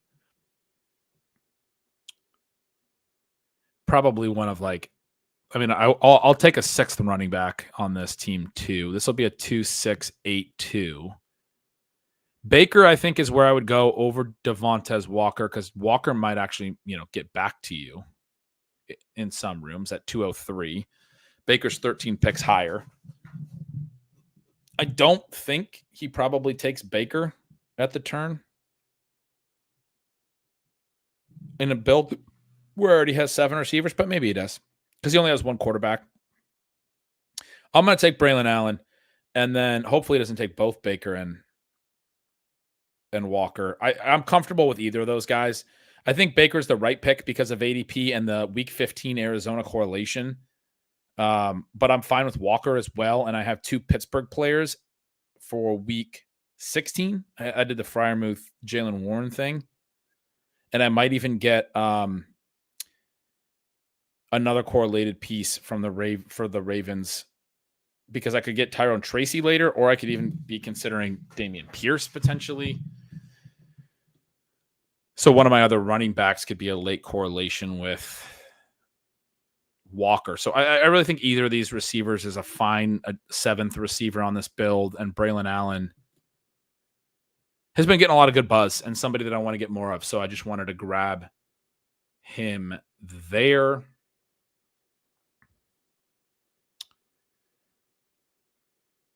All right, another Best Ball Mania. This one we're not as deep into. We're only in the 12th round. 0-3-6-2. 3 running backs are Bijan, Zamir White, Chase Brown. Wide receivers, Olave, Diggs, Zay Flowers, Jaden Reed, Rashee Rice, Dontavian Wicks. I have 2 Green Bay receivers. And this is a draft where Jordan Love went a few picks before. This guy went Love Dubs at 96, 97. I never really had a chance at Love. I don't think I was intentionally double stacking the the Packers, but I mean, it is just a sort of a correlated bet that these two are the guys that win. And there's plenty of passing and stuff. It would be nice to have Love on this team, but I don't. Kincaid and Njoku are the tight ends. Tight ends done. I've started a couple QBs. I don't need to go there yet. Their ADPs are a little bit later. Those are the ones that I have stacks already built into. Otherwise, I would have to build late stacks because I don't have a QB yet. It's just me telling myself what I actually have as an option in this draft. I probably had Cousins start as well. He went one pick ahead of me here because this is a Bijan team, even though I don't have London or Pitts. I don't see any other real stack opportunities, but this is probably a running back pick here. And Kendre Miller did go ahead of ADP in this draft. Up at 122. That tends to happen more lately, and it should. For my team, I just got done saying on this Dallas show that I need to take more Dowdle. The reason I don't is because he goes right with Marshawn Lloyd and Kendre Miller, and I just take those guys every time. But I have two Green Bay pass catchers. I don't really need Marshawn Lloyd on this team. I mean, I guess it's a bet against Josh Brooks altogether, but I mean, I don't know. I don't have Jordan Love. It's a lot of Green Bay. Ty Chandler is actually a fun bring back on the Green Bay stuff. But you guys see where I'm going. I'm going to talk myself into Dowdle here. I don't take enough of him. And we just got done talking about why he could actually be a decent pick. I don't think he's a bad pick. I don't love the profile, but man, these guys they don't have anything. So the big issue there is that running back, they could add somebody as well to round out that depth chart. I mean, I don't know if they will, but it wouldn't be surprising if they added a running back and a receiver later in the offseason. All right, this was, I believe, an eliminator. Go to draft. We are in round 9. I have Josh Allen, Puka Nacua, Chris Olave, Tank Dell, Xavier Worthy, and Curtis Samuel. So 5 receivers. This is one where I grabbed Curtis Samuel. We talked about this earlier in the stream with Hayden. Pick 81. I took him well ahead of ADP because I wanted to get a stack there. And I do think, he's a reason. I don't typically take him ahead of ADP, but this was a room where I was comfortable with it, apparently. George Kittle, Brock Bowers. It's a 0 RB in the eliminator.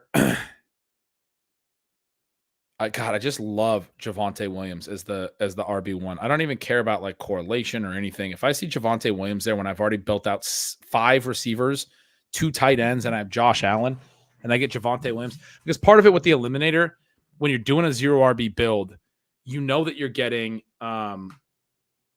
some later picks where you're gonna need something to hit for you to help you with the late round production. And because it's the eliminator and Javonte has a week 14 bye, he's a guy who I think is going to have plenty of volume early and has a late bye. So I'm counting on him in this later 0 RB build where I have a lot of other stuff built out already to be a stable, usable producer in the early part of the year. Basically every week, I don't have to worry about even him having a bye week in the early part and getting sunk by not having other running back producers and getting eliminated that week.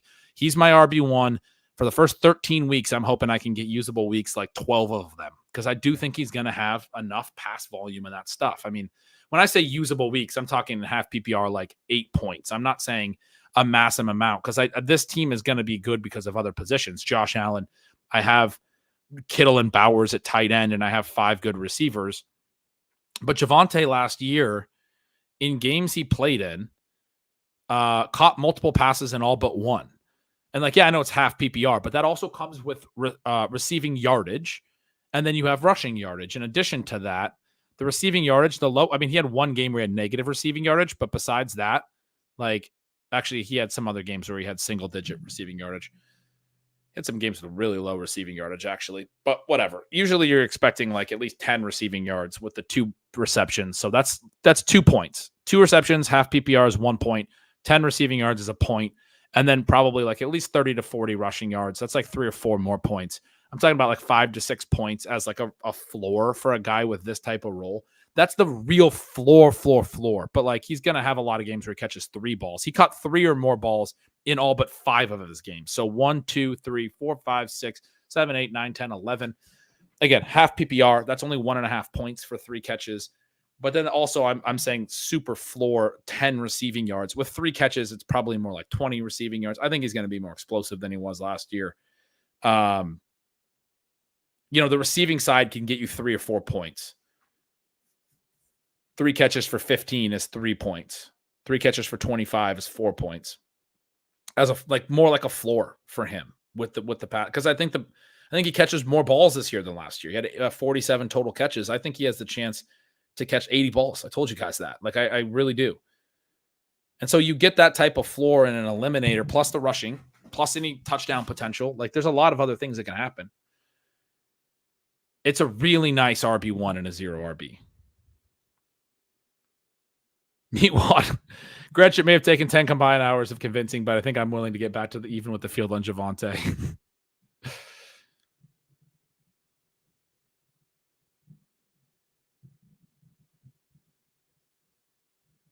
And Underdog is half PPR, correct. It's weird they go so early on Underdog, considering that they go so early on Underdog, not because the format's better for it, but because Underdog runs the most volume, and that's where everyone's playing. And that's really it. Some of the other sites are more favorable draft environments for multiple reasons. Because, they're weaker fields and you have full PPR is the other reason. You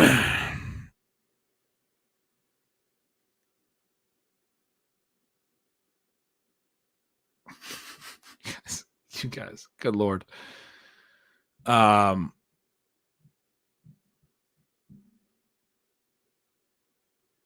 I'm just sort of, I'm fading this. All right, I'm sorry, I'm fading this one.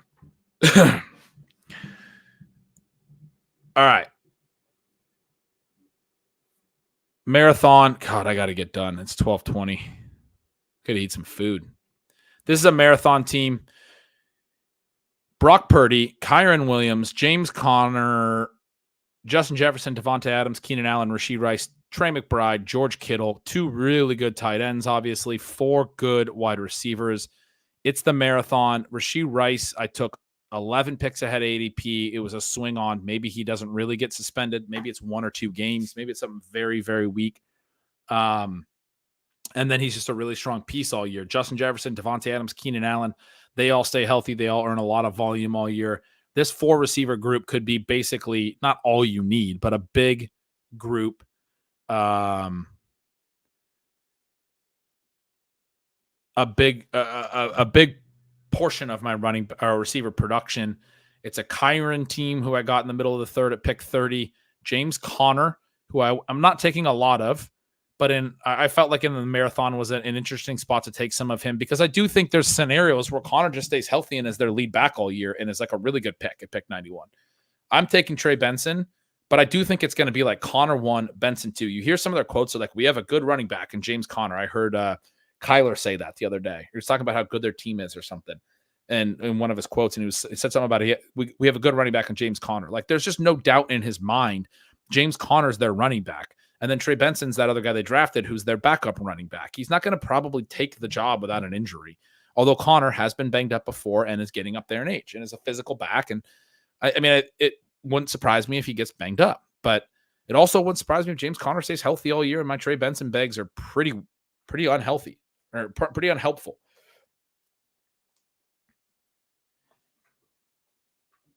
Yeah, I don't want to be super rude, but not always super reliable there. It's just more of I think an opinion based thing on that. It gets brought up as a report. I think from what I understand, at least. Again, I don't want to speak on that too much. He has some connections in the fantasy industry, and I don't want to upset anybody or anything, but I have been told by others as well that that's not a source that I put a ton of weight on, that it's more opinion based, which is fine. Everyone can have their opinion. And he is actually there. He is reporting he's at camp from what I understand. Yeah, Yeah, I don't know. As delicately as I could say that, I just, not somebody that I'm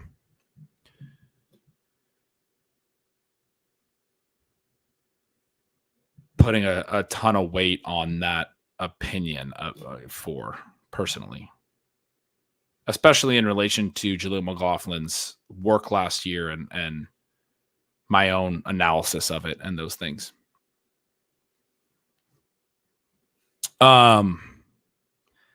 Yeah, I mean, these guys do great work over there. I wasn't trying to. That's exactly my concern. In no way would I want to do that.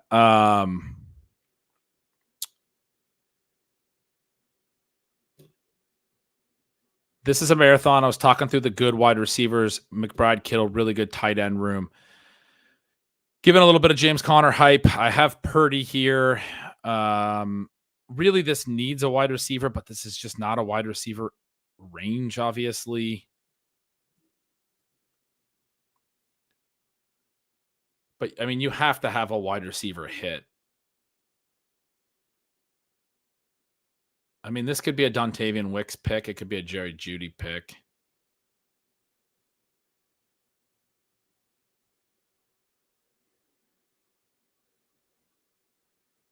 But it's going to be a Chase Brown pick. I think in the marathon stuff, you just want to swing, right? You want to swing for players that you think can really break out. Chase Brown, there's some concern there, but we're going to go back to the other thing that I tweeted this week. God, why are my notifications so full? Somebody's been having a chat in my notifications. This is Chase Brown's top usage games in college. He had a 41 carry game, 36, 33, 33, 32, 32, 31. 5 more games with 25 plus touches. You can see the receptions over on the right column. In every one of those games, he had at least 120 total yards. He ran for 110 plus in almost all of those. This is a dude that Chase Brown that he only had 50 touches last year, and people make fun of that. Like I, for example, have referenced that he clocked at the fastest ball carrier speed last year. There was one play where he got into space and was really, really fast, and people kind of poke fun at that. Like, oh, you think he's just as like this super fast guy. Like he was a workhorse in college as well at times. So just want to point that out on Chase Brown's profile. Like if you're fading Zach Moss and you're playing into Brown, one of the outs is that Chase Brown is just like the dude. All right, we're into the super flex builds. I got a handful of those to do, and then man, we are gonna need to get out of here so we can all go have a fun rest of our Saturday. This is a super flex team. It's Anthony Richardson and Daniel Jones. We're already late at QB, and I don't have enough QB protection.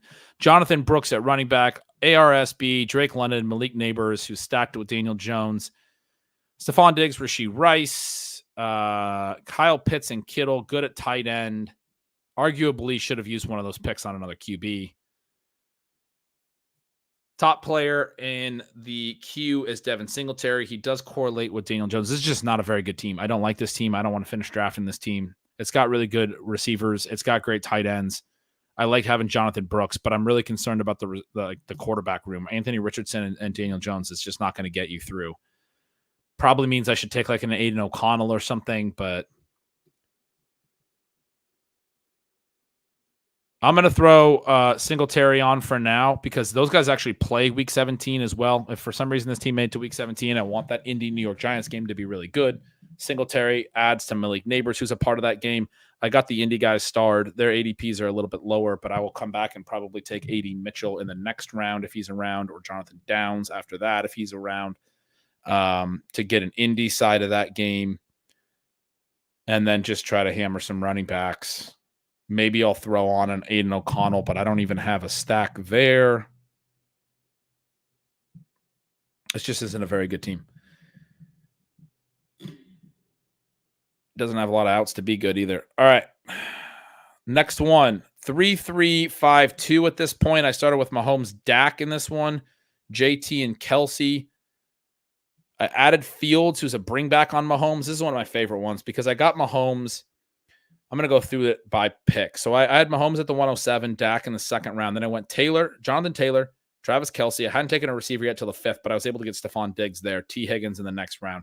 It's one of the great things about Superflex is even after not taking a receiver in 4 rounds, you can still go Stephon Diggs, T. Higgins, which is like, I mean, in real drafts, like they're both like they're a 3rd and 4th round pick, but Diggs has been going to the 2-3 turn at times. Higgins at the 3-4 turn. I mean, it's like a late 2nd, late 3rd, arguably. I've taken Diggs in the late 2nd. I've taken Higgins in the late 3rd.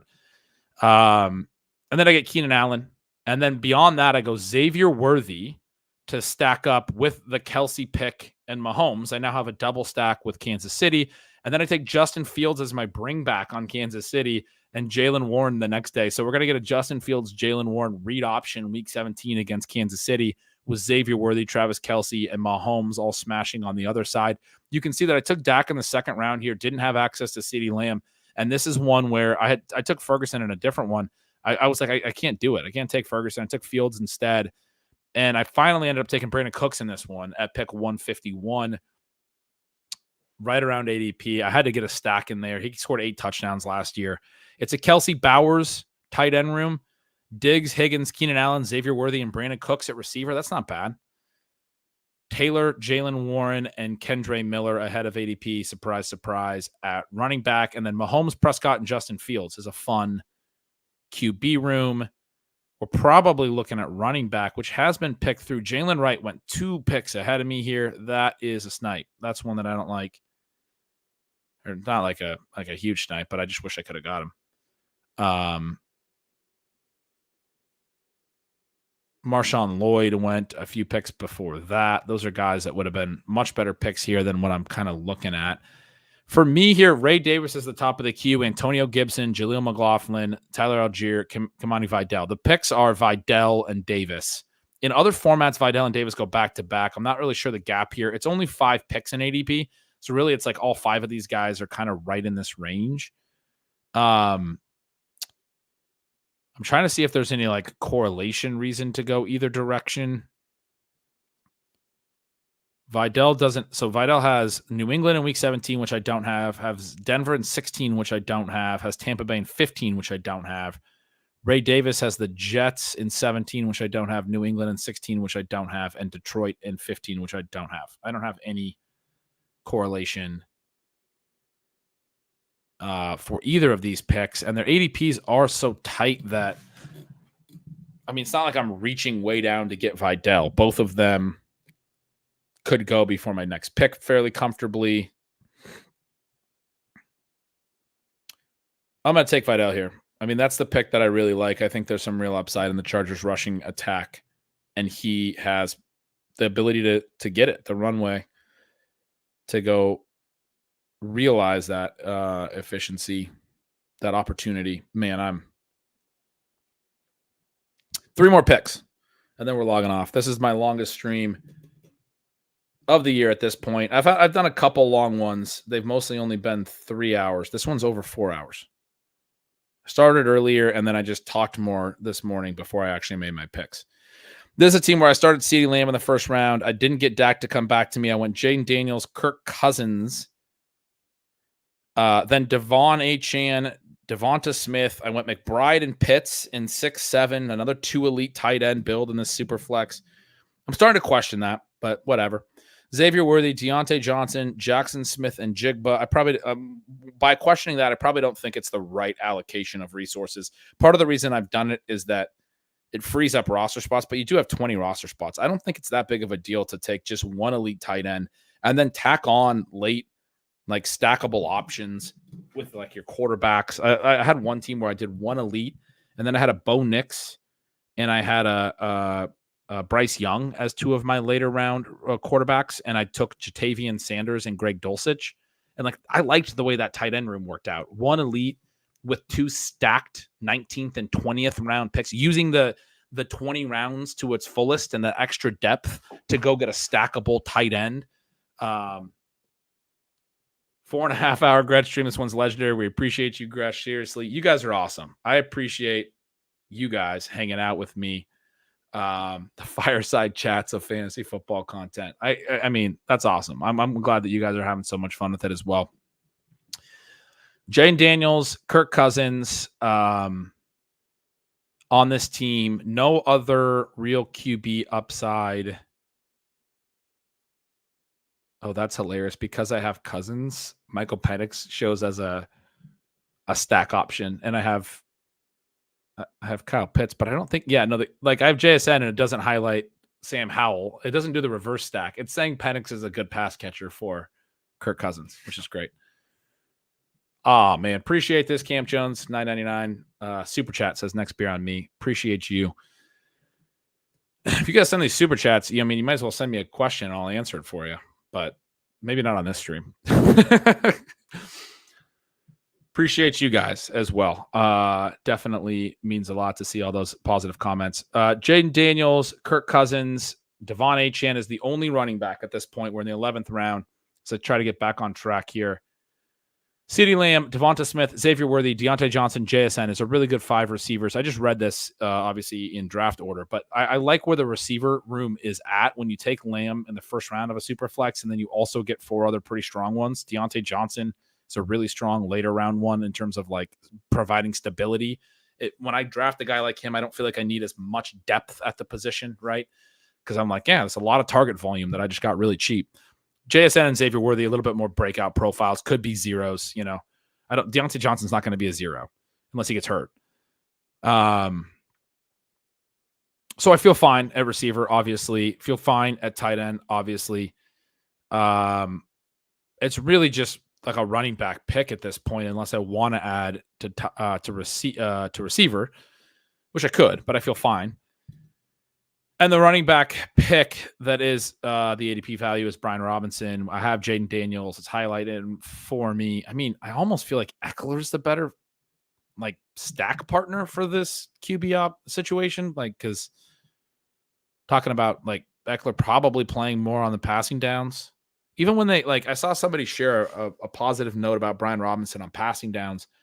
And even when that got shared, the comment was like, when I listened to the quote, it was Dan Quinn, and he was like, it's really great to have Austin in that running back room, somebody so professional and so good as a receiver to help him out in those ways. And it was like, we have Austin Eckler, who's our receiving back. And so he's helping Brian Robinson do more as a receiver. But I don't know. I heard it as like not bullish on Brian Robinson's usage. I heard it as like, oh, he's talking about Austin Eckler like he's the obvious receiver. Washington, Atlanta play week 17. I have the Cousins Pitts thing. So I mean, Bill, even if it's just Daniels and Robinson, I do think Robinson gets a lot more work. I'm a little concerned that I'm just missing something with him. Karane's always really high on him. I mean, Eckler was a stud just a couple years ago, though. Kind of feel like Eckler's a better play than Robinson.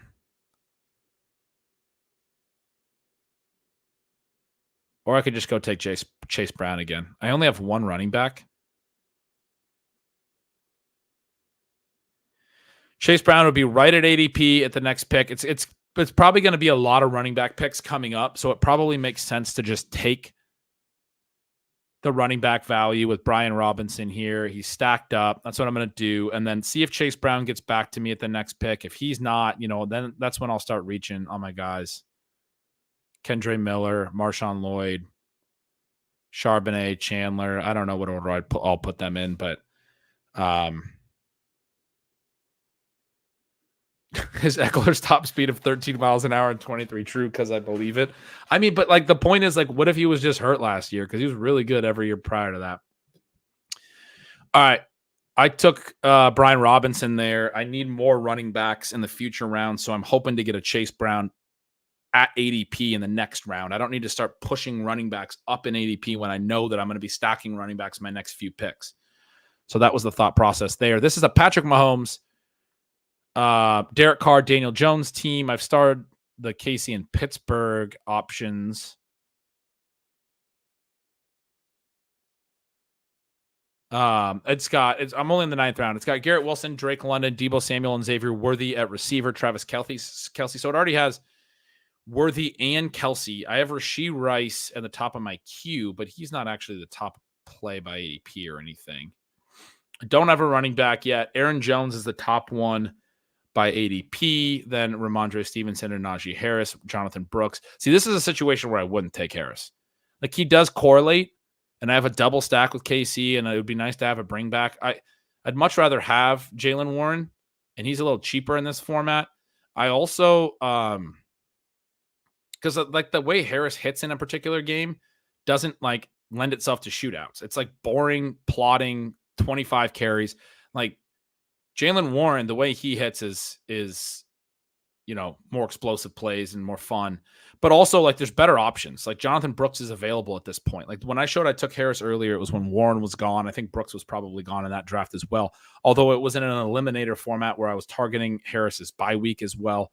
But I mean, I have Aaron Jones available in this draft. I don't need to go to Harris from Aaron Jones or from Jonathan Brooks just for the correlation when I could potentially play Jaylen Warren later for the correlation, or like a Roman Wilson later for the correlation, right? Or Pat Freiermuth could be my second tight end. Like, I don't push Harris in this case into my build, even though he kind of fits. He's like right at ADP. I'd rather just make the right pick. Jake Ferguson is one of the top players by ADP. You guys know I'm not going to be taking him. There's no Saints or Giants that are. I mean, Zamir White's a bring back on the Saints, but nothing there that's exciting to me. Ladd McConkey is a top receiver play. Christian Watson, Deontay Johnson, and JSN are better plays there. It's just going to be Aaron Jones here. It's a 0 RB team, but I'm just going to take a swing on Aaron Jones' explosiveness. If he stays healthy enough throughout the year,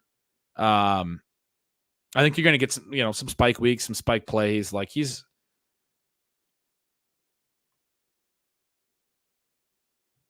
once you get into this range, it's probably a running back pick, and I just want to take the Jones falling there. I could have taken Jonathan Brooks and then taken Warren. But I mean, you just don't usually get that price on Aaron Jones. I guess I just wanted to get I want to get him some. And I don't get really any of him because usually he goes in a range where there's still better receivers. The best receiver there was McConkey, and then I could wait for the JSN Deontay Johnson tier. Now, I would be honest, if Deontay Johnson and JSN and Rashid Rice were all going up by Aaron Jones, where I think they probably should be going, then I probably wouldn't have taken Aaron Jones there. I would have probably just taken those receivers, one of those receivers.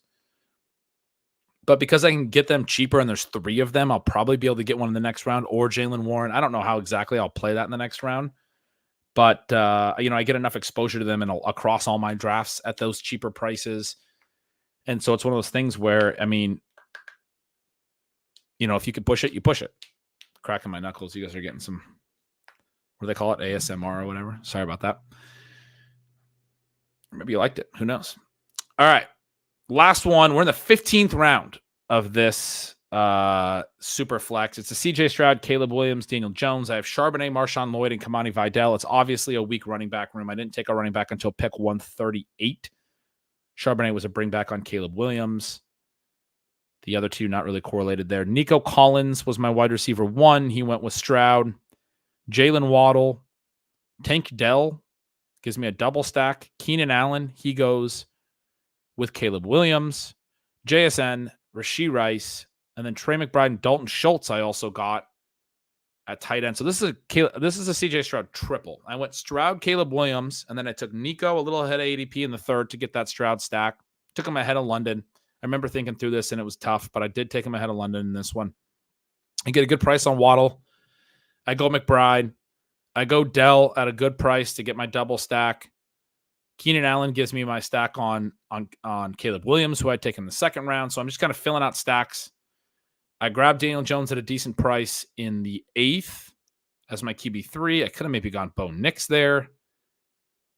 JSN and Rashee Rice are just, again, good prices. And then Schultz, by this point, I've only taken one elite tight end, just sort of fit at that point. I was out of good receiver plays. I could have went with a running back. Chase Brown's gone by the time I get back up, so I take Charbonnet. I get Lloyd on the way back. Kendra Miller goes in between there. Often I take Miller ahead of Sharp. Sharp in this case was a bring back on Caleb Williams, so I get Marshawn Lloyd on the way back. But I just kept pushing running back forever. You see how that comes together because I prioritize stacking and the upside wide receiver picks of JSN and Rashee Rice. And so, yeah, I mean, I wind up with 6 really good receivers. Rashee Rice is my wide receiver 6. In a super flex format where you can only start 3, it's okay to have that kind of depth. And they will support the super flex spot if Daniel Jones doesn't play all year, if one of these guys misses some time. I get 2 pretty solid tight ends, not 2 elites. I get McBride, and then I get Schultz as a backup. It's mostly a McBride team at that point. Schultz is a helpful stack piece. I mean, it's a great tight end 2 to have from a volume perspective and from a stack perspective. And then Charbonnet, Lloyd, Vidal is not good at running back, but like, look at everything else I was able to do in this build. You know what I mean? Like, I am totally fine with Charbonnet, Lloyd, who I both think are going to be a part of committees, and then Vidal as the start of this running back build.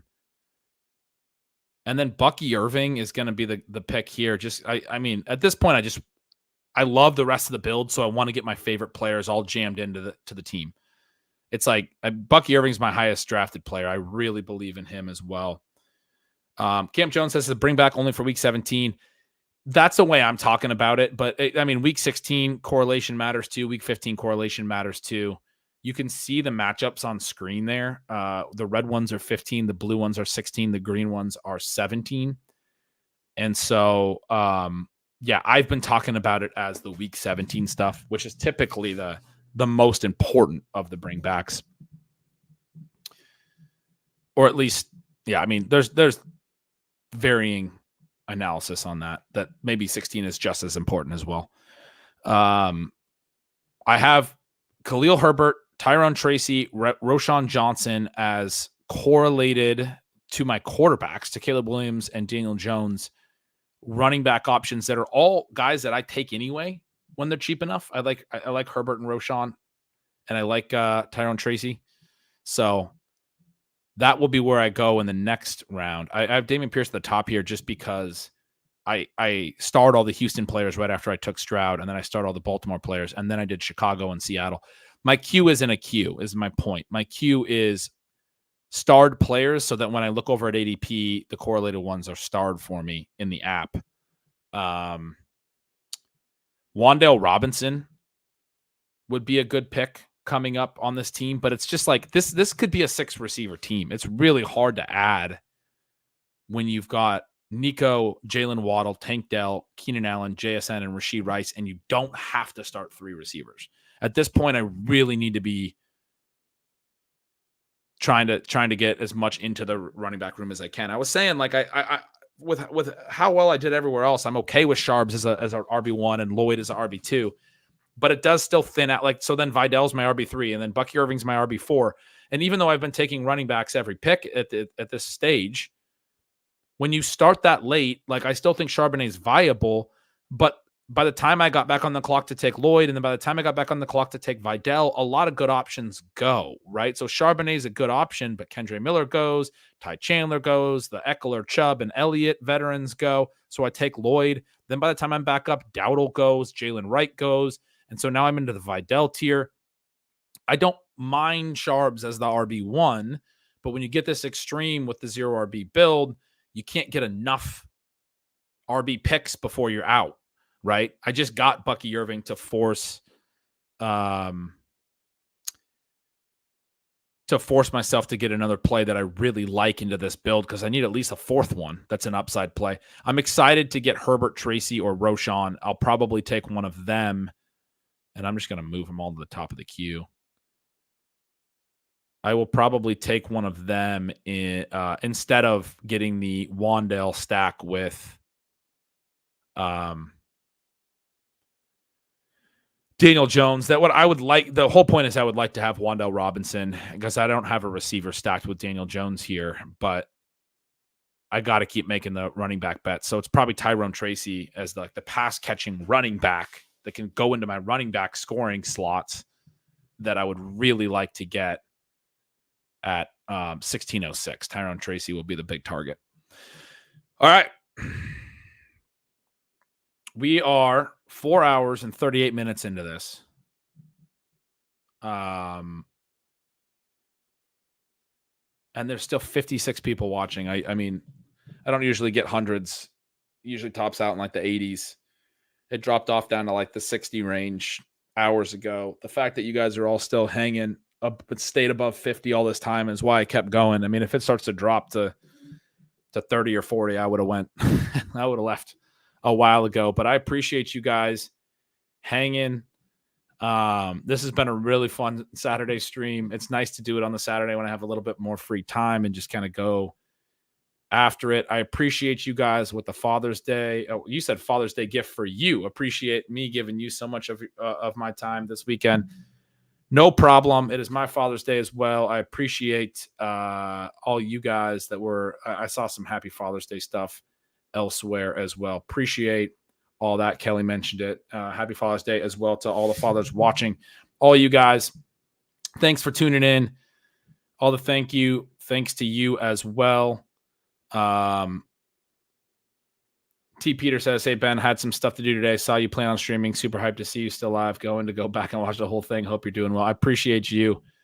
Leave comments in the video if you have any questions or comments. Like the video. Subscribe to the channel if you haven't.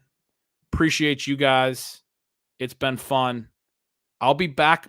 I'm probably not until Wednesday. I think I'm going to be on Wednesday, and then I want to try to do twice a week at least. So the other one will be, Friday, Saturday, Sunday, whenever I can fit it in. Might be a Wednesday, Saturday thing. Although next Saturday I'll be on vacation. I will be back next Wednesday. That's about, I think, the next time you'll see me. Appreciate all you guys. Later.